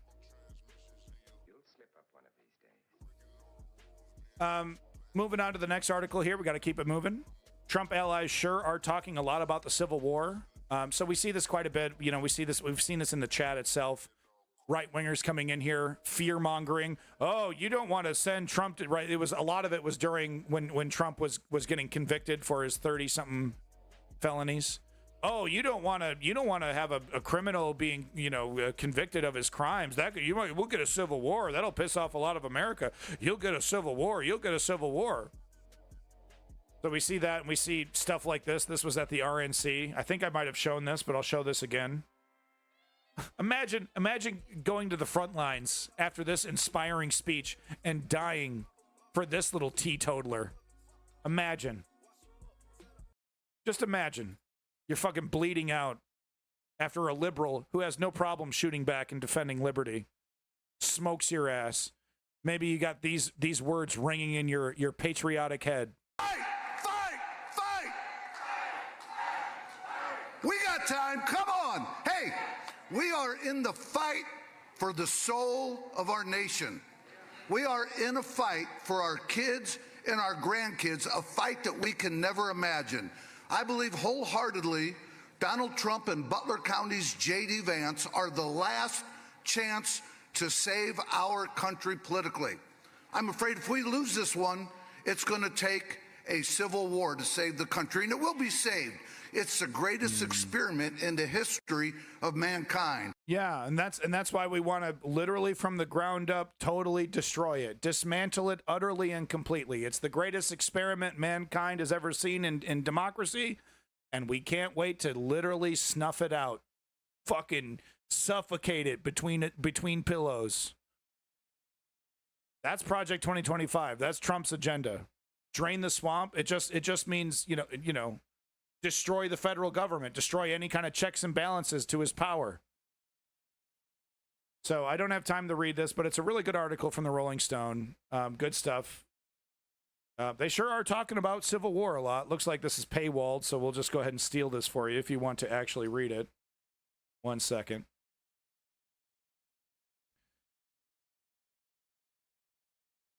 Very useful website here, this archive. Here you go. Here's the link. Go ahead and read it if you want. Good stuff. My main thoughts are do it, please. Can the right wing just do their fucking little Civil War? Can Meal Team 6 nut up, right? Do a little coordinated, political terrorism. Maybe take a governor across multiple states hostage. Oh, this is it. This is starting a civil war. We're doing a civil war. Civil war.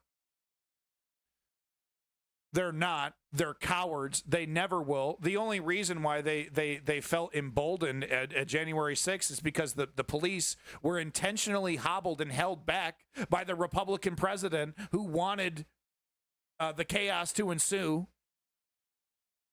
Joe Biden and the federal government, the current president, the current sitting president, and the current configuration of the federal government and the cops will fucking smoke any right-winger.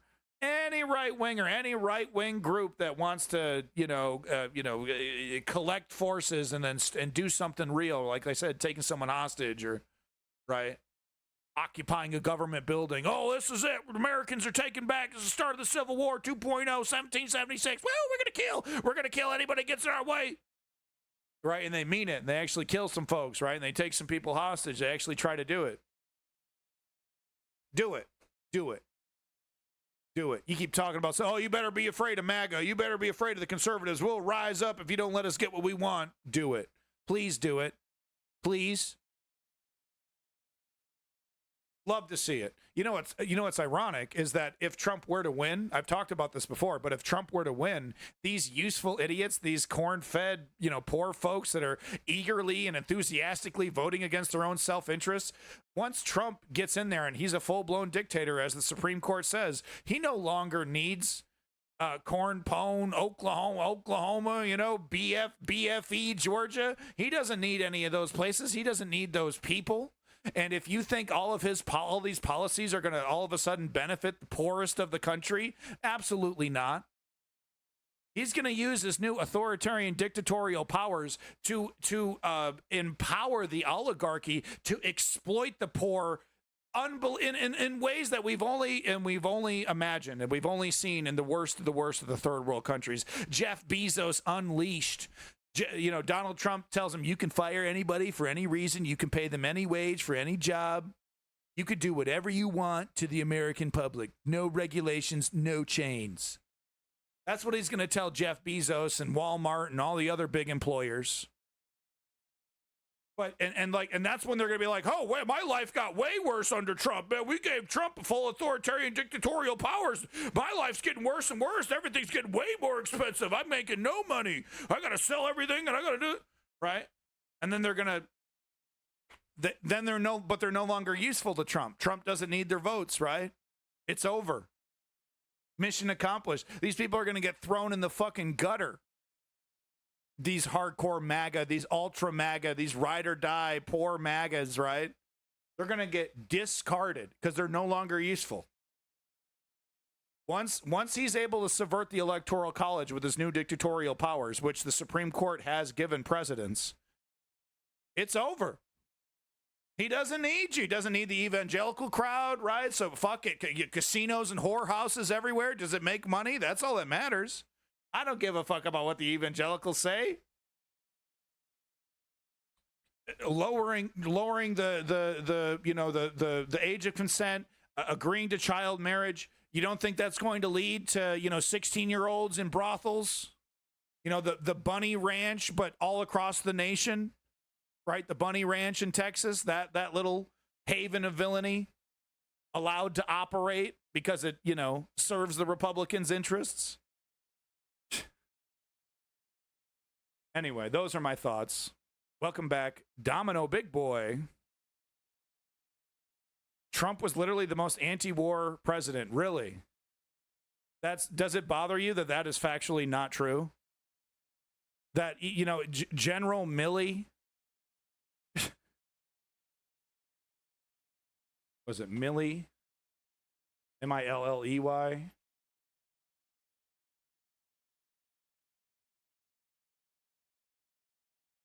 See if I can find it.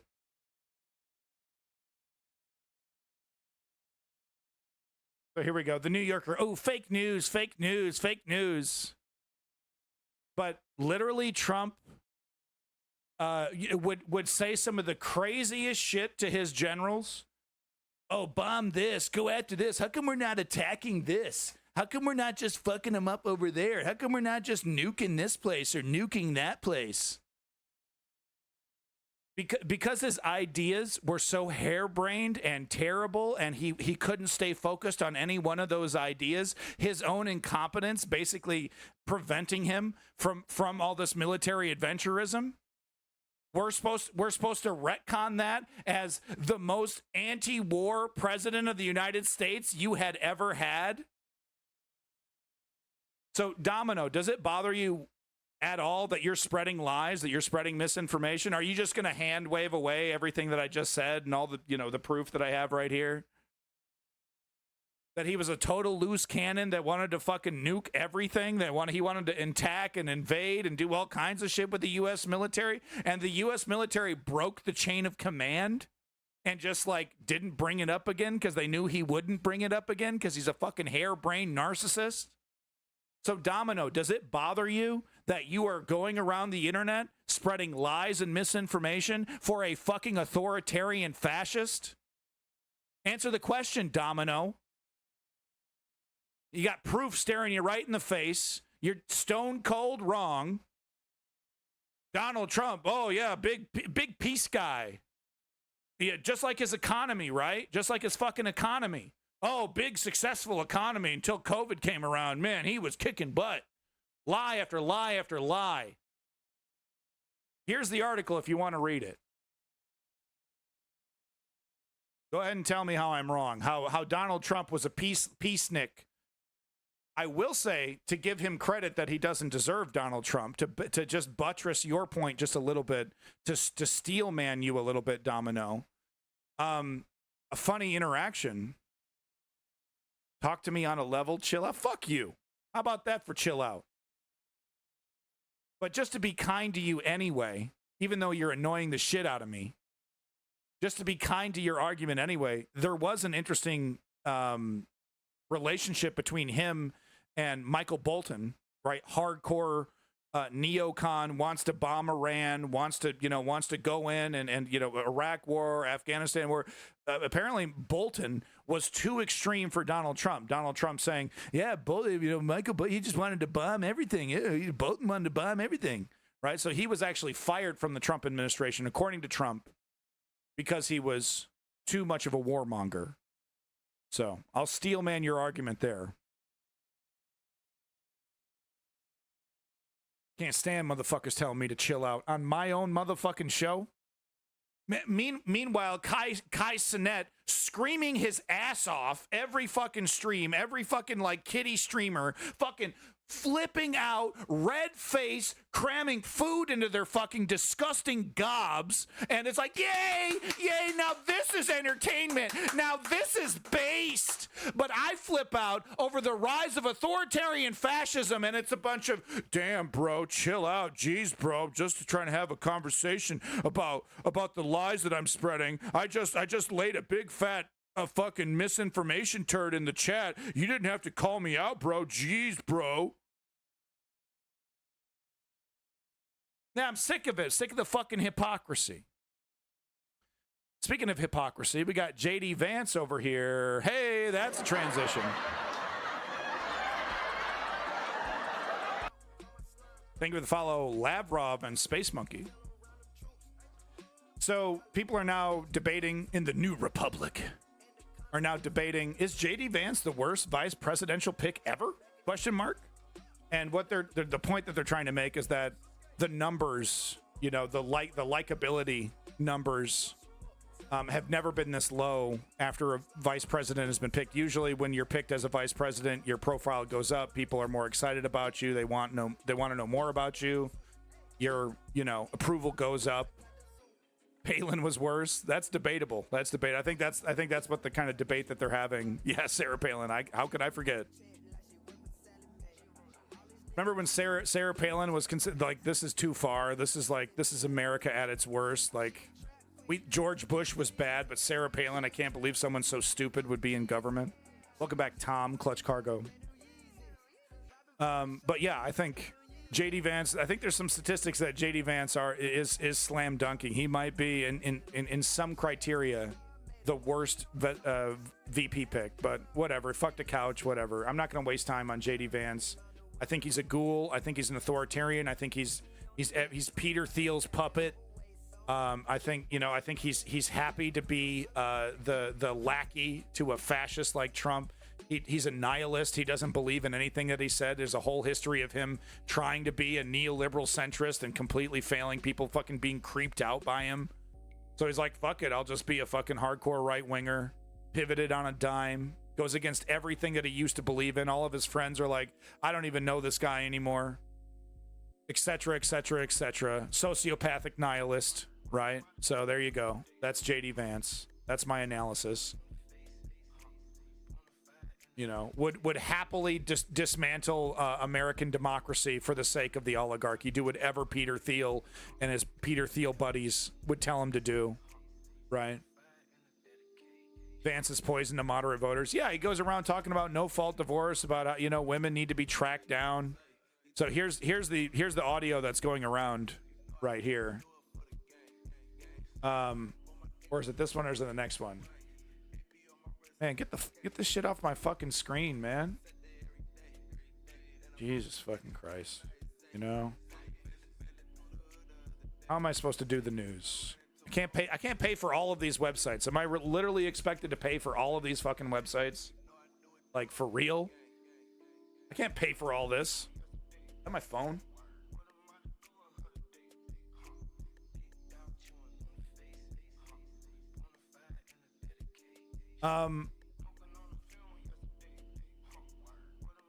Okay, fuck this article. I don't even know what this article's about. But no, there's devastating audio of JD Vance talking about how women, women need to register themselves. And, if you're crossing state lines as a woman, you need to be able to be, submitted to an inspection. Are you pregnant? Are you crossing state line? This is suspicious.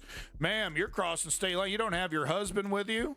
Are you pregnant, ma'am? Let me see your belly. Let me see. Okay, I don't see no bump, but yeah, guess we're gonna have to do the old pregnancy test now. Look, there's a couple ways of doing this. He's putting on rubber gloves. There's a couple ways we could do this, ma'am, but yeah, we can't have murderers crossing state lines getting those abortions in the dirty liberal states, so gonna have to check your vagina. My book, my Bible, and my politicians that use the Bible to get my vote, they say this is holy and just. I promise I won't take any pleasure whatsoever in administering this pregnancy test that I need to watch you do. I need to watch you pee on this stick because I can't have you cheating a pregnancy test. I'm sorry. No, we don't have any female officers. They all quit because of sexual harassment. Sexual harassment is totally rampant within the police department. And yeah, we don't got any female officers, so I'm going to have to watch you pee on this stick now. I'm sorry now. It's the law. It's the law. I'm sorry, ma'am. It's the law. No, I can't let you go back. I can't let you just turn around and go back because you're a suspected criminal. You're actually a suspected murderer. So we got to make sure you're not an attempted murderer here. So it's a very serious crime, ma'am. I'm so sorry. I gotta look at you while you're peeing on a stick now. I'm so sorry. You want to do it right here? Or we could. I tell you what, we do it right here. We could avoid a trip back to the old precinct right there. I just take your pissy stick back to my truck here, my truck, cop truck, cyber truck, cop truck. Take your pissy stick back with me, no problem. Just wait for that bad boy to show us you're not pregnant, no problem, missy. And how do you enforce it? That JD Vance talks about women are not allowed to cross state lines without some kind of scrutiny, right? So how do you enforce it? That's how you enforce it. You get the fucking cops, right? We'll just do, just as they do like field sobriety tests, they'll do field pregnancy tests.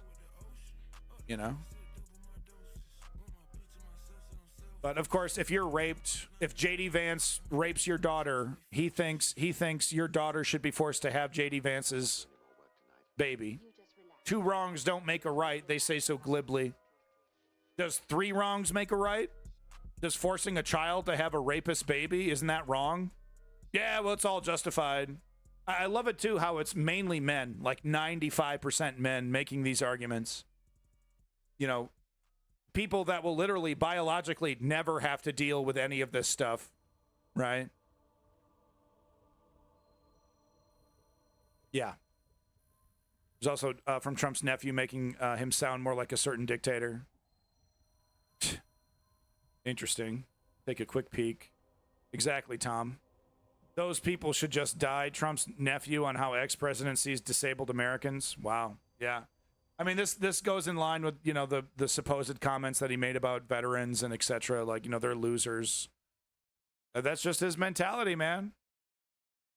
His entire life, it's been nothing but, reward and, great luck. And no one's ever, people that get in his way get destroyed. Why would he stop?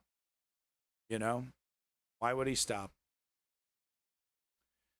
I think this is the last bit. No, I have. Yeah. Okay. 2 little last things about JD Vance. So this is interesting. Mike Figurino, everyone's favorite host over there at the Majority Report. Please call me back, Mike. I love you. I want to be a member of your cringy mafia podcast. Please call me. I'm just kidding, Mike. I'm just giving you shit. You're a great guy. But no, Mike Figurino here decided to read Hillbilly Eulogy, fucking read J.D. Vance's best-selling book. Oh, it's so amazing. So decided to dig into Hillbilly Elegy, 21 pages in, and I found this insane fucking admission. And listen to this. This is insane. Why would you put this in a book? Why would you admit this? Listen to this. Life in Jackson ain't quite like it is elsewhere. Just because we were poor didn't mean we didn't know how to throw a party and have a gosh darn good old time. Oh, excuse me. Lindsay and I threw a big party with the fellas from the gas station one night. We filled up a bucket with fruit punch, vodka, blasted 80s rock, and got high as kites. That's the first time I experienced that's the first time I experimented with shroom. Lindsay woke up with a penis drawn on her face, and I found an empty M&M Minis container shoved halfway up my ass.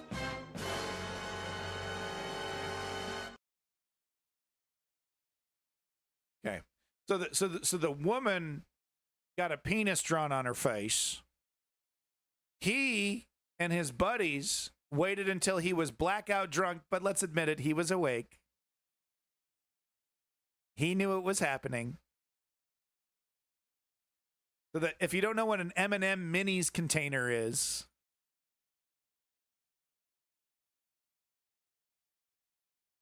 they look like this. Okay.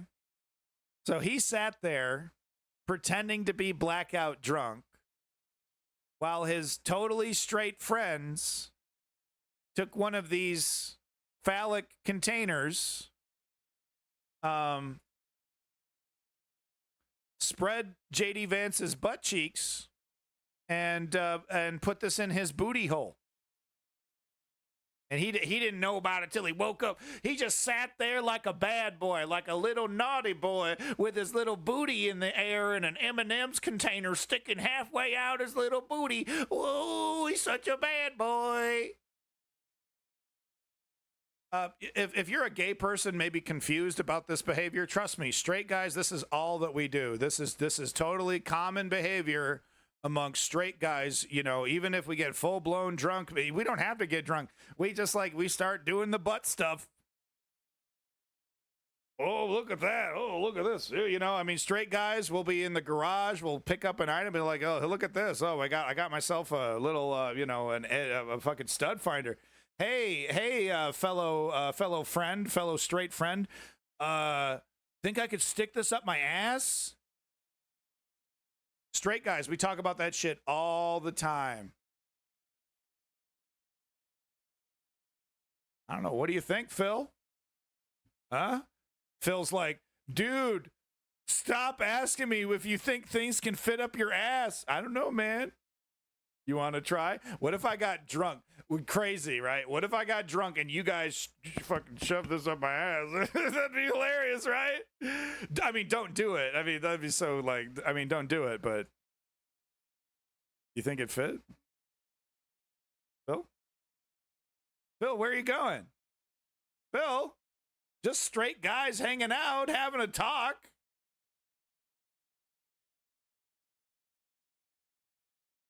Thank you, Chem Goblin. Just gonna go ahead and ban him. I don't fucking care. Bye. All I need is the word of Chem Goblin to annihilate you. That's all I need. Yeah, but the woman is just like, oh, haha, it's funny, it's funny. Let's do a bunch of gay stuff to JD. Yeah, let's do a bunch of gay stuff. JD Vance, ooh, I hope no one sticks an M&M container up my butt. Ooh, I got it halfway in there for you, boys. Don't quite know how it got there, to be honest, but it still wasn't as pleasant as the hot dogs we'd use for makeshift dildos in college. Still, that was one hell of a night.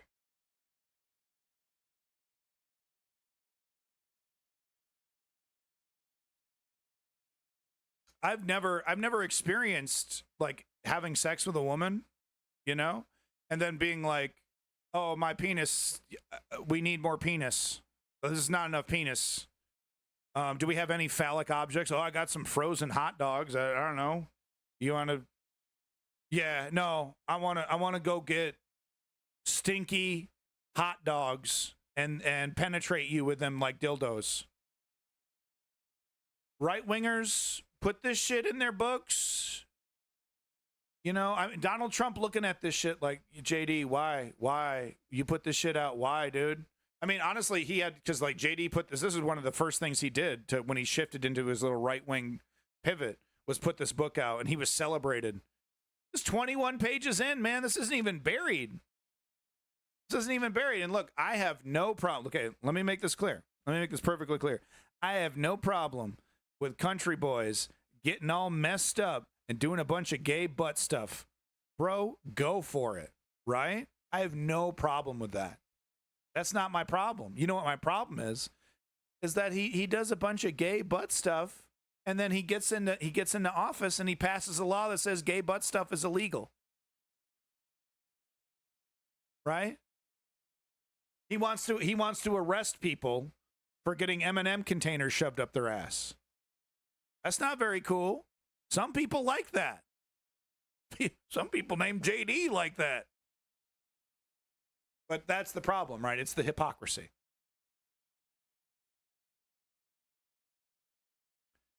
So last little bit, speaking of hypocrisy, how about a couple interviews with Republicans on the street about J.D. Vance and his previous comments about Donald Trump being America's Hitler? So tired of people calling Trump a Hitler. Trump is not a Hitler. Who would say that? Yeah. Well, J.D. Vance said it, but he... All right. J.D. Vance did say he did call Trump America's Hitler. That's just so sick. I'm here at the RNC. I was there to witness people's reactions when Trump announced his running mate, J.D. Vance. J.D. Vance's opinions and views were very similar to mine when Trump got first elected. You called him America's Hitler? No, I never called him that. When did you call him that? You called him America's Hitler. No, I want to...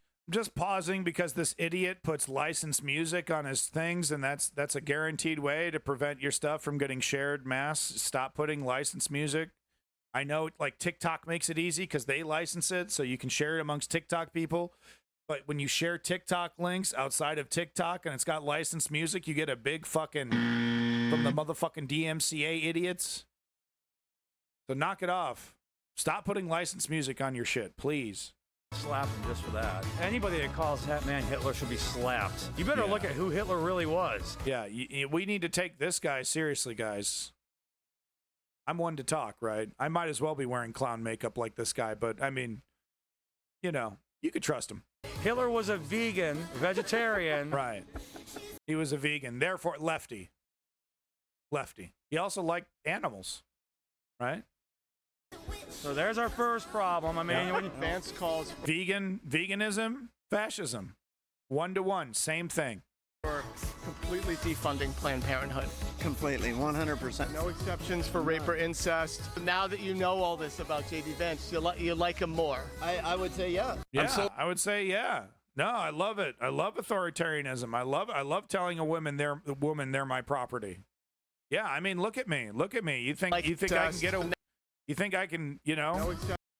That's the thing. It's a lot of guys like this, right? Who their wives are miserable. If they haven't left them already, right? They want to leave them, and they know it.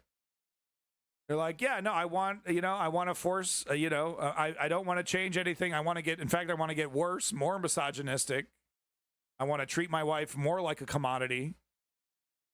And I want to force her into a no fault marriage where she can't leave and unless I get permission. You know what that's going to lead to? I don't know. Is there a word for husband side? I know that we got infanticide, we got regicide. Is there a side word for when women en masse kill their husbands?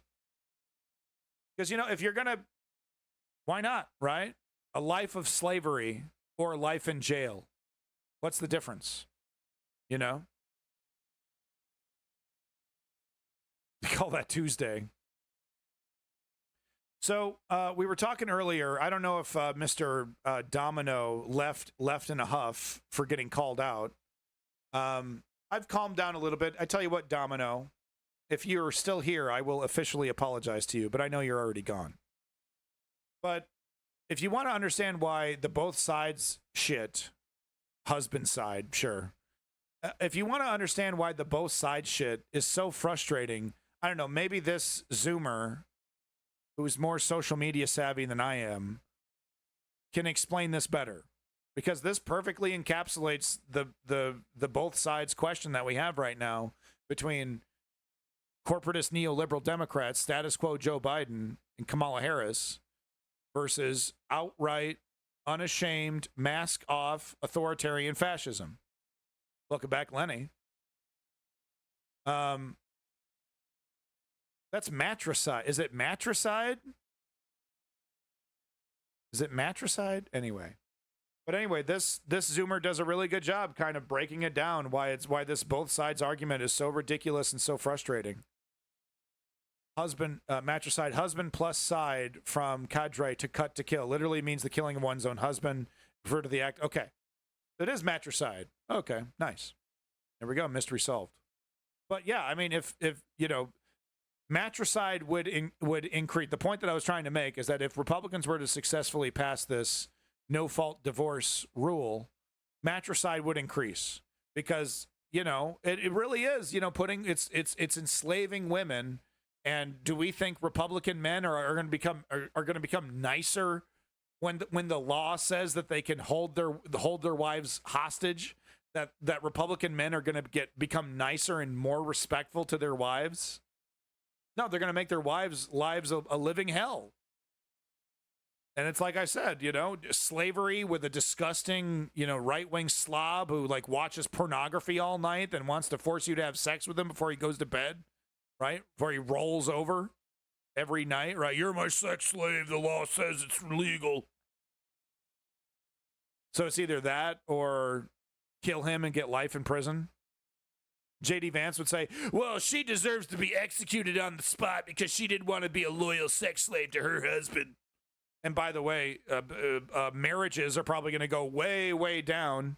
Republican guys are going to have a really, really hard time tricking women into marrying them. They're going to have to lie about all their beliefs to marry women in the future, right? Because they don't want a little Nick Fuentes situation. Oh no, I'm not a right-wing maniac. I'm not going to hold you. I'm not going to hold you hostage. You know, then first night of the marriage, right? They're busting out the. Here's the terms of the marriage, slave. So yeah, I mean, it's, you know, like Republican men think they got this shit on lock, right? As soon as we get our authoritarian dictator, man, the world that we want to build is going to be so perfect. And it's so totally not. They don't really put a lot of thought into what would actually happen when they implement their fantasies. Anyway. Both sidesism is disgusting. This person describes it really quite well. Hey man, it's time for dinner. We get a pick tonight. We can have the food that we had last night, which we both agree was bad. We didn't like the food last night. Yeah, talking about Joe Biden, talking about neoliberals. Or we can have this bottle of sulfuric acid. Literally sulfuric acid. Literally put sulfuric acid in a bowl and drink it like soup. And here's the thing, if we don't pick either, somebody's going to come by later in the night and inject us with the sulfuric acid. Sweet. Right. So if we don't do anything, the fascists are going to win and they will force sulfuric acid into your body. You cannot escape this. You have to make a choice. Have to pick. I didn't really like the food at all last night, though. Agreed. Yeah, me either. Here's the thing. Yeah. I think getting the poison's really bad. What we really need is to have like a full buffet with options for everyone. Right. That's what this fantasy, the utopian commie, honestly, usually some kind of commie, alternate politic lefty, right? You know, commie, anarchist, fill in the blank, different flavors. And they're like, well, ideally we'd have this system and ideally things would work this way. And it's like, yeah, well, wish in one hand, shit in the other. But there's actually the game that's being played is on the table right now. We're not talking about a different game that we would like to be playing. We have no choice. We're players in this game. There's no escaping this game. We have to make a decision. Well, but I would like more options. It would be really great. Yeah, it would be. Yeah, man, that would be great. We can do that we could really try. That's a lot of work, but we can really try for that. Right. We wouldn't be able to do that if we drank the poison. That's correct. I'm talking vegan options, halal, the whole shebang. I mean, that's what we really need. Yeah. Agreed. Not possible given the present. Am I even going to bother? Really? Am I even going to bother with you? So you're supporting Trump. You're voting Trump. You're going to news-oriented chats to try and gaslight about how Trump's obvious authoritarian fascism is authoritarian. It's not really. Are you? I know it's going to be next, right? You're going to ask me to define fascism. Is that what you're typing in chat literally right now? So we're about 3 months away from a guy who is promising to dismantle our democracy, promising to implement a litany, a Project 2025 litany, 900-page list of, yes, overt fascist policies, but you want us to have a debate about, ooh, that's a hard word. And now we're talking about race. See what I mean? It's completely useless to talk to people like you. So it's really just more expeditious, right? It's really just smarter for me not to engage with you, just to see it. Here's the door. Goodbye. Right? We need to have an intellectual discussion about the definition of fascism so that at the end of that conversation, I can still disagree with you and still support right-wing dogma. Is that I need to waste my time with every one of you fucking clowns so that at the end of that discussion, you won't be convinced to still vote fascism?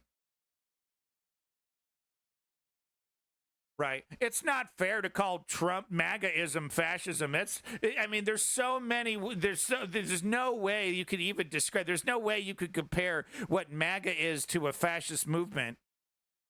Actually, yes, it's actually quite easy. There's people much smarter than me have big old lists. Yep, and ding, ding, ding, ding, ding.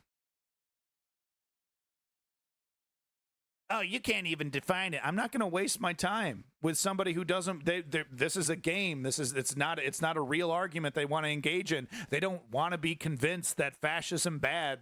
There's no definition I could give an individual like that. That would, oh, now that you say it that way, oh, maybe you're right. Maybe is Trump a little fascist? Maybe you're right. It would literally never happen. But they like to pretend it though. They like to pretend Trump is more socialist. From a fucking Gadsden flag, free market. Oh yeah, libertarians. Oh yeah. Let me guess, you want to lower the fucking age of consent, you libertarian monster, right? Is that what you want to do, Mr. Free Market? You want to rape children and make it legal? Isn't that what you want to do, you libertarian? Admit it. Put it in the chat that's exactly what you want as a libertarian. You want to lower the age of consent. 18's too old. Admit it. If you had balls, you'd admit it. I know when you go to your right-wing safe spaces, you admit it. So have some fucking balls, you right-winger. Oh, yeah, Trump's more socialist. No fucking evidence of that whatsoever. Whatever, right? What are you, one of these Jackson Hinkle? I believe in American communism or conservative communism or whatever the fuck you're trying to do to try to confuse and gaslight people. Mr. Free Markets over here, Mr. Libertarian, totally believes in fucking lowering the age of consent, doesn't want to talk about it. Ooh, that's awkward. Can't we talk about lowering corporate taxes and that will somehow make my pathetic life better? That's what the fucking libertarian wants to talk about, how magically lowering taxes for billion-dollar corporations is somehow supposed to make your fucking life better. Anyway, let's finish this up. Both sides-ism. Circumstances. Honestly, I mean... Thank you, Smash. The food we had last night was basically poison. Basically. No, okay. So, and that really is where it gets most frustrating, and this is where the left does the the dirty work for the right. They start carrying the right-wing narrative. I mean, honestly, Joe Biden's just as bad as Trump, right?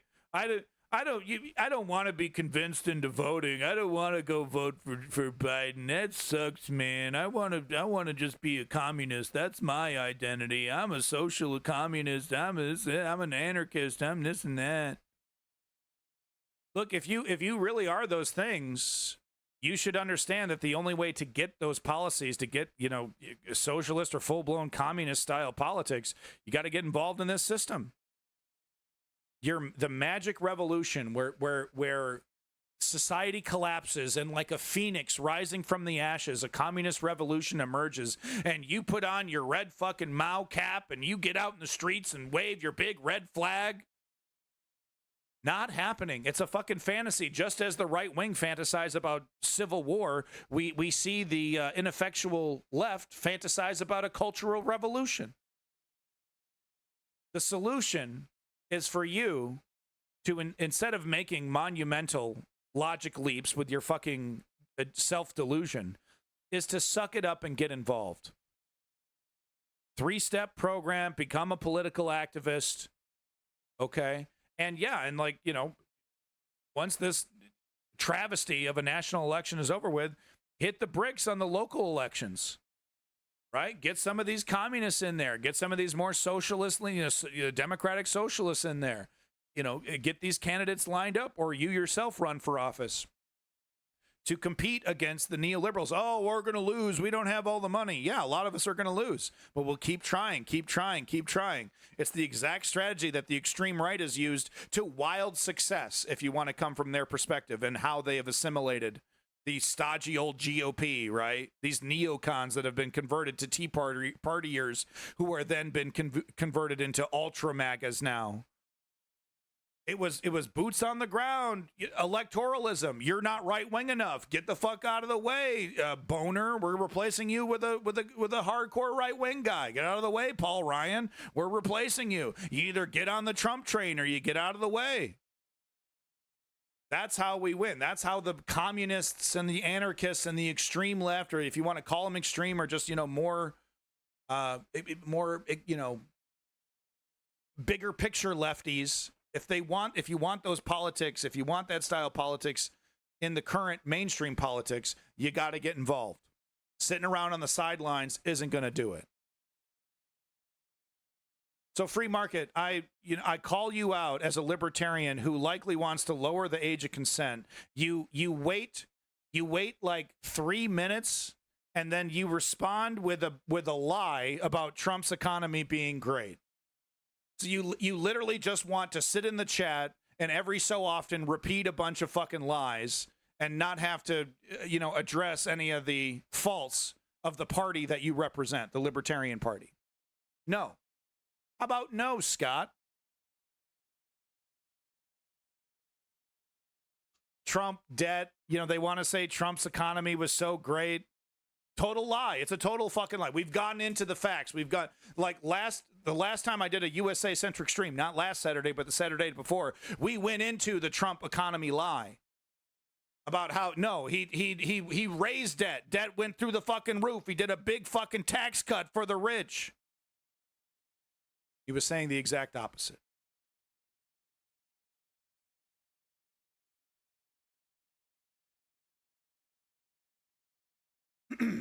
Trump wants to put unstable spending in place. He spent $7 trillion of debt. He is no better than the Democrats. Okay, yeah. Yep, you're right, Chem Goblin. You're right. I read that wrong. God damn it. You're right. Chem Goblin was right. Welcome back. Welcome back to the stream. Free market. Please give me another reason to fucking ban you. Food we had last night was basically poison. Basically. No, he's saying Trump wants to, Trump isn't right wing enough. He wants, he will still put us in debt, which is, yes, of course. The Republicans are legendary for their deficit spending. Okay. Dude, I agree. It was terrible. Real bad. I was protesting the whole time we were making it. But, again, it won't instantly kill us like sulfuric acid. Drinking a bottle of sulfuric acid might. Exactly. See, I would like to not pick and not get the poison. and be celebrated for my choice. Right? We've seen some of this in the chat itself, actually. And be celebrated for my choice. Right. I don't want to participate. I want to extract myself from the process, and I want a pat on the back for being morally consistent. Yeah, man. I want Silent Hills to be uncanceled, but that's not going to happen. So I'm just gonna go eat that food that neither of us liked, and just hope that the poison guy doesn't get me too. Okay. So this video, I think, might have been made before Kamala.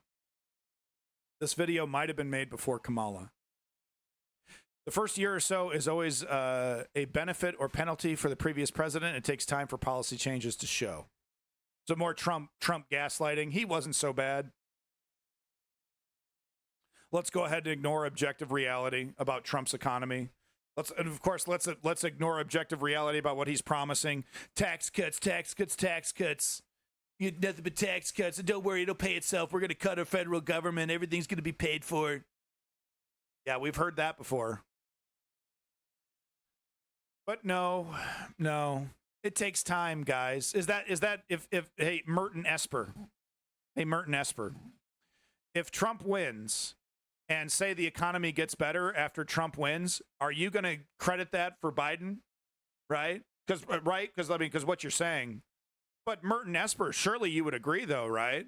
If the economy somehow, gets better under Trump's first year, I mean, really, that's going to be mainly Joe Biden, right? His policies, because, as you said, the first year or so is always a benefit or penalty for the previous president there. It takes time for policy changes to show. What, $1? You can do that? How did someone tip me money? Huh?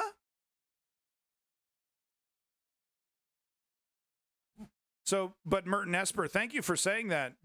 But could you agree with what I said previously, though, specifically?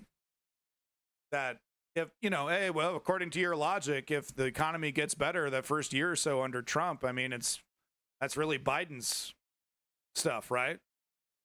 That's really Biden's doing, right? You wouldn't be like a right-wing hack and just attribute all those amazing economic gains because people love Trump, right? And the economy loves Trump, the market loves Trump, right? You wouldn't be one of those hacks that just repeats that without really looking that up, right? Oh, silence. We're getting a lot of Merton Esper had all kinds of opinions. I don't know, Lenny. I don't know how that works. I don't know how that person did that. Trump said in his awful RNC speech that he wants to reduce inflation, reduce debt, and implement social policy. All three simultaneously are impossible. No, it's actually not impossible if you tax the rich, you libertarian. By the way, are you going to answer my accusations that you want to lower the age of consent? Can you, free markets, can you go ahead and just nip this in the bud, my accusation that you want to lower the age of consent? Are you just going to ignore that again? Do you want to lower the age of consent, free market? Trump's second term would be a disaster. Okay, I mean, he's not. If anything, we should raise the age of consent to 21. I don't agree with that. I mean, look, we all agree on 18. Nothing we can do about it.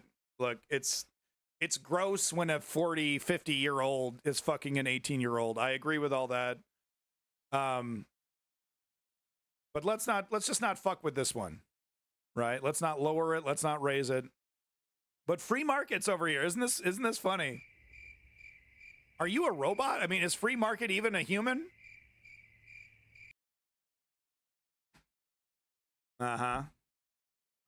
Anyway, so I've talked about is not one of my values, but you are a libertarian, right, Mr. Free Markets now? You do ascribe to the libertarian philosophy. Is that correct, Mr. Free Markets?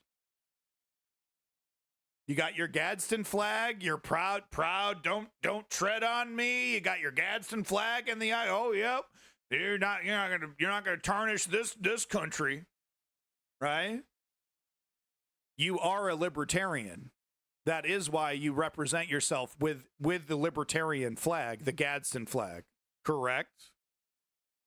God, this guy takes an age to fucking respond, dude. What are you fucking typing? What, you got chopsticks?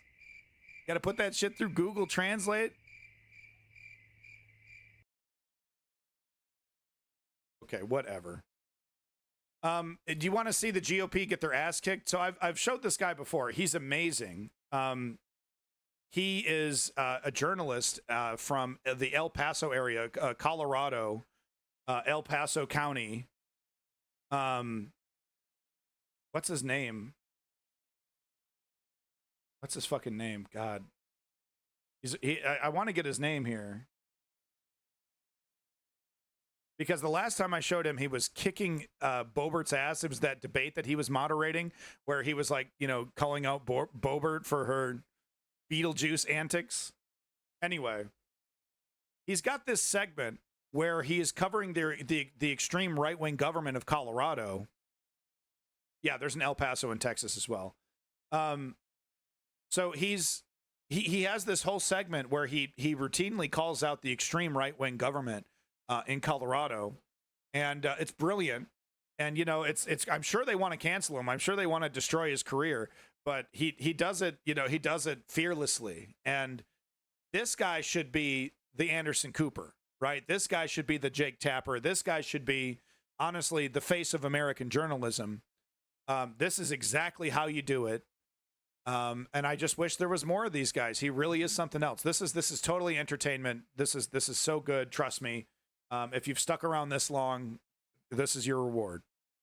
The far-right takeover of the Colorado Republican Party has meant that the party's official statements often echo social media trolls. Appropriate, perhaps, that GOP leaders just met under a bridge. Politics guy Marshall Zellinger is no troll himself, but he's also under a bridge. And Marshall, you got to explain this to me.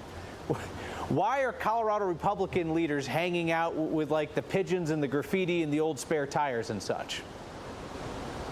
So this is kind of framed. This is kind of framed as, you know, a kind of lighthearted. But what this shows us is their willingness to go around the current established norms for government, subvert them, and then ultimately, of course, install all these systems that are just, you know, rule by fiat. You know, we no longer have a democratic process for this. A small group of conservatives has decided that this is the direction we're going in. The High Council has made their decree, and there's no democratic process to appeal it. That's how Republicans want to govern across the country. They don't want to be impeded by democracy. They don't want a process to get in the way. They don't want scrutiny. They just want to say, you do what we say or we'll arrest you, right? They just want to make it illegal to disagree with them. And this is kind of this is the germination of that, right? This shows their contempt for the current established system. And once they are empowered by the federal government, if Trump were to get in charge, once they are empowered, they will totally eliminate any kind of system that's getting in their way and implement this new, like I said, you know, fiat system that allows them to just make a decree and nope, this law is different. Oh, this company can pollute in this river. It's legal. It doesn't matter what it does to the water table. It doesn't matter what a scientist has to say about anything. We can exploit you here and we can fuck you over there. We're going to frack right in your backyard and there's nothing you could do about it. All this kind of stuff. Right, that, you know, all these laws and procedures that protect regular people from being exploited by the government and by corporations, all that's going to be destroyed, and it's currently being destroyed, but it will be accelerated under a Trump administration. This just gives you a look at what they're already attempting, what they're already trying, and let me tell you, it's going to get a million times worse once they are empowered or deputized by the federal government. Don't forget the twig. It's the acoustics, Kyle. This is a great place to hold a meeting. It's been a rocky couple of months for the Colorado GOP, which just held a meeting on a bike path similar to this, just to say they held a meeting. That bike path, though, is in Bayfield. If you're like, where's Bayfield? It's in far southwest Colorado, somewhere on that spinning globe in front of you as we bring you the latest chapter as the Colorado GOP turns. So they had this ongoing segment. There's such a scandal-ridden party. There's so much to talk about. They just have this ongoing segment, and thank goodness. I mean, I'm certain that the local Republican government that is being covered by this news agency is doing everything in their power to destroy this man's career and destroy the news network that puts this on TV. And you give them power they're anti-American, propaganda, fake news. You're not allowed to lie. We get to define what is and isn't a lie. We define that things that are negative against the GOP is a lie. This is how they work. So they're doing, I guarantee you, they're doing everything they can behind the scenes to destroy.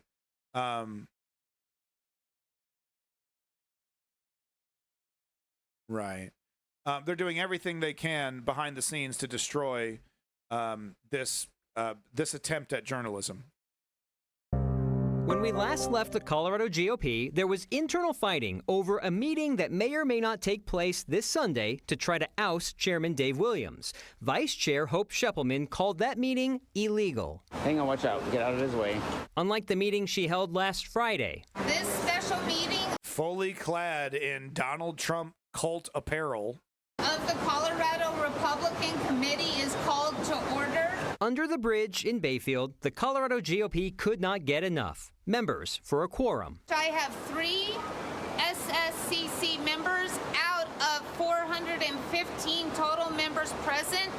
And when Donald Trump dies, I have a feeling that people like this, who are super engaged in politics, following every single thing, listening to characters like Steve Bannon, like once the cult of personality is removed, it's really not that fun anymore. It's just boring politics. Oh yeah, I got to talk to people about Ted Cruz and Vivek Ramaswamy and a bunch of characters that don't really inspire me in any way like Trump did. I have a feeling that characters like this, these cult members, are going to follow Trump, not to the grave, but they're just going to become disengaged, re-disengaged, because these people were not engaged with politics before Trump came along. The GOP had a big, engagement, excitement gap before Trump came along. Nobody was excited about, John McCain and George Bush, and it was, there was no excitement for this party before Trump. But I do believe that, these people are just going to become re-disengaged once Trump is no longer part of it, no matter how hard the Heritage Fund and, the right-wing establishment try to keep the Trump momentum going. Without the cult of personality, this party is a pile of poop. It's really bad. It's like really, really bad. No one wants to really, a grand majority of people don't want to hang out with these people. Perhaps that was the point. The meeting was to fulfill a deadline created once El Paso County GOP Vice Chair Todd Watkins submitted a petition saying he had enough signatures to call a meeting to oust Williams. Funny. The sole purpose of this meeting was to adjourn immediately, essentially to check a box to say the required meeting was held. Yeah. Over the weekend, the Colorado GOP also made public its June finance report, which shows the party paid a total of $58,000 for mailers in support of Chairman Dave Williams' primary run for Congressional District 5, the race he lost by 30 points. Wait, 58,000? So when the finances come out, we're going to see $0 spent to benefit Dave Williams' CD5 campaign and $0 spent for any of the other endorsed candidates. You're not going to see anything like that. We see $58,000, and we also see Oh, that's weird. A Republican lying square to your face without a hint of shame. That's so weird. Williams contributing $60,000 back to the party. Here's the thing: the Colorado GOP gets a discount. The neoliberals do it quite well. I mean, watch any interview with Bob Menendez in the last 20 years, and you can see that the neoliberals have no problem lying without shame as well. On postage from the Postal Service for campaign mailers, as long as the candidate does not reimburse the party for the postage. In a phone call today, I asked Colorado GOP Treasurer Tom Bjorklund if any of the $60,000 was to reimburse the party. He told me, quote, "Williams made a donation. That's all I can tell you." A party covering the cost of mailers and postage on behalf of a candidate is not unusual. It is unusual when it's done in a primary when there are several candidates from the same party running and you're choosing one person to support. That's when it becomes unusual. Kind of like holding a meeting. Man, people are moving through that tunnel, dude. Look how fast that guy blew past him. One person to support. That's when it becomes unusual. Kind of like holding a meeting under a bridge on a bike path simply to say you held a meeting where conveniently not enough people showed up. And you can't make this stuff up, right? There's the old saying in politics, Marshall, that if you're explaining, you're losing. I feel like we can add a parallel related phrase now in Colorado politics. If you're hiding from members of your own party under a bridge, you're losing. Yeah. There'll be another meeting, perhaps on Sunday, that will not be under a bridge. It's the illegal meeting that's going to be at a Brighton church. The next official meeting, August 31st, at a church known as The Rock in Castle Rock. All right, they're doing the best they can. Hey, no, these guys are doing all right. Little wonky, local Colorado politics. Sorry if you found that a little wonky, but like I said, this journalist, this guy in the salmon color coat here, he should be the standard for American journalism. I truly believe that. Not Tapper Jake. So there was this really interesting angle that nobody captured. I've seen no reporting on this, but there was a really interesting experiment from the White House when they were doing Joe Biden's speech, talking about dropping out of the presidential race, big important speech. So some big thing, that AI experiment that they did with animation, trying to connect with the kids. Some kind of Pokemon go to the polls. So that's what this is. I don't know anything else about this, but this is just, this is the speech from Joe Biden, but I guess they're trying to find a way to appeal to Generation Alpha. So this is them trying to appeal to Generation Alpha. Let's have a look here.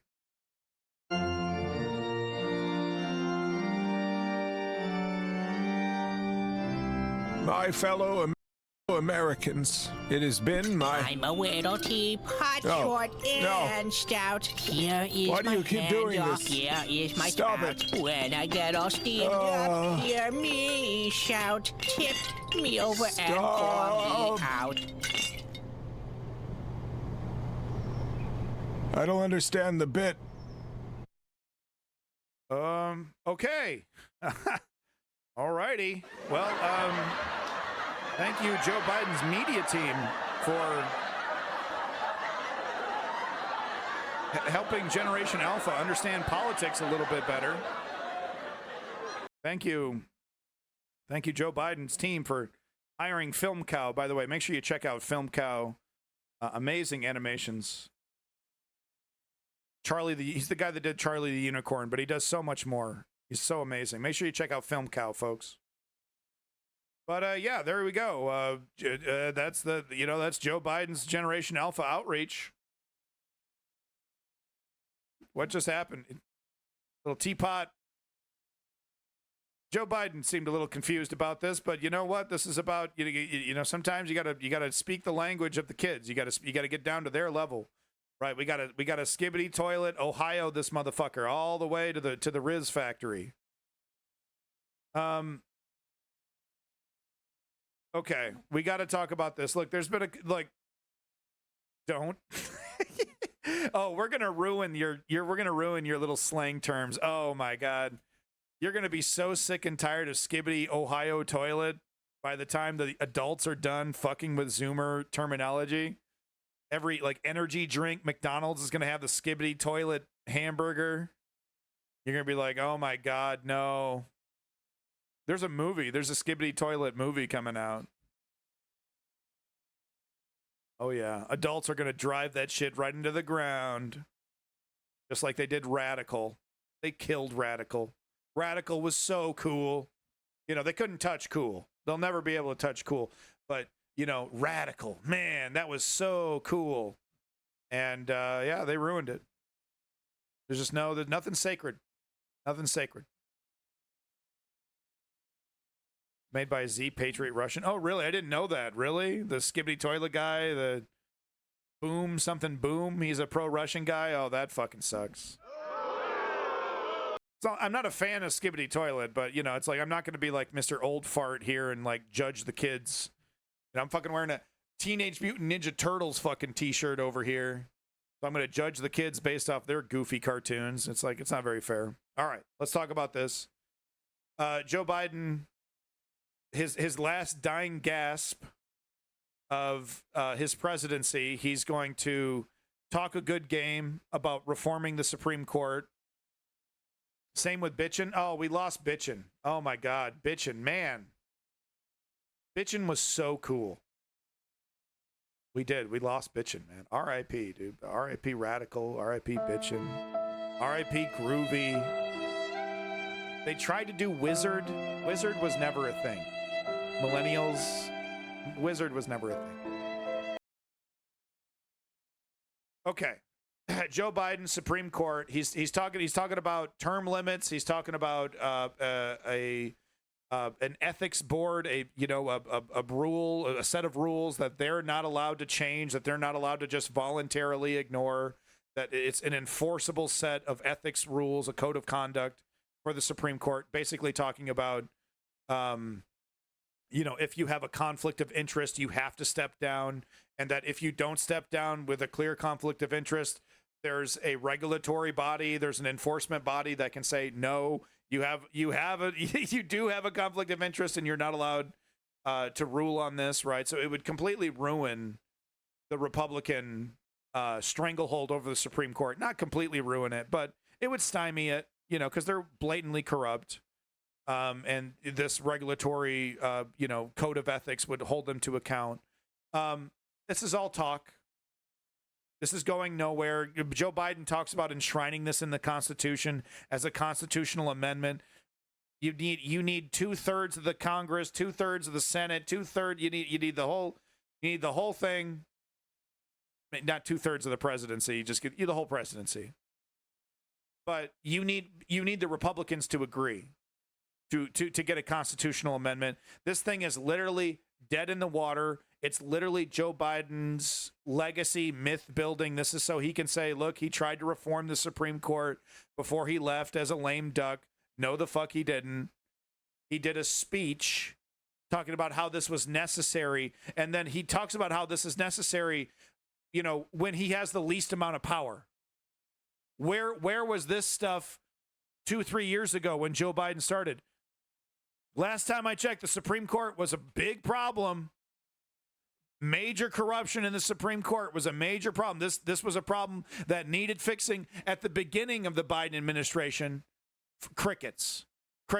The destruction of Roe v. Wade. We can't do it. We would never expand the courts. That would the legacy. We would never do. The Republicans would do something really bad if we were to expand the court and add seats. They would be corrupt and be really bad and mad at us if we did that. So we can't do that. That's what happened after Roe v. Wade. So now, a couple months before he's fucking out the door, he does a cute little speech about how this absolutely needs to happen. Yeah, no duh. But are we going to actually see any kind of, this is classic neoliberalism. Talk a big game, have no intention of implementing this. There's going to be no legislative drive. There's going to be no executive orders. The motherfucker's a king. The motherfucker could literally just executive order his way into making this a reality. Won't do it. Words. So here's Ro Khanna doing what he does best, carrying water for Joe Biden. And this is a Forbes interview. They're extremely biased to the right wing. So what I'm hoping to see here is Ro Khanna being taken to we're not going to watch the whole 14 minutes. But I better see in the first half of this, at least, the Forbes journalist asking Ro Khanna, hey, isn't this just a bunch of words? There's going to be no legislative action. There's no policy. There's going to be nothing. The Democrats aren't going to do anything. There's going to be no executive action. This is literally just nice words. This is just happy words. So that's what I hope we're going to see here with Ro Khanna. It's the first question is going to be a softball. Isn't this great? Joe Biden's so great. His legacy, wow. Right. So that's what I expect in the first question. But the second question should be, okay, how are you going to do a constitutional amendment? And isn't the fact that, government is completely locked up, completely incapable of working together in a bipartisan way, doesn't that make the entire concept of a constitutional amendment a waste of time? to even be talking about that, right? Why is Joe Biden wasting our time? Is this really just about Joe Biden's legacy? And don't get the wrong fucking idea, free markets now, giving me that follow. If you think for one motherfucking second this is a pro-right-wing, pro-libertarian stream, holy shit, do you got the wrong fucking one. Unlike libertarians, we actually believe in liberty on the News Underground. We actually believe in equity and equality. We don't believe in giving all the power to a corporate oligarchy. We don't believe in removing all regulations on corporate entities to allow them to poison our waters. Libertarians believe in taxing the road, as in if you go to the grocery store, you should pay a certain amount for driving on the fucking roads. They want to toll the fucking roads, man. I can't express how much I hate libertarianism. So I find it comical that you would follow me, Mr. Gadsden Flag. Anyway, Ro Khanna here to carry water for the Joe Biden administration and tell us how this isn't a complete waste of time, even though that's exactly what this is.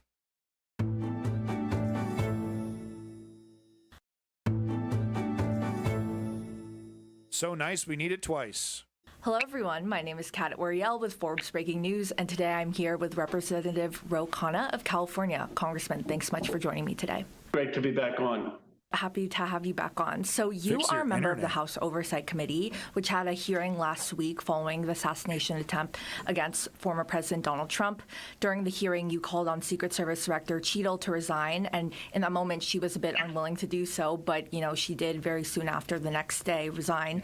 The Secret Service person should have stepped down immediately. They should have stepped down 24 hours after, you know, getting all this figured out. Okay, all right, I'm going to announce my resignation. Like, there's no ifs, ands, or buts about it. The fact that this person wanted to keep their job, you know, Secret Service, head of the Secret Service wanted to keep their job after a successful. You could say it was a successful. You know, he was just a bad shot, but he had all the tools he needed to smoke Donald Trump. That was over a week ago now, though. Down. What are the latest updates on the Congress's end in terms of the investigation into the incident, the Secret Service, and ensuring this? Don't care at all. Let's get to a real question. Getting it. I know there have been a bipartisan task force. You know, is that going to be enough, or what other methods of answers? Once again, Secret Service shit. Don't care. Obvious question. Person needed to step down. It's an easy slam dunk. For the Democrats, replace that person with someone more hardline. It's easy. No need to even discuss it. You personally ever felt unsafe by the? Okay, now we're talking about how Ro Khanna might feel unsafe with a president at a presidential rally. How have you felt, you know, being right? And how do you feel after the president was assassinated? Right? I should have had this better queued up. I'm sorry. For the incident, you know, we had the RNC and their President Donald Trump, former President Donald Trump, announced his decision to pick Senator J.D. Vance. So I'm just curious your response to his selection. Look, I've known Senator Vance for many years. We worked with Tim Ryan. We did. Now we're talking about motherfucking J.D. Vance. Yeah, Esper. Yeah, it's no, like, there's no. Like I said, the person should have stepped down themselves. They shouldn't have had to been asked. There shouldn't have been a question. Yep, wow, I fucked up. That's the whole point of my job, and I failed. So, yep, I'm stepping down. Globalization. So we just have two very different visions for the country. Those topics that you mentioned, are those what scare you the most about a potential second Trump presidency? Okay, I give up. I don't know where the Supreme. They talk about this as Supreme Court stuff in here. You've heard my opinions about it. I think it's great that Joe Biden did that speech about the Supreme Court. I think everything that he said is true. 18-year term limit is a disgusting, too much time. 10 years. 10 years, 18 years. Oh, I mean, you could fuck with the country and be a corrupt asshole, but only for 18 years. Then you gotta go. 18 years. Whatever. But what the media is happy to talk about how this is great, a big win, slam dunk for Joe Biden. What they're not going to talk about is how not a goddamn thing is going to happen substantively. How Joe Biden has the power to actually do this and won't. And like that, that's a good and a bad thing because he doesn't want to act like a king. Okay, that's its own argument.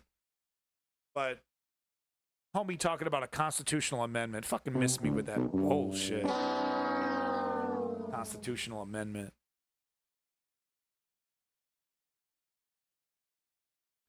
Some wins though. Joe Biden does have some legitimate wins, and I wanted to be fair and balanced TM here. Next article, U.S. judge will not block Biden administration ban on worker non-complete arguments. So this is great. Businesses want to basically force you to sign an NDA, a non-complete document, right at just as a stipulation for employment. And that NDA basically says, you're not allowed to sue us for any reason, no matter how bad we are. You can't disparage us online. You can't tell people the truth about our company or else we'll sue you. Well, you can't, you have no rights. You're totally beholden to us. We can do whatever you want. If you step out of line, we'll destroy your life. That's what the document that they make you sign at the beginning of the job. We won't employ you unless you agree to this. So, Joe Biden, implemented a ban on this practice, and it was challenged in court by, the oligarchy, by the corporate oligarchy that Trump enables, and they brought it and challenged it, and the judge did not block it. So big win for Joe Biden here. Federal judge on Tuesday rejected a bid by a tree trimming company to block a U.S. Federal Trade Commission rule from taking effect that would ban agreements commonly signed by workers not to join their employers' rivals or launch competing businesses. So it goes well beyond this. Welcome, Omnom. Prenup. Yeah, it does sound like a prenup. So it goes well beyond this, but this is a great example, right? Like you can't be recruited by a company that wants to pay you more to do the same job, right? You can't be, oh, you're valuable talent, so you got people hitting you up. Oh, you can't do that. You're forced. You're not, this is a no-fault divorce situation, but with the employer, you're not allowed to leave me for a better employer. So that's this kind of shit, right? They want to enslave you, basically. But anyway, big victory for Biden. Thank you, Biden. Good job. And then we have the last little bit of good news I have from the neoliberals here. Chuck Schumer, who used to be a Republican himself, rolls out, quote unquote, No Kings Act to eliminate presidential immunity. So once again, this is theater. This bill is going nowhere.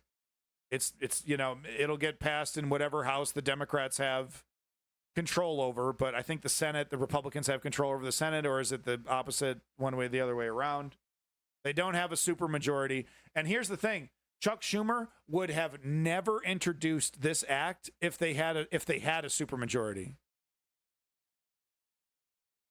Yeah, Omnom. You sweating bullets now that your man Trump is in the crosshairs? Poll numbers aren't looking too good for Trumpy there. Hopefully your vote for Trump will do it. But once again, the cowardice of the neoliberals. If we did give them a supermajority, I'm not even American. Oh, okay. That makes your support of Donald Trump even more bizarre. So, but if Chuck Schumer thought that there was an actual chance that this would pass, he would never have introduced it. He's happy to introduce shit like this, knowing that it's going to be shot down, knowing that it's going to go nowhere, but he will fundraise off it. Chuck Schumer defended your rights. Chuck Schumer introduced the No Kings Act. Chuck Schumer wants your vote. Make sure you vote for Chuck Schumer. Donate to Chuck Schumer. Omnom, well, thank you very much for proving me wrong. I do appreciate it. Thank you so much for not supporting a fascist dictator. Appreciate it. Well, I guess I had... Oh, yeah, there was two little pieces of good news that I saw from Woke Patriot, who put this in the chat. So thank you, Woke Patriot. I don't know if you're still here. I don't know if anyone's still here. Just fucking... I get it. It's exhausting. This stream is exhausting. I have stamina for news that few people have, it seems. There's a lot of news, a lot of important stuff. We got to talk about it. We got to keep going. We're almost done. The U.S. section's almost done, and then I'm calling it a night.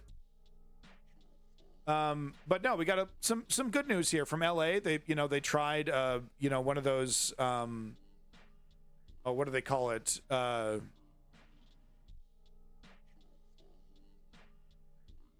Slipping my tongue. Andrew Yang. Why is it slipping my tongue? I want to say DEI. That's not correct. It's paid. What is it? Is famous for, is the only good policy that he ever talked about. UBI. Thank you. Yes, UBI. Thank you. So here we have a successful UBI. Universal Basic Income is what UBI stands for. So here we have an example of an experiment working. You know, we hear about these pilot programs. We hear about these experiments. Sometimes we don't hear how successful they actually were. A lot of the time they were successful. Well, here's another example. Study details, quote unquote, transformative results from LA pilot that guaranteed families $1,000 a month. Oh, we want to give poor people money for doing nothing. That's going to make them more lazy and more dependent on the system. I don't want money going out of my paycheck to pay for lazy, no good people of color that I could DEI candidates. Yeah, nom, yes. The crypto fascists are out in full force, and I have to watch out for them 24/7. So that's, you know, that's what they want to say. That's what the bad actors want to say about DEI. Oh, you can't give black people money for nothing. They'll just be lazy and game the system and welfare mamas. Right, that's what they want to say. Some of LA's poorest families received cash assistance of $1,000 a month as part of a 12-month pilot project launched nearly 3 years ago. There were no strings attached, and they could use the money however they saw fit. Cash money. Oh, they're just going to spend it on drugs. Now a new study finds that the city-funded program was overwhelmingly beneficial. What? That can't be. Overwhelmingly beneficial to the drug dealers, maybe. Participants in the program experienced a host of financial benefits, according to an analysis co-authored by University of Pennsylvania and UCLA researchers. Beyond that, the study found the initiative gave people the time and space to make deeper changes in their lives. That's right, they sat around the TV. Bleh. That included landing better jobs, leaving unsafe living conditions, and escaping abusive relationships. You know, these are all things that a lack of money can often leave you trapped in. Having an extra $1,000 a month can open up some possibilities, give you more time to apply for, you know, to work on that resume, work on those cover letters, right? Because they all need this draconian process to apply for jobs. Oh, can you write us a little paper about how good we are and about how excited you are about being a good little worker for us? Could you go ahead and put that on top of your resume after you've dumped all the information in your resume into our automated form? Could you also write just a little paper about how cool we are and how excited you are to maybe work for us? Yeah, you need a little extra time. Again, I once done a very cool study exactly last month. Worked perfectly like a shot on because it would cost the government too much to cost the program being a fraction of the defense budget. Yeah, this shit works, right? So I don't have time to read the whole thing, but the haters want to say, you know, lazy, welfare, people taking advantage of the system. It's ironic because this is totally a capitalist solution to the capitalist nightmare, right? The capitalist nightmare of never-ending exploitation. This is oil for the engine. More money in poor people's hands. They spend that shit immediately, dude. Walmart loved this. You know, the local grocery stores, the local bodegas, the renters, the owner, the real estate renters, right? Loved it. Oh, everyone loved it. There's money greasing the wheels. This is a very capitalist solution to a very capitalist problem. And I think it's kind of funny that Republicans are not down for this because it's like, yeah, more money in your pockets. What do you think? Poor people put it in their bank account overseas like Elon Musk does with his billions? You know, oh, we got to protect this $1,000. We can't have the government tax this.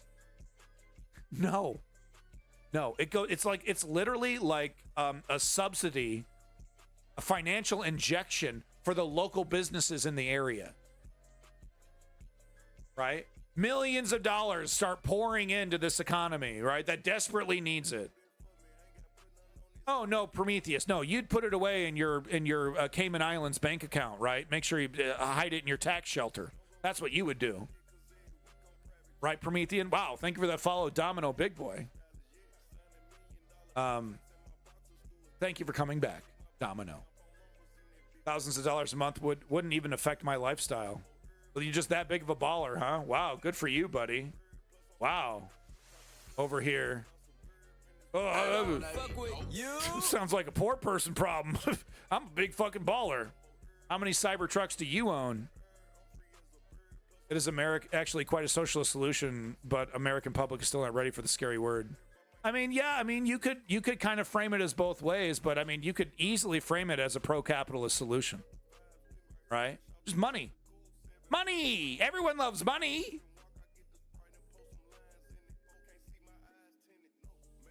Mr. Krabs, right? Money!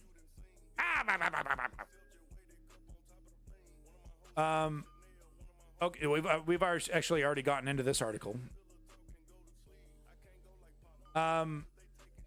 Okay, this is what I'm talking about with the myth making. This is cringe-inducing. I don't even really want to show it, but I guess out of fairness, just out of the fact, just to kind of show you just how like this is not accurate to Joe Biden's legacy.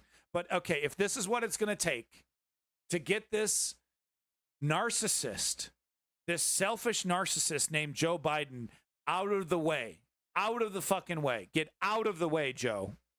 If this is what it's going to take, if this is the lie we have to tell Joe Biden and the neoliberal dick suckers, right? The fucking status quo dick suckers that never want to take any chances, right? Oh, we can't do anything. We can only status quo corporate neoliberalism is the only way to go. We can't have any progressivism, guys. Don't even dare. Don't even challenge it. Don't even challenge the status quo.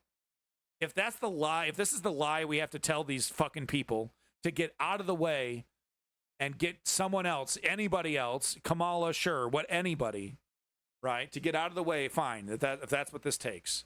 But this is not accurate. No one wanted it this way. Joe Biden is a good man, a good American, a great president. No. But time and the burden of the office means it's time to step aside, to put a warrior into the political arena, ready to take on Donald Trump, to face up to the un-American plan Trump and Project 2025 will impose. Vice President Kamala Harris is ready, experienced, and as a tough prosecutor, Kamala Harris dealt with men like Trump all the time. Rapists, con men, frauds. So we're calling him a rapist. We're calling him a sexual assaulter. Why are we hiding from the Jeffrey Epstein stuff? Why are we keeping that in our pocket? I don't get it. Criminals. She's used to guys like Trump, used to putting them in their place. Do we believe in opportunity? Do we believe in the promise of America? Kamala Harris will bring something to Trump he's rarely seen. Justice. So Bazooka, we're gonna go ahead and both sides this one. You know, once again, man, I have to. I'm gonna call it out every single time I see it. Any lazy, apathetic, politically apathetic. I was gonna say something nasty, but I don't know who you are yet. But don't bring me that both sides bullshit. Don't bring me that both sides bullshit. Stop. There's a big difference between warmed over, milk toast, status quo corporatism and outright fascist authoritarianism. And I swear to God, if you go in the chat and say, oh, Trump isn't fascist, how you can't use that word, define what fascism means, you're gone. You're gone. Trump is worse. So who are you voting for, Bazooka? Mr. Both Sides. Mr. Trump is bad, but... So who you voting for, buddy? Let me do it. If I was American, I would prefer the left. Okay. All right, I'll take it. There we go. I'll take it. I'll take it. Thank you. So I wanted to talk about this really quick because, before the whole Kamala Harris thing happened, there was a big stink about we can't replace Biden. We can't replace Biden. It's if we replace Biden, the Republicans are going to challenge, right? As we see here, Mike Johnson immediately, we got to block Kamala from being on the ballot. We can't do this. We can't. This is anti-democratic. It's a coup. This is what really a coup looks like. Not our attempted coup, of course. No way. Not the one that I helped plan with Donald Trump and help execute. No way. No. What's really a coup is when a political party chooses a different candidate to run for president. That's a real coup. Right? So that's what AOC was hounding about. AOC was going all over. It's the donors. It's the scared donors. It's the scared donors. Watch out. We can't do this. We can't replace Biden. We have no choice. It's too late. We can't choose Biden. Right? That's what AOC was saying. I covered it. Right? Well, I don't know, guys. I don't know if this is going to work. AOC is saying she's got lawyers and she's got experts telling her this is going to be challenged in court. The argument that she was making is that she didn't want the presidency to be selected by the Supreme Court. Right? And she was worried that a challenge by a Mike Johnson or any Republican to this changing Joe Biden, replacing Joe Biden for Kamala Harris, that was going to be challenged and then sent all the way back to the Supreme Court, who would then, of course, vote for, in favor of the Republicans. That's what AOC was saying, and she was convinced, totally convinced. So then it happens, and all that disappears. And then we get this. Wait a minute. Yeah, so we get this. Stop panicking.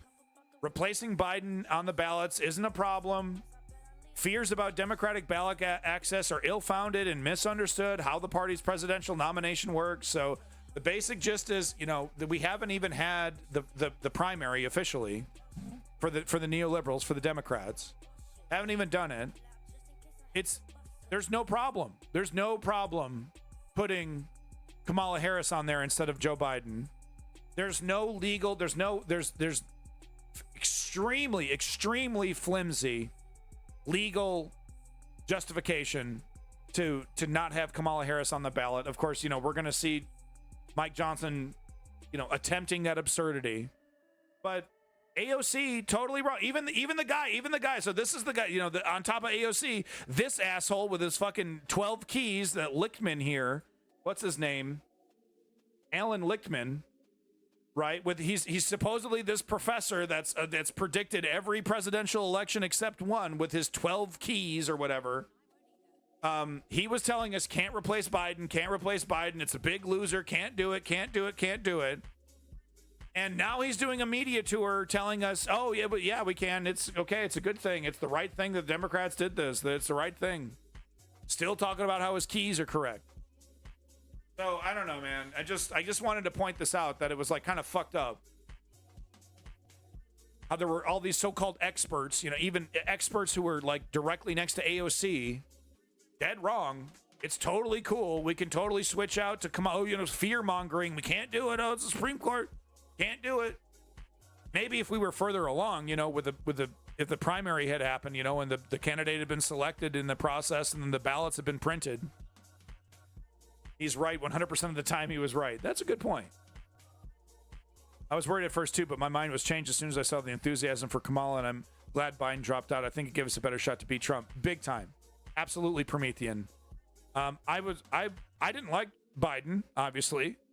So I was open to the idea, but I was just worried about the experts that were surrounding AOC, and then this guy supposedly an expert saying, hey, no, that's legally it's not going to work. Legally, there's going to be a challenge. Legally, the bad actor Republicans are going to be able to, find a case to send this to the Supreme Court who's going to side with the Republicans, just like, in Al Gore, just like in 2008, I believe, with Al Gore. Expert that always has the right answer. How convenient. You again? Man, I hate this term. I hate saying this, but do I live in your head rent-free, Mr. Milo? I'm sorry. I know I hate saying it too. But you're back for a third helping of talking shit? Haven't you had enough?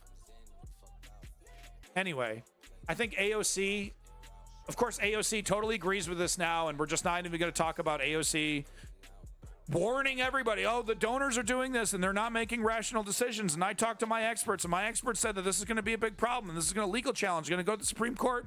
We can't do this. Maybe you're a different Milo. Sorry, Milo. Different guy.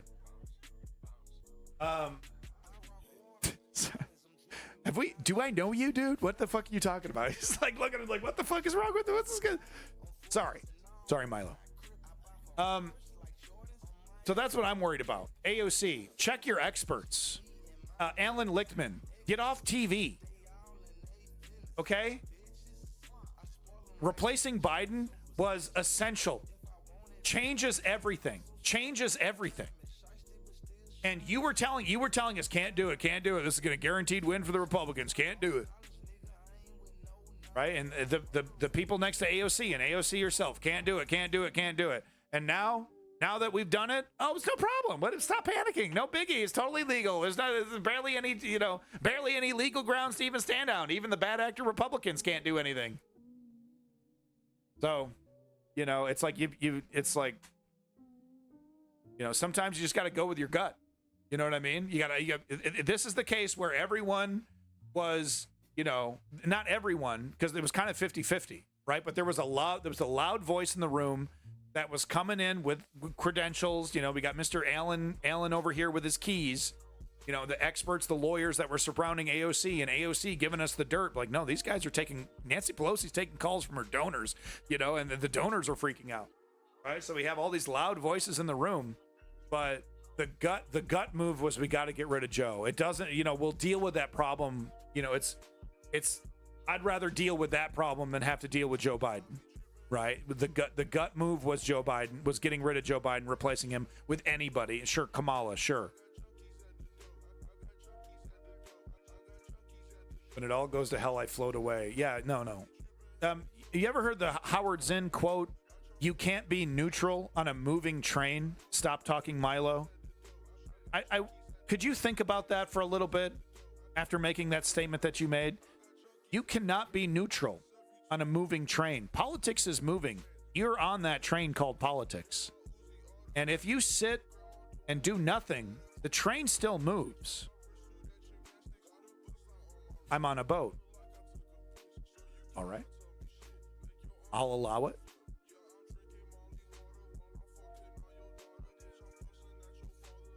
So I challenged Elon Musk, and he completely ignored me because I'm a loser. But check it out; it's real. This is a very real thing. So there was the API leak. They hacked the API. They unlocked the API. So Bazooka, do I need to time you out? It's pretty clear what you're doing, right? We got a bunch of Trump derangement syndrome. Kind of lost respect for Elon Musk. Kind of lost respect. Kind of. Wow. You're easy to impress, Mr. Bazooka. But no, so Elon Musk on Twitter, the social media company that he bought with the express purpose of turning it into a right-wing echo chamber, right? He saw Twitter as a valuable tool to change the zeitgeist. He's losing money hand over fist. Does not care. That's not why he bought it. And so this API leak shows us that there are certain accounts that basically have an N-word pass. And we've seen this. I've shown examples of Andrew Tate freely using the N-word, full N-I-G-G-E-R, full, hard R, N-word, to black people. You're an N-word, the N-word this, N-word that. Not even DEI, just N-word, N-word, N-word. Getting I'm sure people just reporting millions of reports. And no punishment. So now this list here shows us, these are the people that are on this special list. Elon Musk, but Andrew Tate, all the disgusting, extreme right-wing propagandists, pro-Russian propagandists. They're on a special list that allows them to break the rules of Twitter. right? And say horribly racist things, horribly ignorant things, and avoid any of the scrutiny, any of the, internal regulatory process from kicking in. They get to do whatever they want. Just, this is just libs of TikToks on here. They're all on here. They're all on here. Yeah. So if you want to know more about this, and also like and subscribe to my Twitter, go ahead. Yeah, I won't hate you. But who gives a fuck about Twitter, right? Fucking, I really should. The only reason why I keep my account here is because of all the cool indie video game stuff. Welcome, Blessed Up Kid. Welcome back. I really need to look into the Twitter alternatives if this shit is going to go on forever. Honestly, yeah. It's like, but I want to like Mastodon, As a computer nerd, open source guy, I want to like Mastodon. But that interface, ugh, right? It's yuck. But the cool thing about Mastodon is you can put that shit through an interpreter. You can completely change the interface if you wanted to. But yeah, I know, Chem Goblin. I know, but the default's not very good. No one's really found one that works, at least in my opinion. Mastodon kind of. But what would you have said about Twitter when Twitter first came? Oh, that's dumb. Google. What the hell? What's a Google? I have a theory about names, and it goes back to Nirvana. If Nirvana wasn't an amazing band with incredible talent, people would have said Nirvana, that's the stupidest name I've ever heard in my life. Right? Same thing with the Butthole Surfers. Right? You can name, and this is for anything. This goes in the case with anything. You want to name, you can name something the stupidest fucking thing you can come up with. And that name will be accepted if the thing that you're naming is cool. Right? Nirvana, stupidest name in the world. Cool band. The Beatles, ugh. A bug? But the Caterpillars, right? The Caterpillars sounds ridiculous.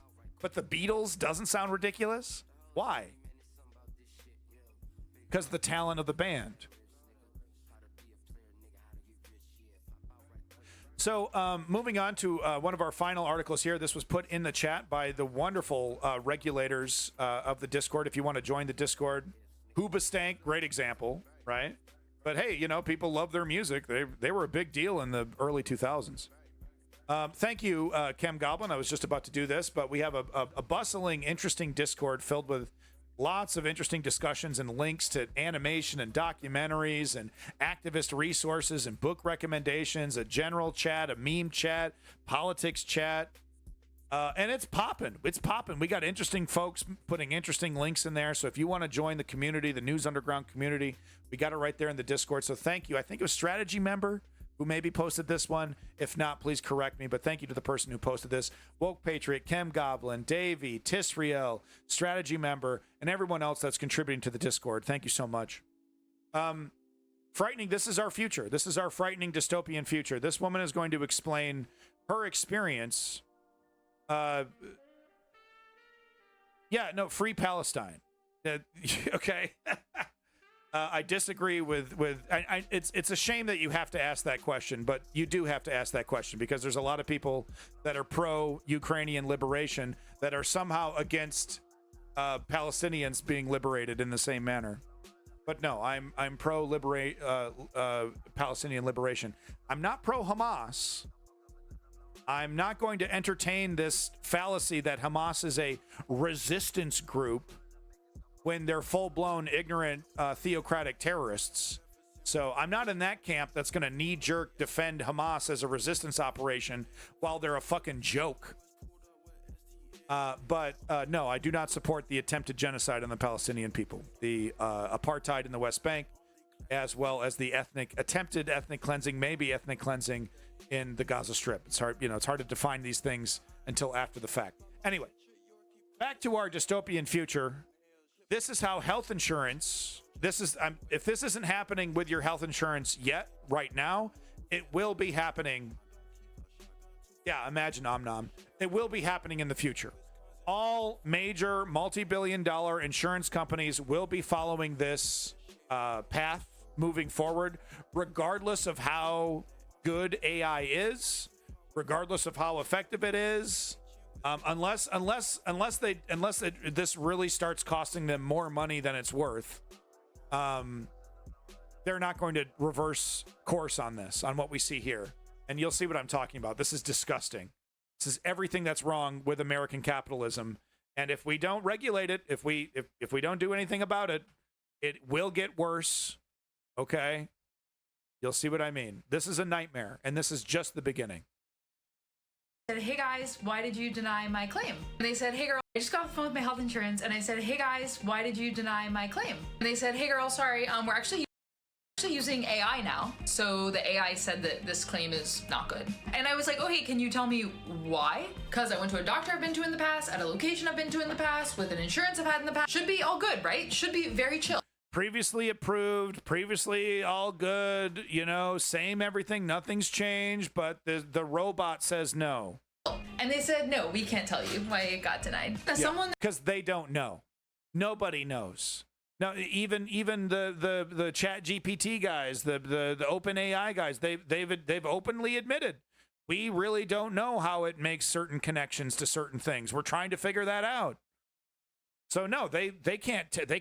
They literally, they could not.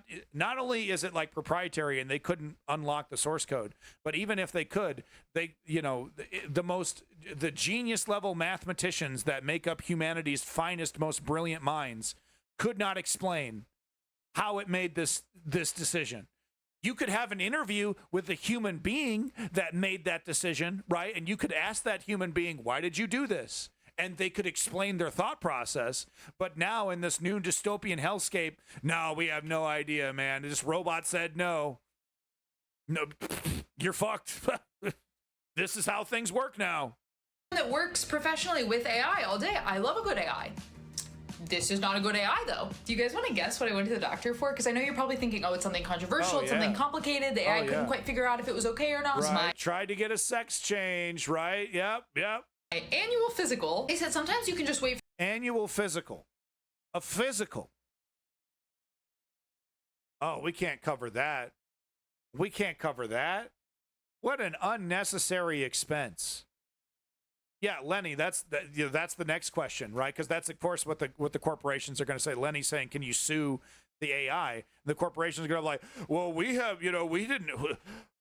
have no accountability for how these AIs act. Like, we bought them, we employed them, we put them in charge of making these major decisions, but we don't have any accountability for how they do and make the decisions that they make. It's just totally outside of our control. We have no accountability over this. That's what they're going to try to say. And they're going to try to enshrine that in a court of law. For the AI to change its mind, though. Okay, when will it do that? Because, as a technical person, I'm like, what does that actually mean? In theory, if you're using... She actually works in the AI with AI. She actually works in, with AI. So she has an insight into this. Using AI means you're running your code or you're running your model on the data that is my medical claim. Why would it change its mind? Are you just going to run it again one day randomly? Is it best 2 out of 3? And they're like, well, ma'am, sometimes it just changes its mind. Okay, well, what if it doesn't change its mind? I just got a phone. Yeah, so it's and they want to remove all accountability, right? It's all the AI. We don't know. They just AI does stuff, and you pissed off the AI. It's your own fault.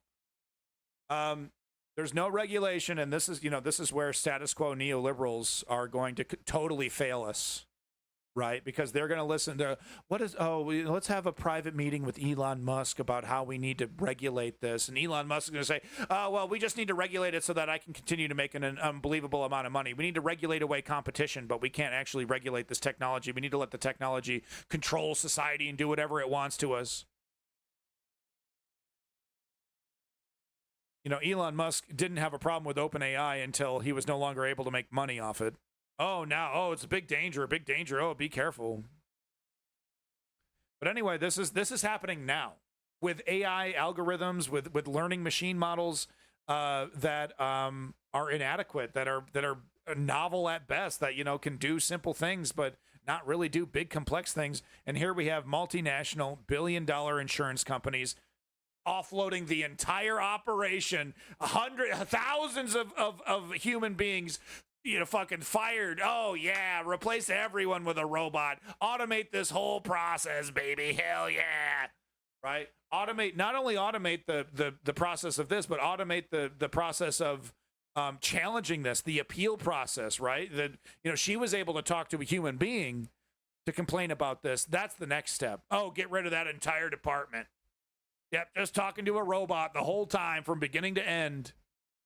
And so here's the thing. Well, fine. I don't like this insurance company. I'm going to go to a competitor that is going to, offer us an alternative. And I won't have to deal with this AI hellscape. There's going to be an alternative. There'll be competition. Not in Donald Trump's America, not in the Republicans' America. The Republicans want to set up a system so that those that are already in charge, those that already have everything, that have control, will be able to monopolize and further consolidate control. They don't want to open up capitalism, make things more competitive. They want to force you to deal with this because they're going to make an obscene amount of money. It's so funny because the Republicans are so anti-capitalist when it comes to a lot of the things that they believe. They're actually extremely socialist when it comes to dealing with multi-billion-dollar corporations. Lots of breaks and, a gentle touch and no enforcement. But when it comes to you, here's some bootstraps, you hippie. And it's just going to get where it's going to get worse under Biden or Kamala. Slower, but will get worse, and it will accelerate. It will be your worst nightmare multiplied under fascist Trump. Looking back, Boeing stuff. What the fuck is this? Yeah. Wanted just to give you a single example of right-wing governance, what this looks like when you have a Ron DeSantis running your life, and what our country, give you a hint at what our country will look like when characters like Ron DeSantis further obtain control, right?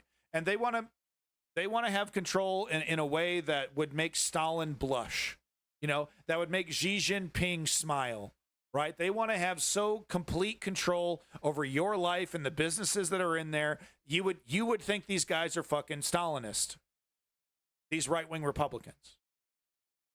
They don't believe in capitalism at all when it comes to them and themselves, right? They only believe in capitalism for you and the poor people.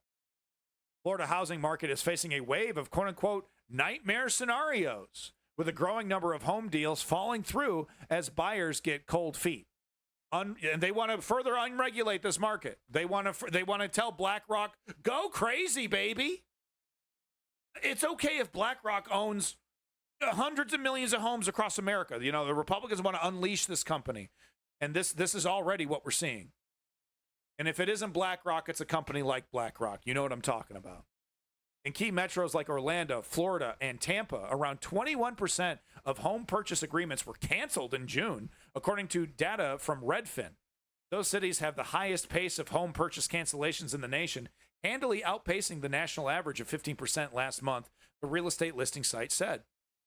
The trend appears to be driven by housing affordability concerns across the nation, according to Rafael Correales, a Redfin agent based in Miami. I think one thing that's not talked about in this article is how difficult it's becoming to insure homes in Florida. As climate change gets worse and worse, Florida Republicans, literally DeSantis, banning the term climate change from legislation, future and past. I think that's being challenged right now by the Supreme Court, but I think he passed a law that says we want to go through all the old legislation, anything that the government has produced, the Floridian government has produced. We want to go through all of that and remove the term climate change from anything. So that's what the Republicans are doing. Meanwhile, the insurance companies, with a bevy of scientists that they've hired, are telling them, yeah, this Florida is going to lose us millions of dollars if we insure this. The hurricane season, one hurricane season could put us out of business in Florida, is what the insurance companies are talking about how uncontrolled climate change is making these certain places, closer to the coast, but even inland, a fool's errand to ensure. It's a guarantee that there's just one nasty hurricane season away from wiping out a good chunk of these homes. And then, of course, they will literally be underwater in some cases. Miami, in 5 to 10 years, there's serious scientific estimates that, 15, 20 years, certain parts of Miami will literally be uninhabitable because it will be too far underwater. Situations that we're seeing in, third world islands, certain island nations are starting to experience this. So this is life under Republicans. This is life under Republicans. If you want to read more about this, if you live in Florida, here you go. Omnom had a question for me. Oh, okay. What's the question? Let's see. The 1 week where Chevrolet's OAI had no ticket restrictions costing them millions were prime. Someone messed up bad and put the literal chat GPT 4.0 in the customer care window. Oh, that's funny. So they just unrestricted access to chat GPT and they get charged. They were getting charged for every one of those. Once Chevy realized internet was already millions of B movie scripts further, what a fail. The one before that. Okay, let's see. Could you maybe enlighten me on how Hamas isn't a reaction to Zionist oppression? Okay, yeah, so we want to defend the whole... okay. Palestinians absolutely have a right to defend themselves, without a doubt. Where the difference between Hamas being a legitimate resistance organization and a ineffective terrorist operation, where is that distinction? Well, for me, my distinction is how Hamas cynically uses the Palestinian population for their own political power, for their own gain. It has nothing to do with liberation. It has nothing to do with freeing the Palestinians. It has everything to do with Hamas holding on to its own fiefdom. So they get voted into power. They don't hold another election for 20 years. Haaretz, the Israeli newspaper, has reported on Hamas colluding with Bibi Netanyahu, working with Bibi Netanyahu, and then they perform October 7th, which is a present, a hand-wrapped gift with a cute little bow on top for Bibi Netanyahu and his attempted genocide, or whatever you want to call whatever is happening in the Gaza Strip, whatever his plan is. So that's the difference. There are legitimate resistance movements in the Gaza Strip representing Palestinians that are not cynically holding the population of Palestine hostage. And that's exactly what Hamas is doing. Their leadership don't even live in the Gaza Strip. They don't even live in Palestine, the leaders of this operation. They store it's proof. And look, I understand it's a civilian, it's an open air prison. There's nothing but civilian locations. But they intentionally use schools, hospitals. Yes, it does happen. Even if you don't want to believe every one of the IDF stories, which I don't believe everything the IDF comes out with, but it is true. Hamas uses schools and hospitals for their operations. They absolutely do use some of the aid food for their own operations. That doesn't mean we should cut off the aid. Hamas will get fed no matter what. If we totally cut off the aid, Hamas will be taken care of by Hezbollah. But that's the difference between a resistance movement that is defending the people of Palestine and a cynical, theocratic, power-hungry, ineffective. And that really is one of the most important facts. Hamas is wildly ineffective at resisting for the Palestinians. Playing into the hand of Bibi Netanyahu, playing into the hand of the IDF at almost every opportunity. So that's the difference between actual Palestinian resistance and a cynical political terrorist group holding a population hostage. And Bibi Netanyahu happy to let that happen. Bibi Netanyahu happy to work with this extremist organization. We don't want to work with the PLO. We don't want to work with the Palestinian Authority. They're too moderate. We need some extremists that we can turn into boogeymen, and then we can really kick this plan into gear. And that's exactly what Hamas did for Bibi Netanyahu. hopefully that explains my position. Once again, yeah, you got to stop conflating Hamas with resistance. There's a ton of resistance groups in Palestine that don't really necessarily like working with Hamas. We have to remember that the reason why the IDF and the mainstream media wants us to treat Hamas like a de facto government, because it benefits this narrative that Palestinians are animals and are violent animals that can't be controlled. I can't tell you how many times I've seen Palestinians who have just been bombed shrieking into the sky about how much they hate Hamas. They curse Hamas for doing this. And yes, there's some interesting poll numbers that show, a certain majority of Palestinians like Hamas, they support Hamas. Those polls, there's no way they could be accurate because these people are displaced. How could you possibly get any kind of plurality from hundreds of thousands of people being shuffled around left and right? We have no idea how many people in the Gaza Strip actually support Hamas, are willing to die for them. Anyway,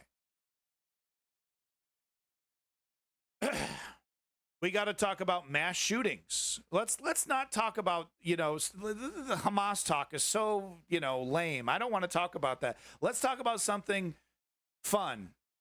Mass shootings. There we go.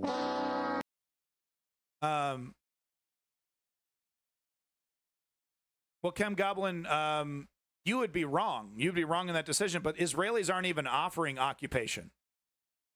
Israelis are offering annihilation right now. Chaos. So, I mean, yeah, you would be wrong to make that choice. Hamas offers you nothing. Literally, the only thing Hamas offers the Palestinian civilian is martyrdom. That's all they would offer you, is to die for the cause. That's all they have to offer. They have no food. They have no governance. They have no ideas. All they have to offer you is your death. Your martyrdom. So yeah, let's talk about something not as fun as Hamas. This woman who was murdered in her own home by the military police state that is, I gotta say, filled with a bunch of cowards who shoot first and ask questions later. Yeah, exactly, Tisrael. So this poor woman shot dead in her home by a cop that will probably get off scot-free because of it. You've heard it all. You've heard it before. It happened yet again. And the excuse this time is just insulting. How did it hurt you? You called us. Okay. So what'd you hear?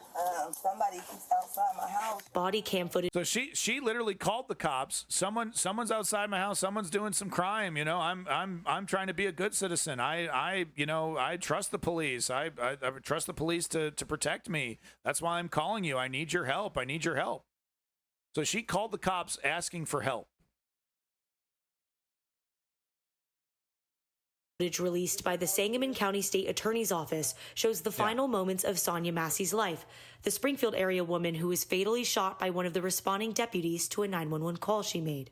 Massey called 911 because she thought an intruder was in her home, according to the lawyer representing her family. We checked your yard, we walked around the whole block, we didn't see anybody. Sangamon County Sheriff's Deputy Sean Grayson and another deputy responded to the call around 12:50 a.m., authorities said.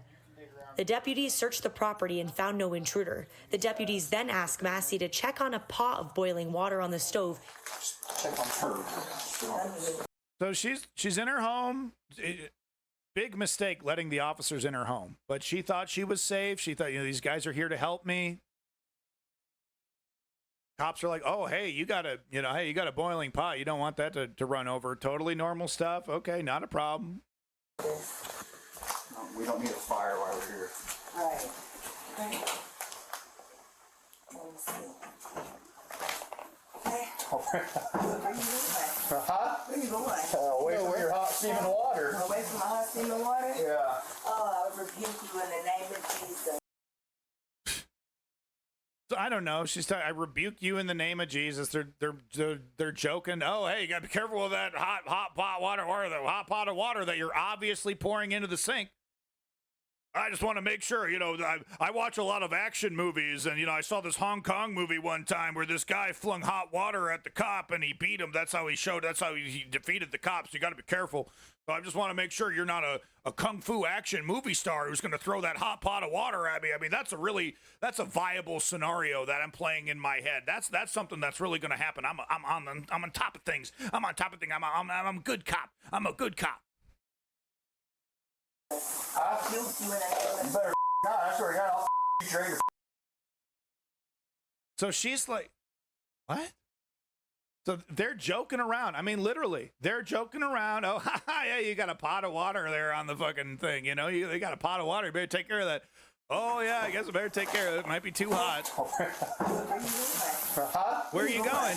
She's like, where are you going? Where are you going? Where are you going? You silly bird. I'm not going to throw this boiling hot water. I'm dumping it in this. I'm literally dumping it in the sink. And she's like, oh, I rebuke you in the name of Jesus. Oh, whatever. And then the cop goes, you better fucking not. I'm going to fucking shoot you where you fucking stand. And there's like, what the fuck's going on? Away your hot steaming water. Away from my hot steaming water? Yeah. Oh, I rebuke you in the name of Jesus. I rebuke you in the name of... You better not. I swear to God, I'll you trade your face. Okay, I'm sorry. Drop the pot. Drop the pot. I'm gonna go get my kit. And then he shoots her in the fucking face, dude. And then he shoots her in the face. Stone cold murders her, drops her, dude. Exactly what happens. Look, if you've seen a human being getting shot in the face, you've seen what happens. Huh? Oh, I rebuke you in the name of Jesus. Oh, watch out. You better fucking not. I swear to God, I'll fucking shoot you right in the fucking face. Okay, I'm sorry. Okay, I'm sorry. I was just joking. I'm sorry. And then he murders her. He fucking murders her, man.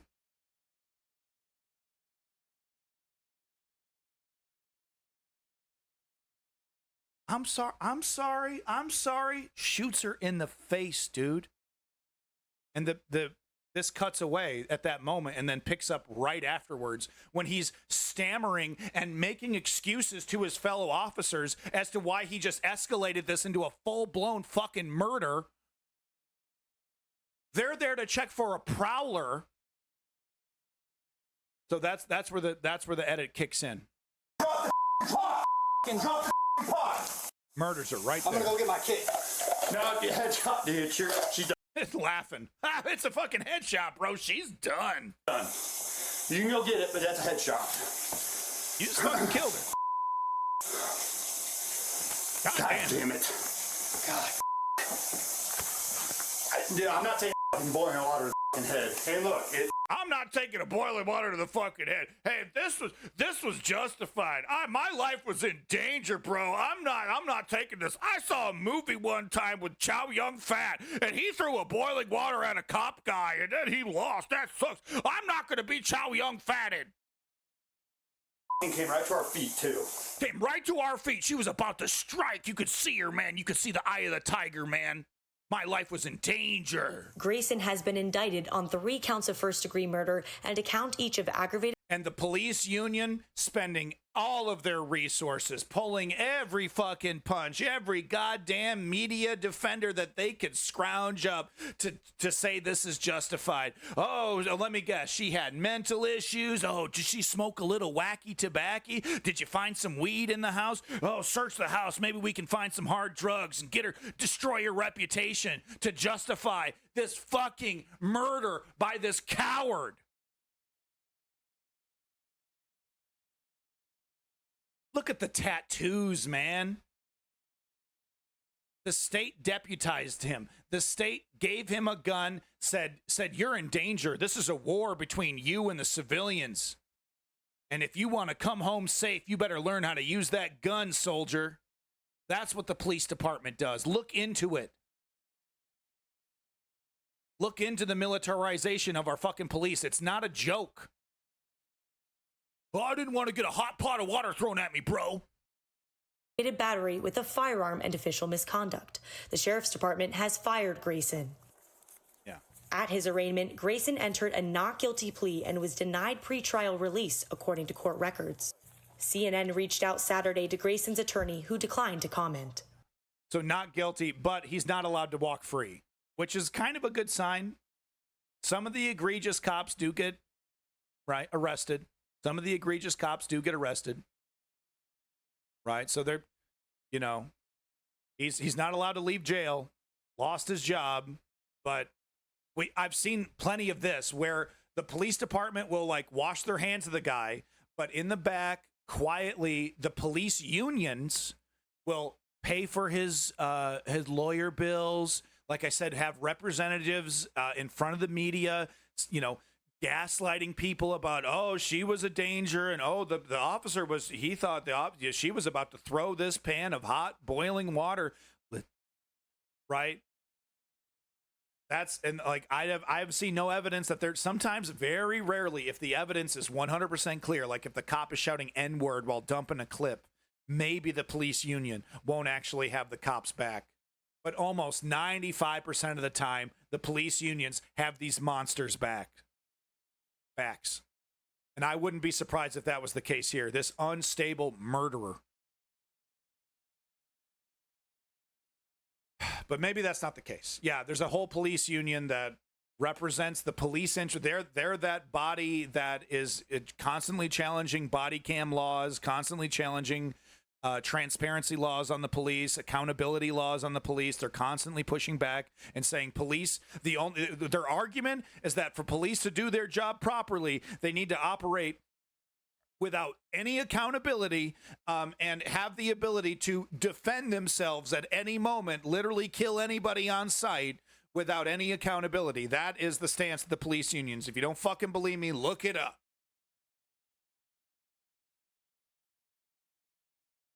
The Libertarian chimes in. Did I say get rid of the police unions? I'm criticizing the police unions for the actions that they proudly, have. The representatives of the police union are happy to get in front of a camera and tell you why body cams are bad. Free market. Why are you exactly what you are?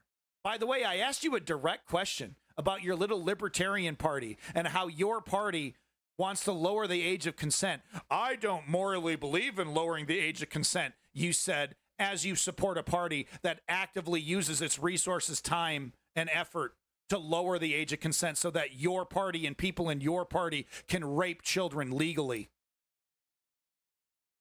You got anything to say about that, Mr. Free Market, Mr. Libertarian, Mr. Gadsden Flag?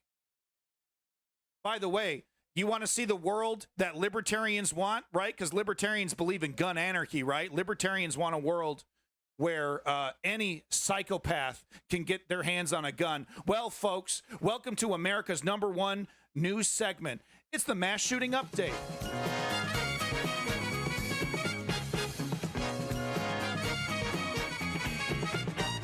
You coward. You're an absolute fucking coward, Free Market.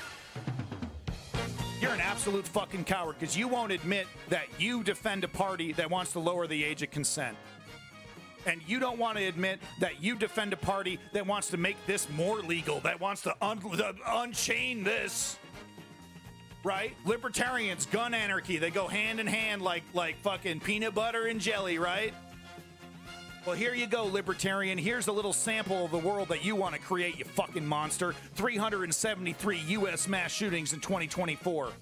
6,314 mass shootings since 2013. And one whole fucking day that a libertarian good guy with a gun defended society from a mass shooting. We got a whole 24 hours. Thanks a lot, prick. Over there in Eastus, Florida, 3 dead and 3 injured. Possible domestic-related shooting. We might have our family annihilation right off the bat. Victims, fatalities, unidentified deputy. Suspects unidentified, 2 killed. Over there in Aurora, Colorado, 1 dead and 3 injured. Victim fatalities, unidentified male, gunman unknown. Well, let's hope this unidentified male who killed somebody did it with a gun that he purchased legally. That's what I'm hoping. Over there in Fairburn, Georgia, 1 dead and 3 injured. Victim fatalities, Anaya Harris. Suspects, Raylan Rias and Caden Finley. What the fuck are you womping, you piece of shit? Portland, Missouri? ME? I never get these right. 1 dead and 3 injured. Victim fatalities, Susan McHugh and the gunman unknown. And here we go. Auburn, Washington, 0 dead and 4 injured. Maine, thank you, Maine. Thank you. I'm so bad at that. Over there in Auburn, Washington, 0 dead and 4 injured. Juvenile victims who I'm sure had a really good excuse to engage in a gunfight. Juvenile victims, 3 juveniles among the wounded. Gunmen unknown, several were using fully automatic pistols. Fully automatic pistols, of course, that the libertarian right-wing gun anarchy supporting party wants everyone to have access to, right? That'll somehow make things safer. Bump stocks, automatic weapons, fucking armor-piercing ammunition, battlefield level shit. Libertarians say it's your right to own it and it's your right to use it. Please refresh. 0 days since the last mass shooting? Really? Jesus fucking Christ. Jesus fucking Christ, man. What the writes its fucking self. But nope. Gadsden flag wearing pieces of shit. Right-wingers want to tell you, nope, the only solution is more. You got Sagar and Janetti on breaking points, right? Mr. Honest Actor, the intellectual conservative Sagar and Janetti out here saying there's no solution for this. There's just nothing we can do. Nothing we can do. There's just nothing we can do. That well-regulated part of the Second Amendment, well, there's just nothing we can do about that. We have to ignore the well-regulated part, and we just have to embrace gun anarchy for all of America. What's the new one? Milwaukee? Is that the new one? Gunman unknown, 5 injured?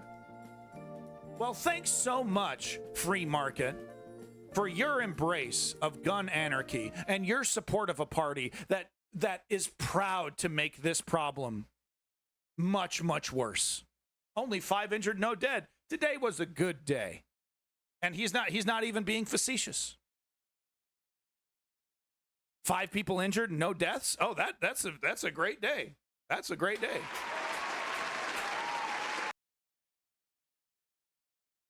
U.S. citizen must be exactly. Tisriel, that's the absurdity of these libertarians. I'm not a libertarian. I'm not a libertarian. I only walk around on the internet with a Gadsden flag as my icon, but I'm not a libertarian. Bad actors, grifters, liars, pedophiles. That's who we're dealing with amongst the right wing. They talk about the destruction of our culture. When these people are the motherfucking harbingers of doom. There you go, folks. That's the motherfucking news on the ground. That's all I got. Fuck fascism.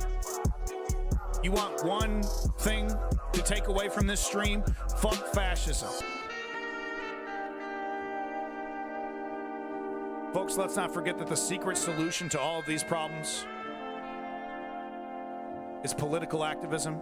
I have a simple 3-step program for you to follow. Step 1, inform yourself. You're here at the News Underground, so you're doing it. You've succeeded in step 1. Step 2, join a political organization. Sign up. Do a Google search on an organization you agree with, you believe in. And step 3, put in the motherfucking work. Cook and swoop. You got to put in the work. If we're not putting in the work like Charlie Kirk, if we're not matching the energy of the fascists with energy from the progressive left, we're fucked. Yeah, give a Nazi a hug. Nazis can hug my fucking nuts. So peace in that motherfucking Middle East and glory to the Ukrainian democracy. Big props to all you OGs in the chat. We got Chem Goblin. We got Arbitor. We got Lenny. We got Boeing stuff. We got Tisriel. Omnom, you're cool. Stick around. We'll see if we like you. Big props. Big fucking props to your tubing. A lot of newbies. Appreciate the newbies coming in. New people talking.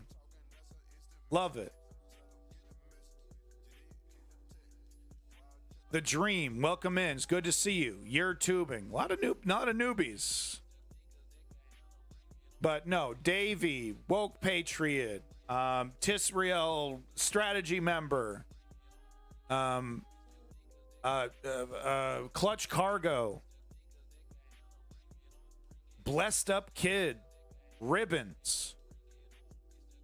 You know, big props. Prometheus Rebellion, right? Smash! Thank you, Smash. Coming in. The OGs, the regulators, the best chat on Twitch, most informed chat on Twitch. The Twitch chat with the best lie detector, the best BS detector. Plugged in and ready to fucking regulate and rip, bitch. That's what this Twitch chat's about. So peace in that motherfucking Middle East. Glory to the Ukrainian democracy. This has been the News Underground. I am a band of nihilism, a.k.a. the Harbinger, a.k.a. the realest motherfucker on this motherfucking platform. Fuck fascism. And we'll see you next time. You can count on that shit. If there's one reason why I breathe, it's to spite my fucking enemies. And if you don't have enemies, then you're not living your life.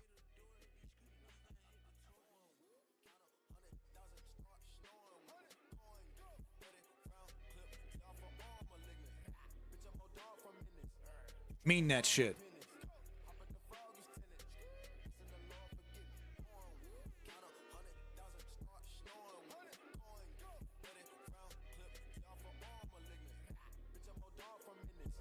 Trapping hard for pennies. Hop at the frog is tenant. Listen to Lord forgiveness. News Underground. Thanks again, everybody. See you next time. See you next time.